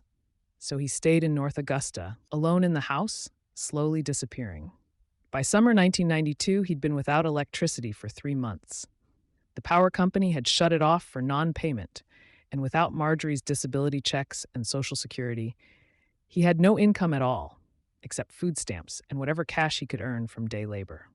He was living like it was the 19th century again, cooking over a fire pit in the backyard when he cooked at all. Using candles at night. Fetching water from a neighbor's hose because the well pump was electric. Bathing in cold water when he bothered to bathe, which was increasingly rare. The house was deteriorating around him. The roof leaked in 6 places. The porch was so unstable it might collapse at any moment. The plumbing had failed completely. He was using an outhouse again, something he hadn't done since childhood. Neighbors noticed. Mrs. Robertson from 2 houses down brought him food sometimes, leftovers from her own meager table, a kindness she could barely afford, but offered anyway because that's what neighbors did in poor communities. They survived together because surviving alone was impossible. "Darryl, baby, you need to get help," she said one afternoon, dropping off a container of beans and rice. "You can't live like this." "I'm managing." "You're not managing. You're dying. Everybody can see it." She hesitated. "Have you thought about a shelter? There's one in Augusta that—" "I'm not homeless. I have a house. A house with no power, no water, no heat. That's not much different from homeless, honey." She was right, but admitting it meant admitting total defeat. As long as he had the house, broken down as it was, he could tell himself he wasn't at rock bottom. Going to a shelter would mean acknowledging that rock bottom had come and gone long ago. "I appreciate the food, Mrs. Robertson. I really do." She looked at him with pity and frustration. "You're a stubborn man, Darryl Williams. Always have been. But stubborn won't keep you alive." Fall came, and with it, the realization that he couldn't survive another winter in the house without heat. Last winter with his mother, they'd at least had space heaters when the electricity was on. This year, he had nothing.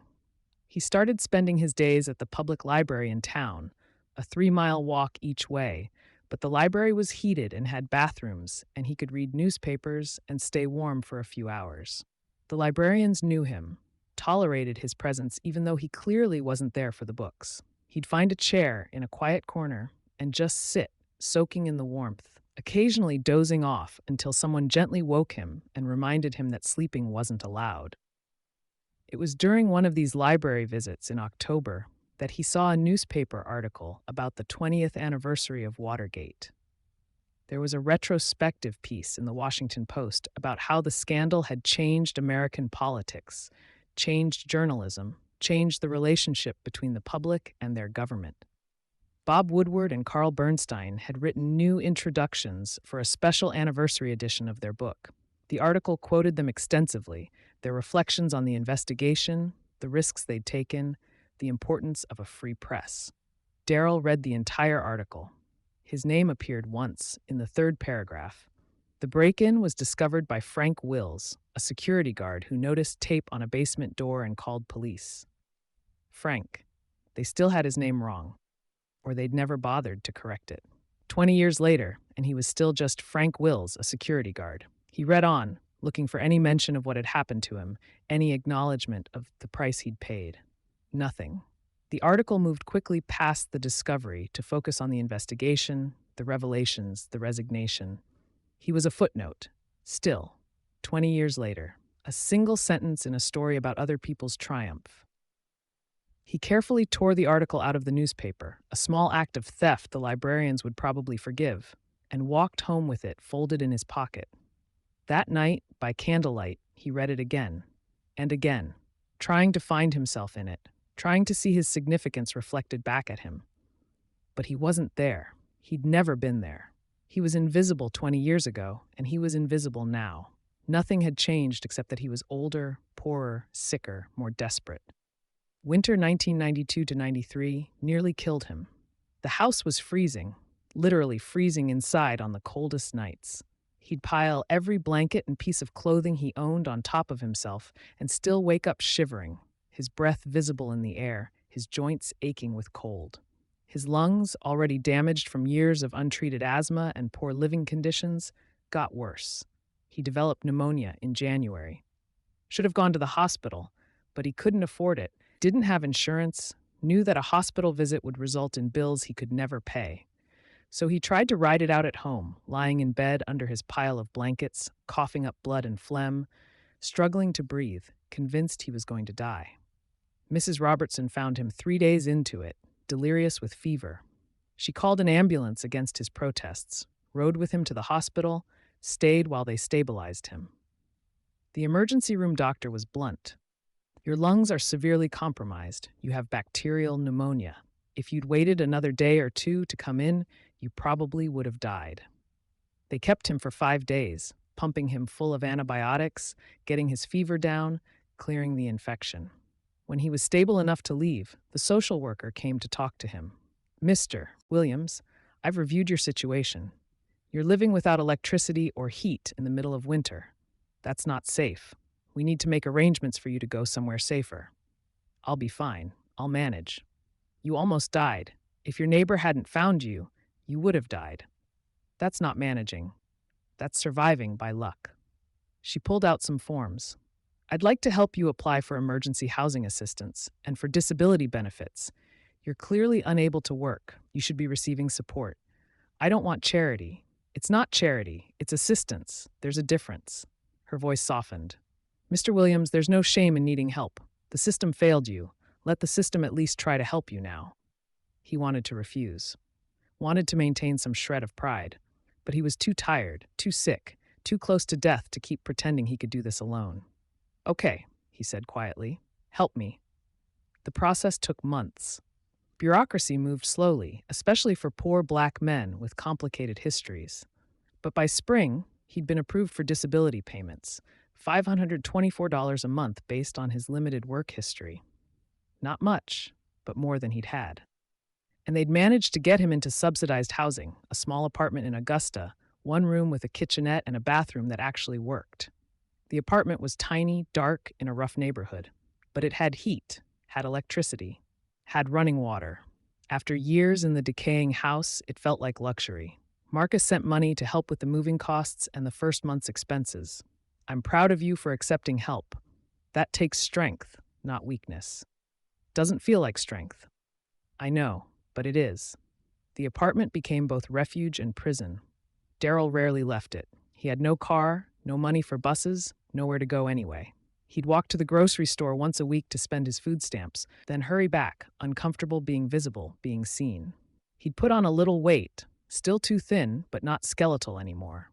The regular meals, the heated apartment, the medications he could now afford, they'd stabilized him physically. But mentally, emotionally, he was deteriorating. Depression settled over him like a thick blanket. He'd go days without speaking to anyone. Would sit in the dark apartment even during the day, curtains drawn, TV playing, but not really watching it. Time became meaningless. Days blurred together. He'd look at the calendar and realize weeks had passed without him noticing. He tried to call Angel on her birthdays, on holidays. Joanne was good about facilitating the calls when he could afford them, but the conversations were awkward. Angel was 8 years old now, growing up in D.C., living a life completely separate from his. She called him Daddy because Joanne taught her to, but she didn't really know him. How could she? He was a voice on the phone a few times a year, a man she'd met maybe 3 times in her life. "How's school?" he'd ask.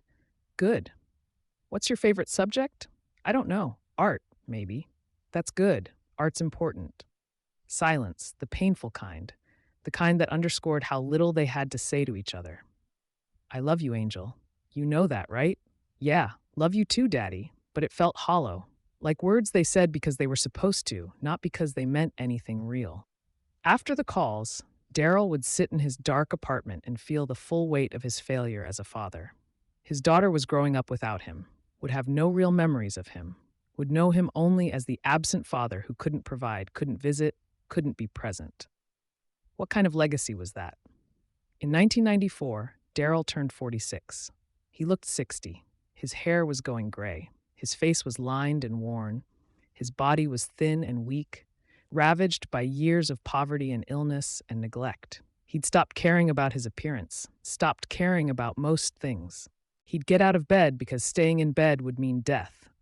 But getting up felt only marginally better than dying. Marcus still called regularly, still sent money when he could, still tried to keep Darryl connected to something beyond his own darkness. "There's a 20th anniversary event for Watergate," Marcus said during one call. "Washington Post is doing a panel discussion with Woodward and Bernstein and some of the other key figures. You should try to attend." "Why would I do that?" "Because you're a key figure. You started it all. They should acknowledge that." "They won't. They haven't in 22 years. Why would they start now?" "Because it's important. Because your story matters. Because—" Marcus paused. "Because if you don't stand up for yourself, no one else will." But Darryl couldn't stand up, couldn't muster the energy or the hope or the anger necessary to demand recognition. He'd spent his whole life doing the work and hoping someone would notice, and no one had.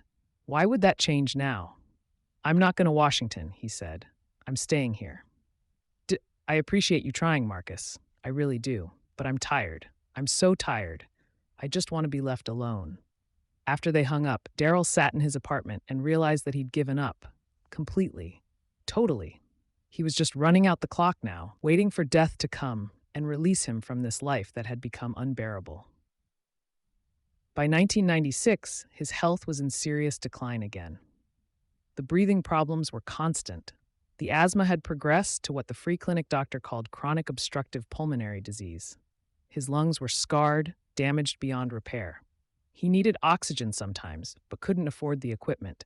He needed regular medications, but even with Medicaid, the copays were often too much. He started having other symptoms too. Persistent cough that wouldn't go away, night sweats that soaked through his sheets, weight loss despite eating regularly, fatigue so profound that walking to the bathroom exhausted him. He ignored it for months, not wanting to know, not wanting to face another medical crisis. But eventually, the symptoms got bad enough that he went to the free clinic. The doctor, a young woman doing her public service hours before moving to private practice, examined him carefully, ordered blood tests, took his history. When she came back with the results, her face was grave. "Mr. Williams, I need to talk to you about your test results. You tested positive for HIV. The words didn't register at first. HIV, AIDS. The disease that was ravaging Black communities, killing thousands, carrying stigma and shame and death sentences. That's not possible. I don't. Have you ever used intravenous drugs? No. Have you had any blood transfusions? Yes, at the hospital. When I had pneumonia, they gave me blood. What year was that? 1993, January. She nodded. Before widespread blood screening, it's possible the blood supply was contaminated. Or there could have been other exposures, shared needles for medication, other medical procedures with inadequate sterilization. HIV, from a blood transfusion that had saved his life, or from a contaminated needle at a free clinic that couldn't afford proper equipment, or from any of a dozen moments when poverty had forced him into situations where safety was a luxury he couldn't afford. Am I dying? The doctor was honest. HIV is a serious illness, but with proper treatment, antiretroviral medications, many people live for years with the disease. The problem is that these medications are expensive, and I'm not sure. I can't afford expensive medications. I'm on Medicaid. I make $524 a month. Then we'll work with what's available. There are programs, assistance options. We'll figure it out. She paused. Mr. Williams, I need to ask. Do you have any sexual partners I should contact? Anyone who might have been exposed? No, there's no one. I haven't been with anyone in years. The loneliness of that admission was crushing. He was 48 years old, and he had no one. No partner. No friends except Marcus, 600 miles away.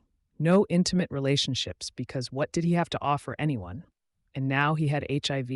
Now he was marked by disease and stigma and death. There's something else, the doctor said gently. You're significantly underweight. You're showing signs of immune system compromise. I think the HIV has progressed to AIDS. AIDS, not just infection, but the disease itself. The final stage, the one that killed you. How long do I have? It's hard to say. With treatment, years potentially. Without treatment.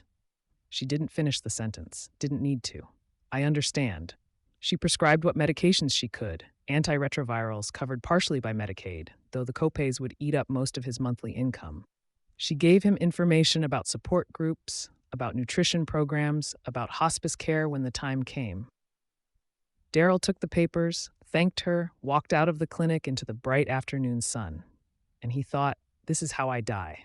Not from asthma or poverty or despair, though all of those contributed, but from AIDS, from a disease that carried shame and judgment, that would make people whisper about lifestyle choices, even though his only crime was being poor and needing medical care.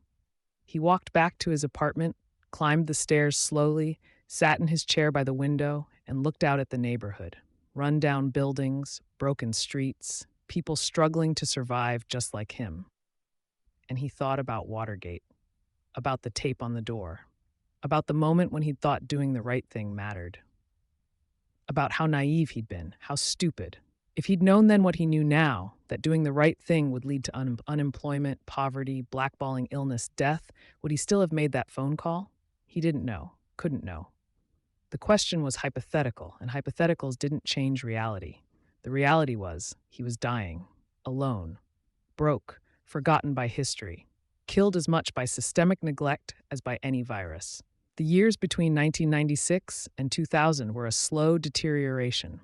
The AIDS medications helped some, kept him alive longer than he would have otherwise, but they had brutal side effects: nausea, diarrhea, neuropathy, liver damage. He felt poisoned by the very medications keeping him alive. His weight dropped again, down to 120 pounds, then 115, then 110. He looked like a skeleton wrapped in skin. His eyes were sunken. His cheeks were hollow. His arms were thin as branches. The opportunistic infections came. Thrush that made eating painful. Pneumonia that came back again and again. Skin infections that wouldn't heal. His immune system was collapsing, and there was nothing he could do to stop it. He stopped calling Angel, stopped calling Marcus, withdrew completely because he didn't want anyone to see him like this. Didn't want anyone to know he was dying of AIDS in a slum apartment in Augusta, Georgia. But Marcus found out anyway. Joanne told him, worried because Darryl had stopped calling, stopped answering his phone. Marcus called the hospital, called social services, tracked Darryl down. "Why didn't you tell me?" Marcus demanded over the phone. "What was there to tell? I'm dying. You can't fix that. I could have visited, could have helped, could have been there for you. I don't want you to see me like this. I don't care what you look like. You're my brother. You've always been my brother. Let me help you." But Darryl refused visits, refused help. He'd accepted defeat so completely that he couldn't even accept comfort. He was going to die alone because that's how his life had been. Alone, invisible, forgotten. By the summer of 2000, Darryl knew the end was close. The infections were coming more frequently. The medications weren't working as well. His body was shutting down, piece by piece. He'd developed a brain tumor, an AIDS-related lymphoma that was growing despite the radiation treatments the county hospital provided. The tumor was causing headaches, confusion, vision problems. Sometimes he'd wake up not knowing where he was. Sometimes he'd lose hours, whole days, to blackouts and disorientation. He was 52 years old and felt like he'd lived a century. Every breath hurt. Every movement was exhausting. Every day was a battle just to continue existing. On a Tuesday in late September, September 26, 2000, he woke up feeling worse than usual. The headache was blinding. His vision was tunneling. His coordination was gone.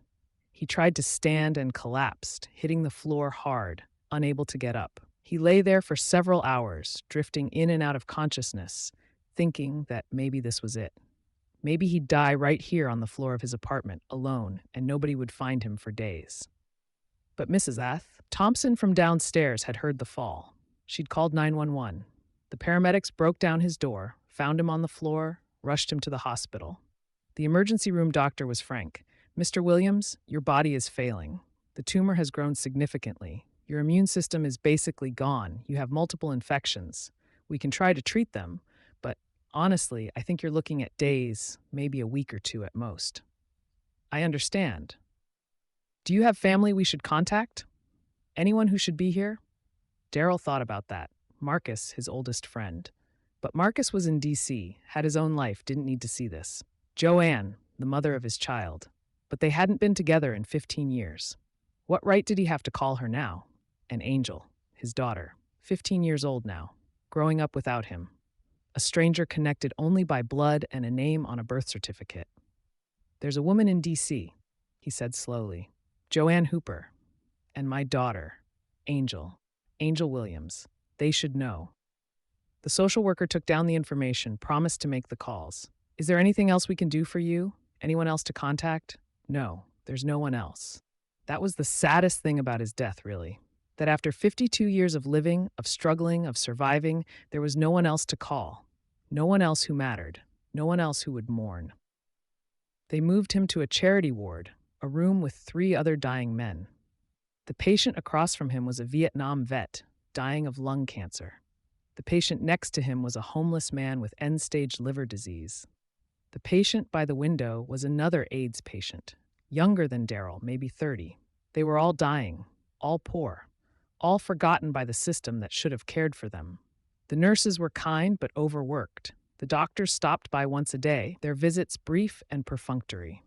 There was nothing left to do except manage pain and wait for death. Darryl drifted in and out of awareness. Sometimes he was lucid, could follow conversations, could understand where he was. Sometimes he was back at the Watergate, making his rounds, finding the tape. Sometimes he was in Detroit with Claudette, young and hopeful. Sometimes he was in Battle Creek with Ray Tucker, learning about dignity and excellence. His dreams and memories and present reality blurred together into a confused mess. But one thing remained clear: he was dying. and he was dying alone. Except he wasn't alone. Gotten the call. Not completely. And she'd done what Darryl couldn't have expected, couldn't have hoped for. She'd brought Angel. They were coming. They'd be there tomorrow. The social worker told him during one of his lucid moments, and Darryl felt something crack open in his chest. Relief, terror, gratitude, shame. His daughter was coming. The daughter he'd barely known, barely been a father to.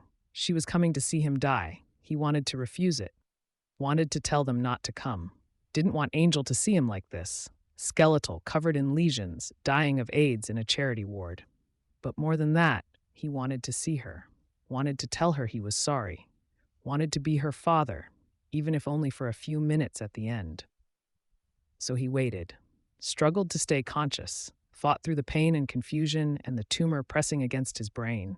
Stayed alive long enough to see his daughter one more time. Because whatever else he'd failed at, and he'd failed at so much, he could at least do this. He could at least say goodbye. He could at least tell Angel that he loved her, that his failure to be present wasn't her fault, that she deserved better than him, but he was proud to be her father anyway. He waited. And on September 27th, as the afternoon sun slanted through the charity ward windows, they came. Joanne first, looking older but still herself. Steady, solid, kind. And then Angel, 15 years old, beautiful. So beautiful it hurt to look at her. She had his eyes, had Joanne's strength, had a life ahead of her that he'd never be part of. She came to his bedside tentatively, scared, and he looked up at her with what was left of his vision and tried to smile. Angel, he whispered. My angel, you came. And then, finally, he could tell her what he needed to say. Could apologize, could love her, could give her the only thing he had left to give, the truth about who he was and how much she mattered. Chapter 12. Angel's Goodbye. The charity ward at University Hospital in Augusta, Georgia, smelled of disinfectant and decay. 4 beds, 4 dying men, and a rotating cast of overworked nurses who did their best with limited resources and too many patients. The fluorescent lights hummed constantly, flickering occasionally, casting everything in a harsh, unforgiving glare. Darryl Williams lay in the bed closest to the door, propped up on pillows stained yellow from years of use. An IV drip fed pain medication into his arm, not enough to eliminate the pain, never enough, but enough to make it bearable. The oxygen cannula in his nose hissed softly, feeding him air his damaged lungs struggled to process. He was awake, mostly. The brain tumor made consciousness unreliable. Sometimes he'd be present and aware, sometimes he'd drift into confusion or memory or a space between the two. But right now, in this moment at 2:47 p.m. on September 27th, 2000, he was here. He was waiting. The nurse, a kind black woman named Teresa, who reminded him painfully of his mother, had told him they were coming. Had arrived at the hospital an hour ago, were speaking with the social worker, would be in to see him soon. Joanne and Angel, the woman he'd loved and failed, the daughter he'd created but barely known. They were coming to say goodbye. Darryl tried to prepare himself, tried to think about what he'd say, how he'd explain, how he'd apologize for all the ways he'd been absent. But his mind was foggy, the tumor pressing against his brain, making coherent thought difficult. All he knew for certain was that he loved them, had always loved them, even when he'd been too broken to show it properly. The door to the ward opened. Teresa entered first, her face gentle and encouraging. Behind her, Joanne, and behind Joanne, holding her mother's hand tightly, Angel. Darryl's breath caught, which triggered a coughing fit that racked his skeletal frame. Teresa was there immediately, adjusting his oxygen, helping him through it. When he could breathe again, when the coughing subsided, he looked up. Joanne stood by the foot of his bed. She looked good, 43 years old, fuller than she'd been in their youth, hair graying at the temples but still beautiful, still steady. Her face showed shock at his appearance, carefully concealed but not quite hidden. She was trying to be strong. And Angel, God, Angel. She stood slightly behind her mother, 15 years old, tall and slim, wearing jeans and a purple hoodie. Her hair was pulled back in a ponytail. Her eyes, Darryl's eyes, brown and deep, were wide with fear and uncertainty. She looked like she wanted to run, but she was holding her ground because her mother was there, because she was brave, because she'd come all this way. Darryl tried to speak, but his voice was a rasp, barely audible. Joanne, Angel. Joanne moved first, coming to his bedside. taking his hand. Her touch was warm, alive, and it made him acutely aware of how cold and lifeless he'd become. "Hi, Darryl. We're here." "You came." It was stupid, obvious, but he didn't know what else to say. "Of course we came." She squeezed his hand gently. "Angel wanted to see you." "We both did." Darryl's eyes moved to his daughter, who had taken a tentative step closer but still looked terrified. "Angel, baby, come here. Let me see you." Angel glanced at her mother, who nodded encouragingly. Then she took another step forward, coming to stand by the bed where Darryl could see her clearly. She was beautiful, not in a simple surface way, but beautiful in the way that children who'd been loved were beautiful, confident beneath the fear, strong despite the uncertainty. Joanne had raised her well, had given her what Darryl never could. "Hi, Daddy." Her voice was small, trembling. "Hi, baby." Tears were running down Darryl's face now, though he wasn't sure when they'd started. "I'm so glad you came. So glad to see you." Teresa moved quietly, bringing chairs for Joanne and Angel. "I'll give you some privacy," she said softly.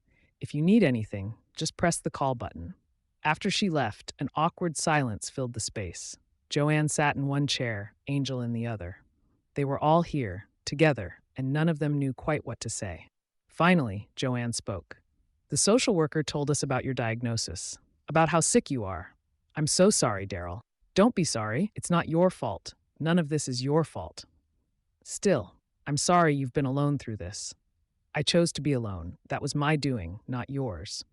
Angel was staring at him, her eyes taking in every detail of his deterioration, the skeletal thinness, the lesions on his skin, the way his hands trembled, the oxygen tube, the IV. She looked horrified and was trying hard not to show it.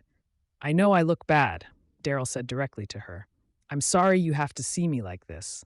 "It's okay," Angel said quickly, though it clearly wasn't okay. "I'm glad we came. I wanted to see you." "Did you? Really?" She nodded. "Mom talks about you sometimes, about when you were together, about how you did something important once, about how you tried your best even when things were hard." Darryl looked at Joanne with gratitude. She'd told their daughter good things about him, had protected him in Angel's memory even though he'd done nothing to deserve it. "Your mother's kinder than I deserve," he said. "The truth is I failed both of you. Failed as a man. Failed as a father. Failed at pretty much everything except one thing I did one night 28 years ago." "Watergate," Angel said. She'd been taught about it in school. "You're the guard who discovered the break-in." "Yeah, I am. Though most people don't remember that. Most people never knew in the first place." "I know," Angel said. "I tell people sometimes. My dad was the one who found the burglars. My dad started Watergate." The pride in her voice broke something in Darryl's chest. She was proud of him, despite everything. Despite his absence. Despite his failures.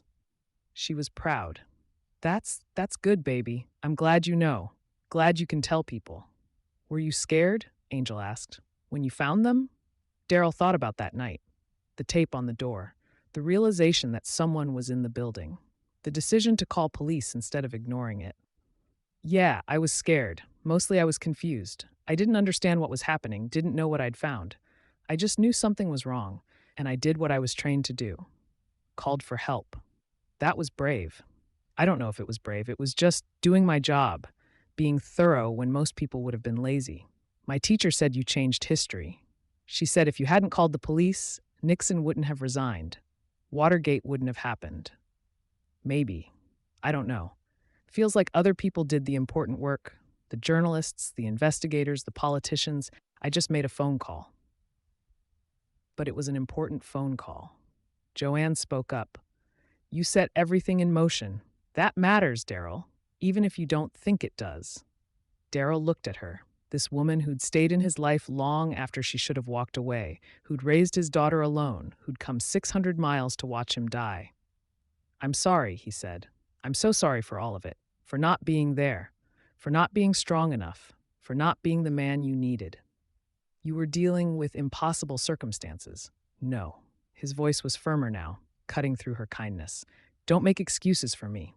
I made choices, bad choices. I pushed you away when I should have held on. I let my pride and my shame keep me from being a father to Angel. That's on me, not on circumstances, on me."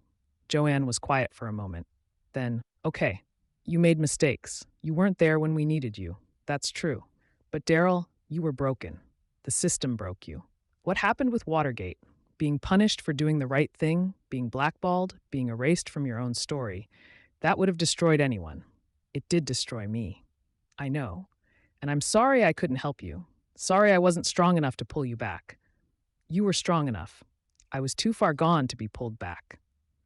Angel had been listening to this exchange, her young face struggling to process adult pain. Now she spoke, her voice small. Did you ever want to see me? When I was little, did you think about me? The question cut deeper than any physical pain Darryl was experiencing. He turned to look at his daughter, forced himself to meet her eyes. Every day, every single day. I thought about you every morning when I woke up and every night before I slept. I wondered what you were doing, what you looked like, what you liked. I kept every picture your mom sent me. I have them in my wallet right now. Joanne reached into Darryl's bedside table, found his worn wallet, pulled out the small stack of photos. Angel at 6 months, at 1 year, at 3, at 5, at 8. Bent and faded from years of being carried. Angel looked at the photos, then at her father. Then why didn't you visit more? Why didn't you call? It was the essential question, the one he'd been dreading and the one he owed her an answer to. Because I was ashamed, he said simply. I had nothing to give you. No money for presents or trips, no home to invite you to, no success to point to. I was living in poverty, barely surviving, and I didn't want you to see that. Didn't want you to see what a failure I was. You weren't a failure. Angel, baby, yes I was. I did one important thing in my life and it ruined me. I couldn't hold a job, couldn't provide for my family, couldn't even keep myself healthy. I ended up with AIDS because I was too poor to get clean medical care. I'm dying at 52 in a charity ward. That's failure by any measure. Tears were streaming down Angel's face now. But you're my dad. I needed you. I didn't care if you had money or a nice house. I just wanted you. The words destroyed him, the simple truth of them, a child's truth. She just wanted him, and he'd been too consumed by shame and failure to understand that his presence, broken as he was, would have mattered more than his absence. You're right, he whispered. You're absolutely right. And I'm so sorry. I'm so sorry, Angel. I thought I was protecting you by staying away.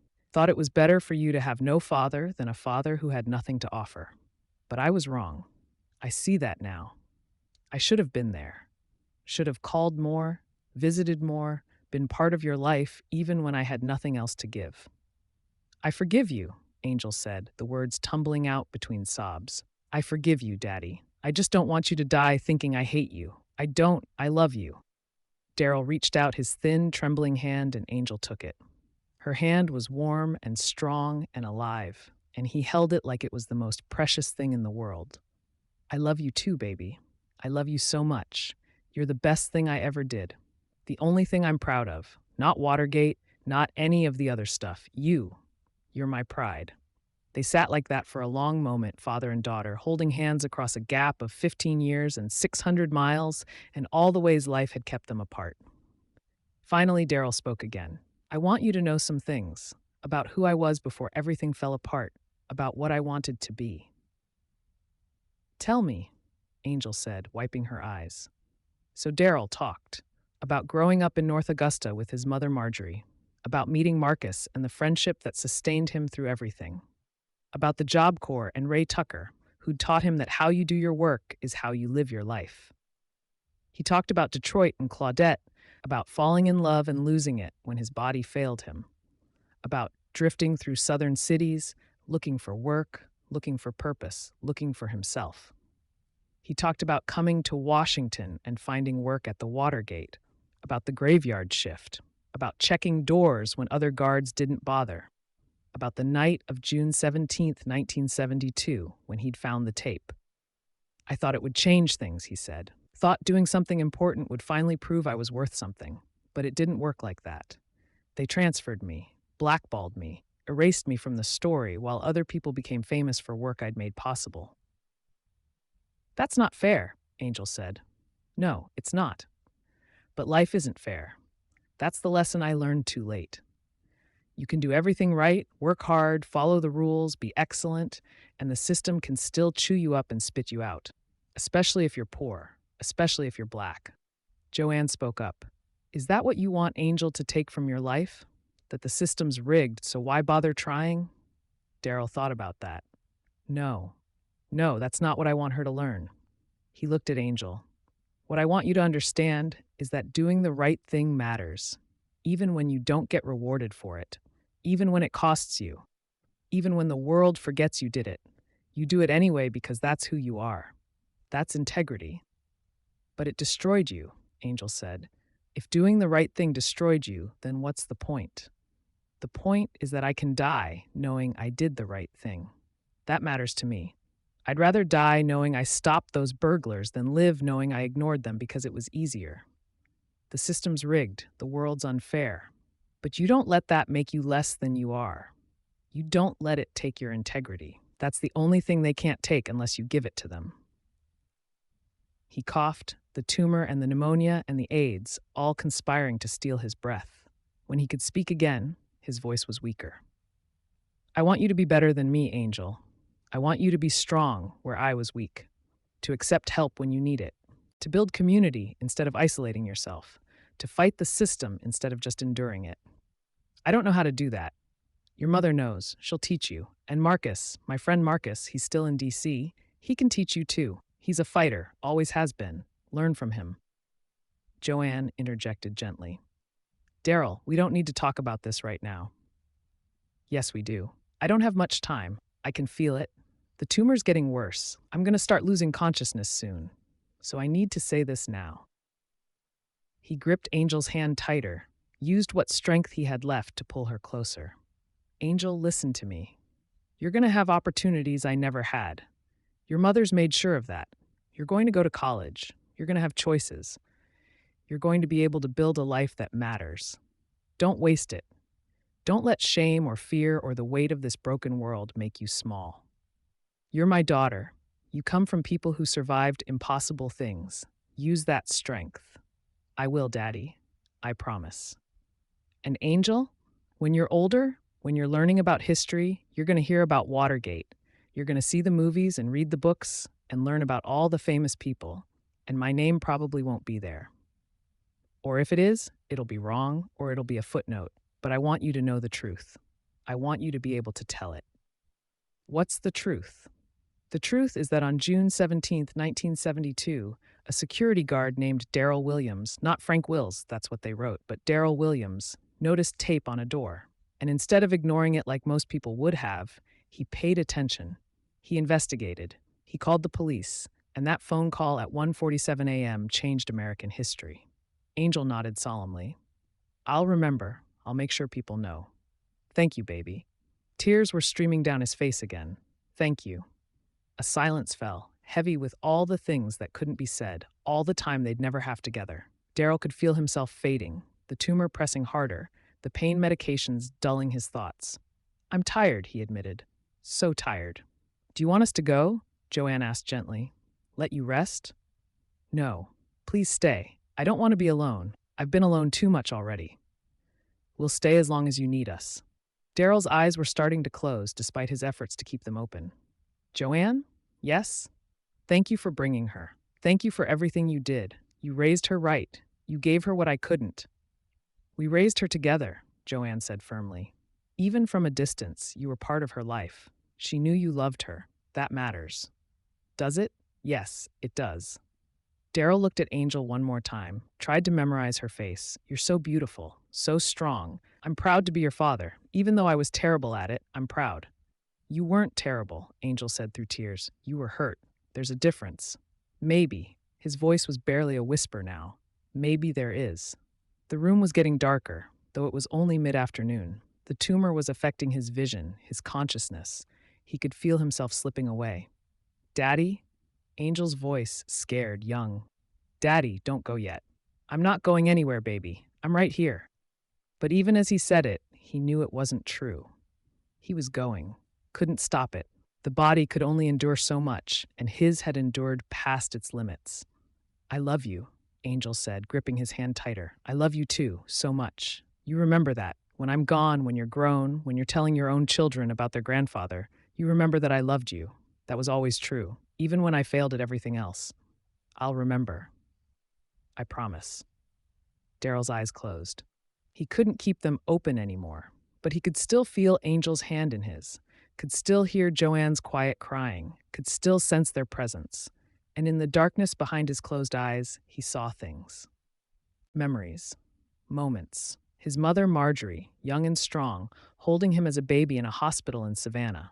Ray Tucker, standing in the Job Corps workshop, teaching him about integrity. Who you are when nobody's watching is who you really are. Claudette, smiling at him across a table in Detroit, seeing something in him worth loving. Marcus, his oldest friend, saying, "Don't let them erase you completely." Joanne, kind and steady, offering him love when he had nothing to give back.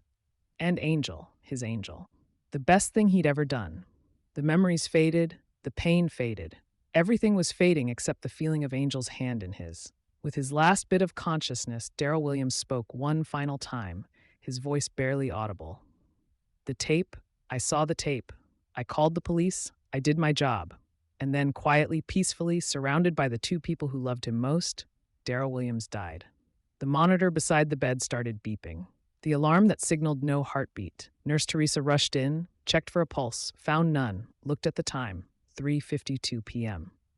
"I'm so sorry," she said to Joanne and Angel. "He's gone."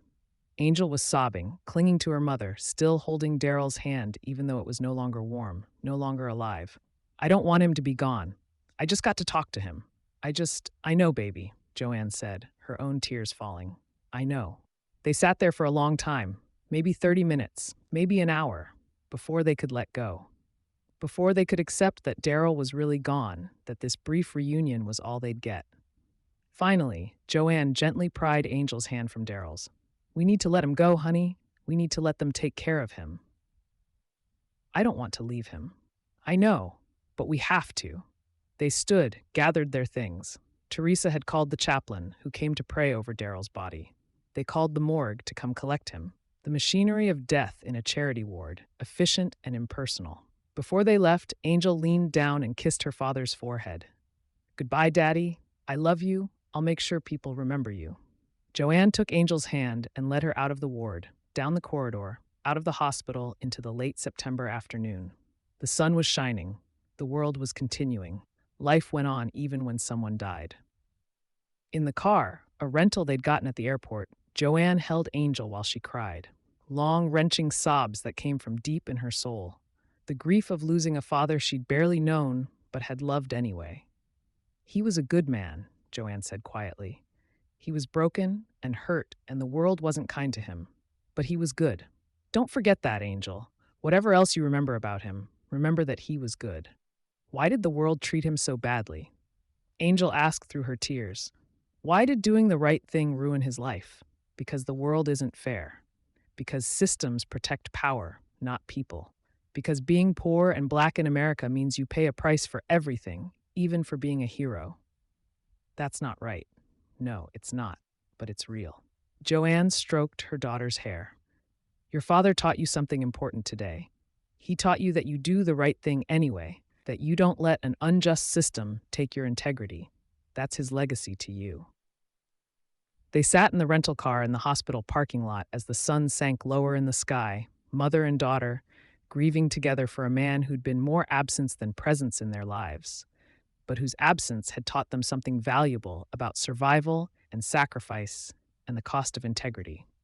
Eventually, they drove back to their hotel. Called Marcus to tell him Darryl was gone. Called the few people who needed to know. Made arrangements for cremation, the cheapest option, the only one they could afford since Darryl had nothing. That night, Angel couldn't sleep. She lay in the hotel bed, staring at the ceiling, thinking about her father's final words. "The tape? I saw the tape. I called the police. I did my job." Even at the end, even dying, even forgotten by history, he'd held on to that. He'd done his job. He'd done the right thing, and no one could take that from him. Angel made a silent promise to her dead father. She would tell his story, would make sure people knew, would ensure that Darryl Williams wasn't erased completely from the history he'd helped create. It was the least she could do, the only thing she could do. But it was something. And in a hospital morgue in Augusta, Georgia, the body of Darryl Williams, security guard, father, forgotten hero, lay cold and still, finally at rest after 52 years of struggle. He'd done his job, he'd loved his daughter, he'd maintained his integrity even when it cost him everything. That would have to be enough, because it was all he'd had. And in the end, perhaps it was enough after all. Chapter 13, The Logbook, Washington, D.C., February 2026. Dr. Kiana Mitchell stood in the climate-controlled reading room of the National Archives, waiting for the archivist to bring the materials she'd requested. At 32 years old, she was an assistant professor of American history at Georgetown University, specializing in the intersection of race, labor, and political history. Her current research project was on invisible labor in political movements, the work done by working-class people, often people of color, that made historic events possible but went unrecognized in official histories. Watergate had been on her list of case studies, but she'd been focused primarily on the secretaries and administrative staff who'd provided information to journalists. Then, 3 weeks ago, she'd come across a footnote in an obscure academic article about security labor in the 1970s. The footnote mentioned Frank Wills, or was it Darryl Williams, the security guard who'd discovered the break-in.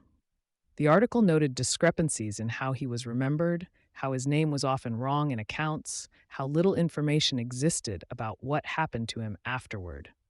Kiana had been intrigued. She'd done some preliminary research and found that the guard's story was largely untold.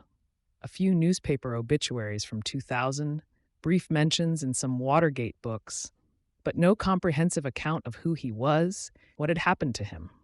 Why someone who'd started such a significant chain of events had been so thoroughly forgotten.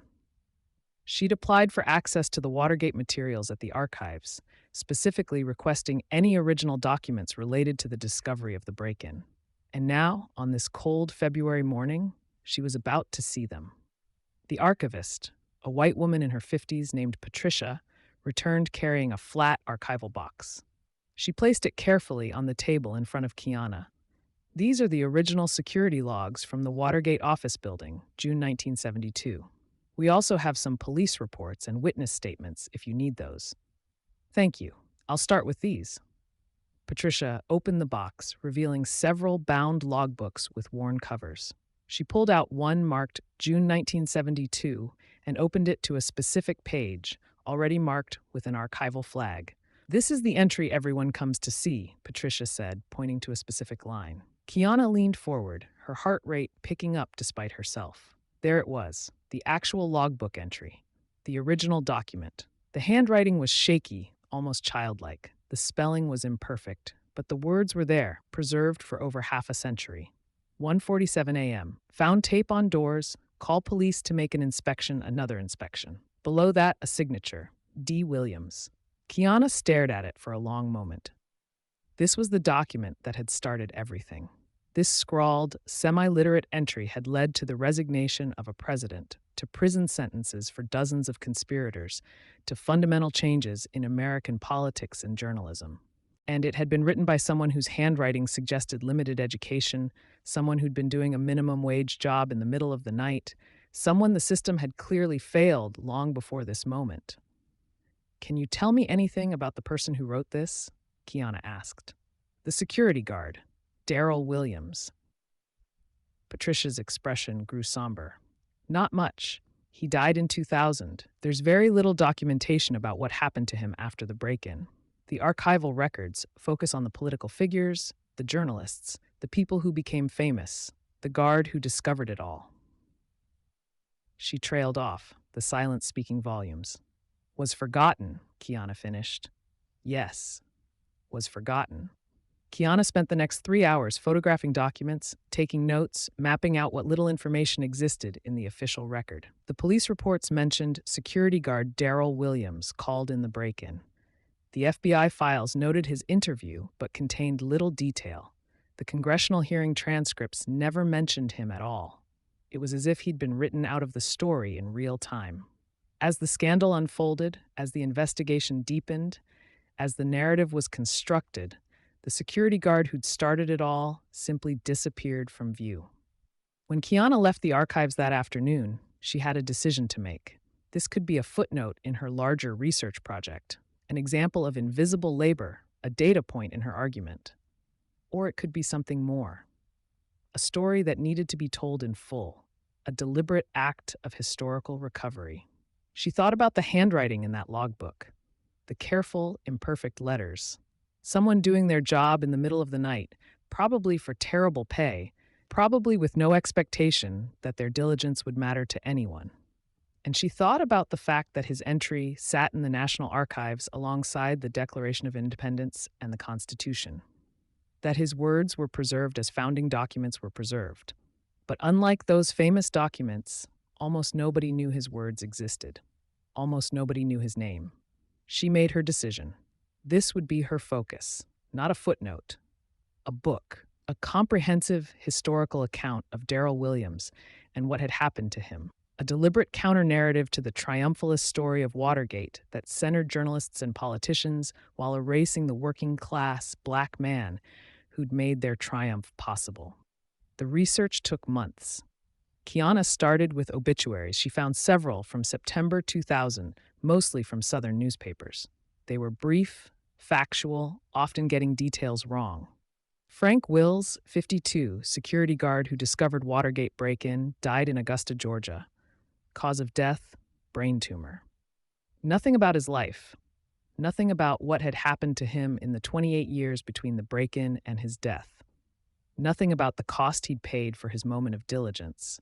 She tracked down Marcus Bell through D.C. Public Records. He was 77 now, retired from his job with the Congressional Office, living in Silver Spring with his wife. When Kiana called and explained her research, Marcus was silent for a long moment. "You want to write about D?" His voice was thick with emotion. "About what really happened to him?" "Yes, sir. I want to tell his story properly, with his complexity and dignity, not as a footnote, but as a full person." "Then you need to talk to his daughter, Angel. She's been trying to tell his story for years, but nobody wanted to listen." "Can you put me in touch with her?" "I can, but Dr. Mitchell, when you tell this story, you need to tell the whole truth. Not just that he discovered the break-in, but what it cost him, how the system treated him, how he died broke and forgotten while the people who benefited from his work became millionaires. You need to tell that truth, otherwise, what's the point?" "I will, Mr. Bell, I promise." Angel Williams Brown, she'd married in 2008, lived in Northeast D.C., working as a social worker for the city's Department of Human Services. She was 41 years old, with 2 children of her own. When Kiana met her at a coffee shop near her office, Angel brought a worn manila envelope. "I've been collecting everything I can find about my father," Angel said, opening the envelope. "Articles, photos, documents. I've tried to interest journalists and historians, documentary filmmakers, but nobody wants to hear about the forgotten security guard. They want to hear about Woodward and Bernstein, about Deep Throat, about the famous people." She spread the materials on the table. Newspaper clippings with Darryl's name, sometimes as Frank Wills, sometimes correctly. A few photographs. Darryl as a young man, lean and hopeful. Darryl in his security uniform. Darryl in the All the President's Men film, barely visible in the background. And one photo that made Kiana's throat tighten. Darryl in a hospital bed, skeletal and dying, holding Angel's hand. She was 15 in the photo, crying, and the anguish on both their faces was unbearable. "That was the day before he died," Angel said quietly. "September 27th, 2000. The only real conversation we ever had. He apologized for not being there, told me he loved me, asked me to make sure people remembered him." "And you've been trying to do that for 25 years. "Yes, but it's hard when the world doesn't want to remember, when the official story is already written and your father isn't in it." Kiana looked through the materials. Birth certificates, job records, medical bills, eviction notices.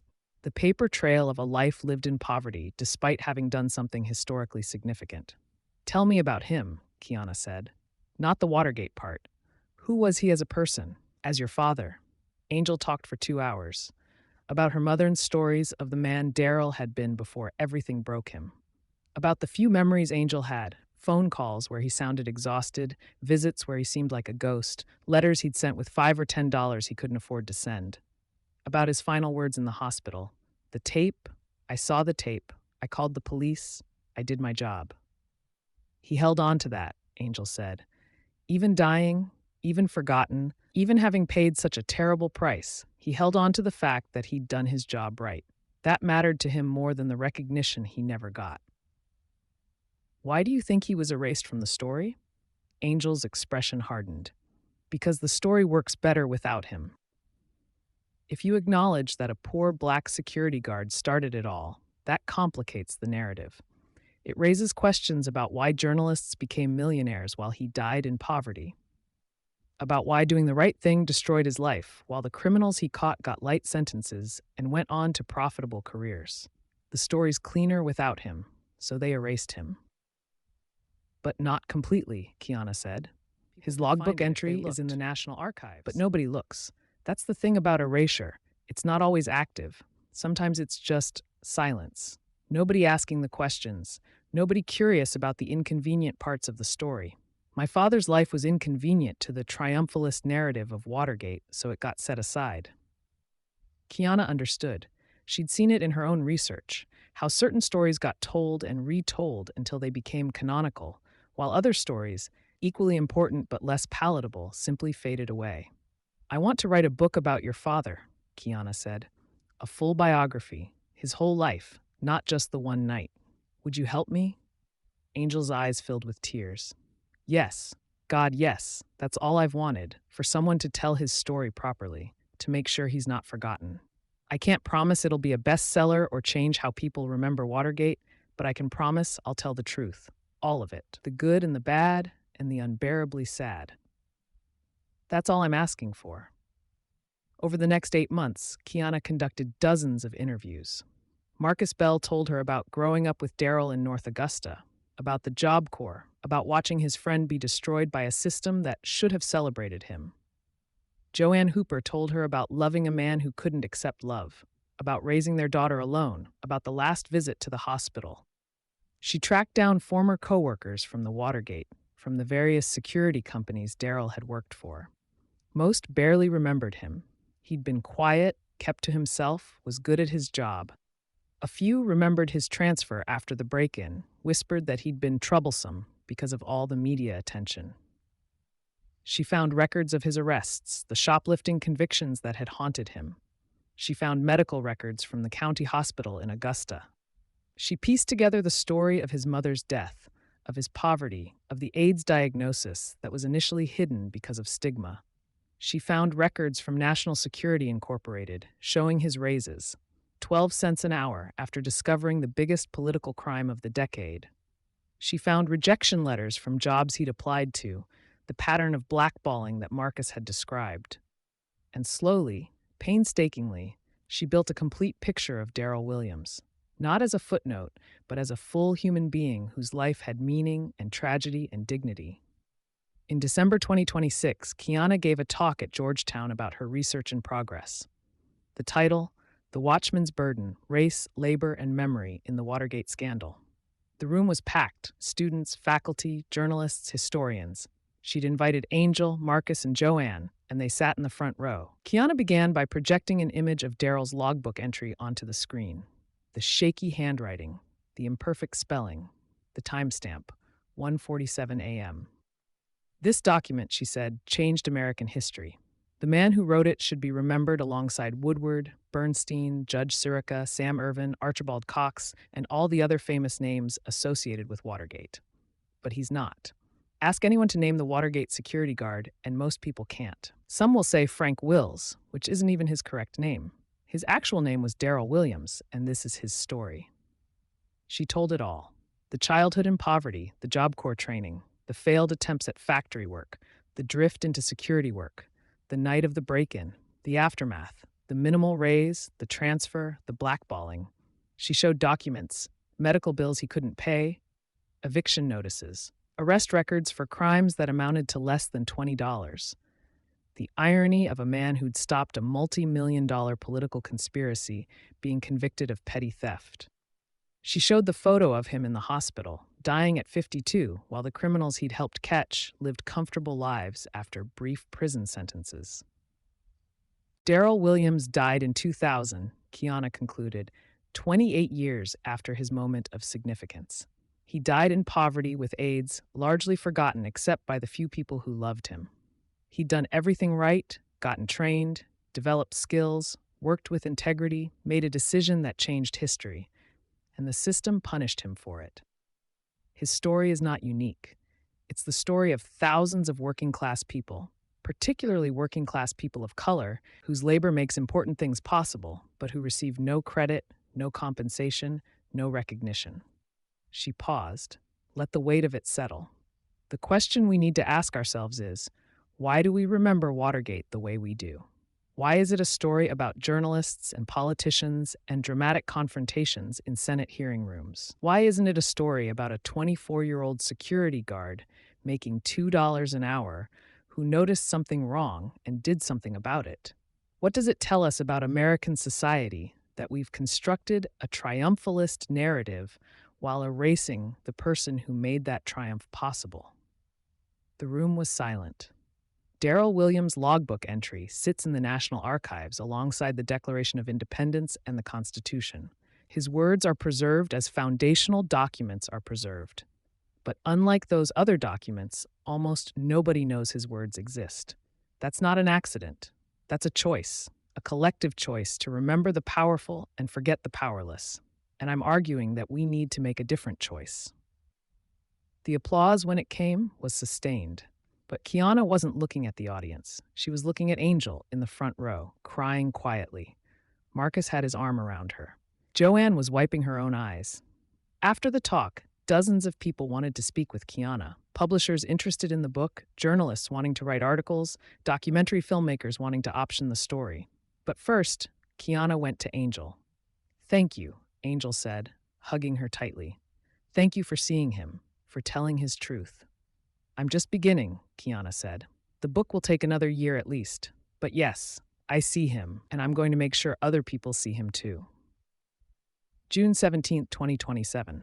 55 years after the break-in, the National Archives held a special exhibition marking the 55th anniversary of the Watergate break-in. It was smaller than the 50th anniversary had been.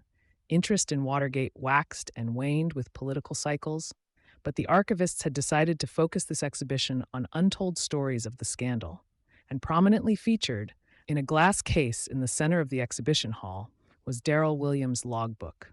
Next to it was a placard, "The First Witness, Darryl Williams and the Discovery of Watergate." On June 17, 1972, at 1:47 a.m., security guard Darryl Williams made an entry in the Watergate office building security log. His observation of tape on a basement door and his decision to call police rather than ignore it set in motion the chain of events that would lead to the resignation of President Richard Nixon and profound changes in American politics. Williams was 24 years old, earning $2 per hour, and had been trained in security procedures at the Battle Creek Job Corps. His diligence in checking every door during his rounds, a task other guards often neglected, meant he noticed the tape and recognized its significance when it reappeared after he'd removed it.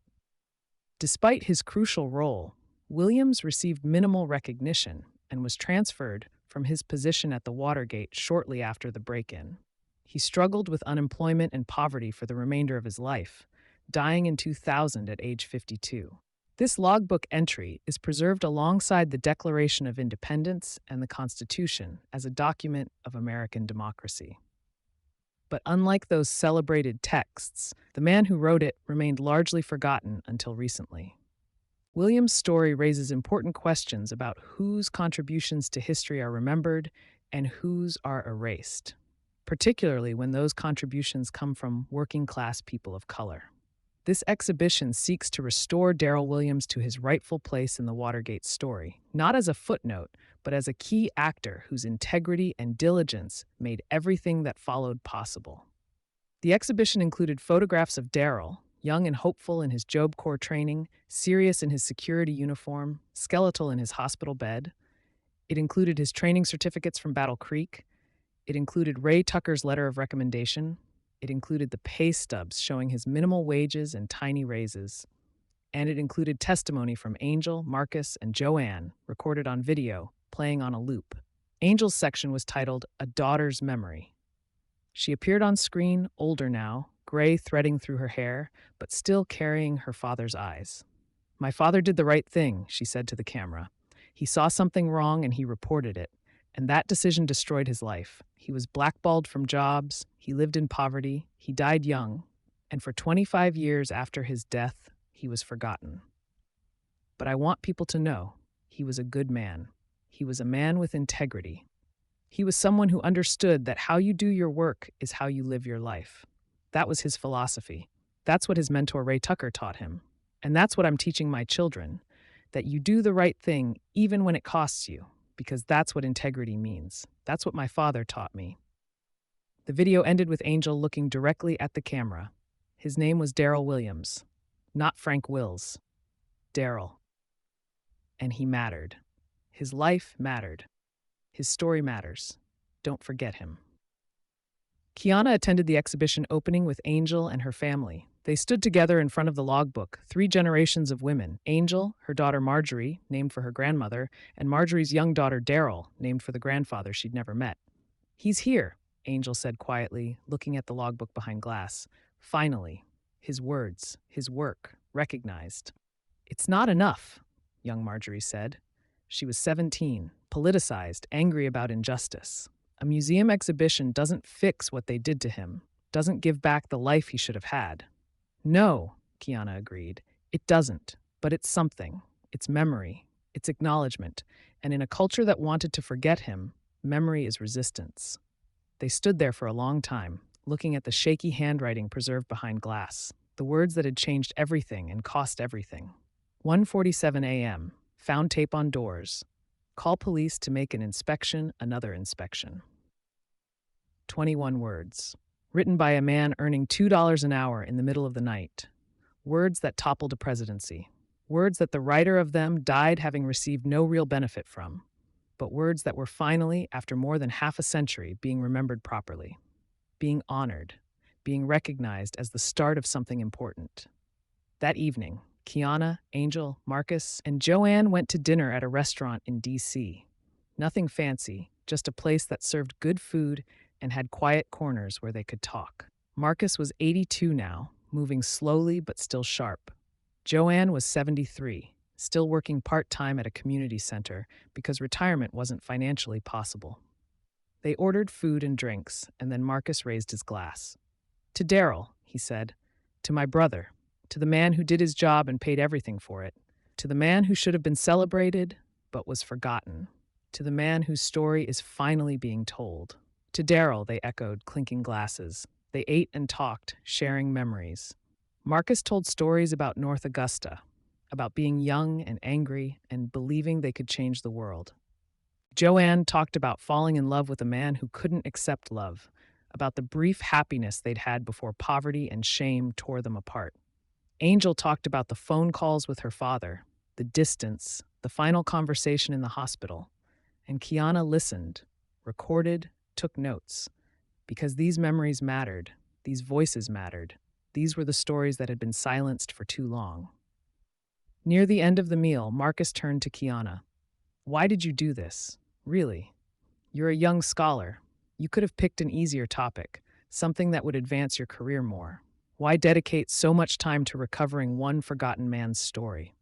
Kiana thought about that. Because the forgetting was deliberate. Because his erasure served a purpose. It made the story cleaner, made the heroes more heroic, avoided uncomfortable questions about class and race and who benefits when injustice is exposed. And I think if we let that kind of erasure stand unchallenged, we're complicit in it. We're saying it's okay to use people up and throw them away. I couldn't accept that. Marcus nodded slowly. "Good answer. Dee would have liked you, would have appreciated someone fighting for him, even after he was gone." Washington Post, June 18th, 2027. The Forgotten Hero of Watergate Gets His Due by Michael Roberts. 55 years ago today, a security guard made a phone call that changed American history. For decades, he remained largely forgotten, a footnote in the triumphalist narrative of Watergate. But thanks to new scholarship and a determined effort by his daughter and friends, Darryl Williams is finally receiving the recognition he deserved. The National Archives' new exhibition, The First Witness, centers on Williams's logbook entry from June 17, 1972. Written in shaky handwriting at 1:47 a.m., the entry documented his discovery of tape on a basement door at the Watergate office building, the first evidence of the break-in that would eventually bring down the Nixon presidency. But Williams' story doesn't end with that discovery. As detailed in forthcoming research by Georgetown professor Dr. Kiana Mitchell, Williams paid a severe price for his diligence. He was transferred from his position, struggled to find stable employment, and lived the rest of his life in poverty.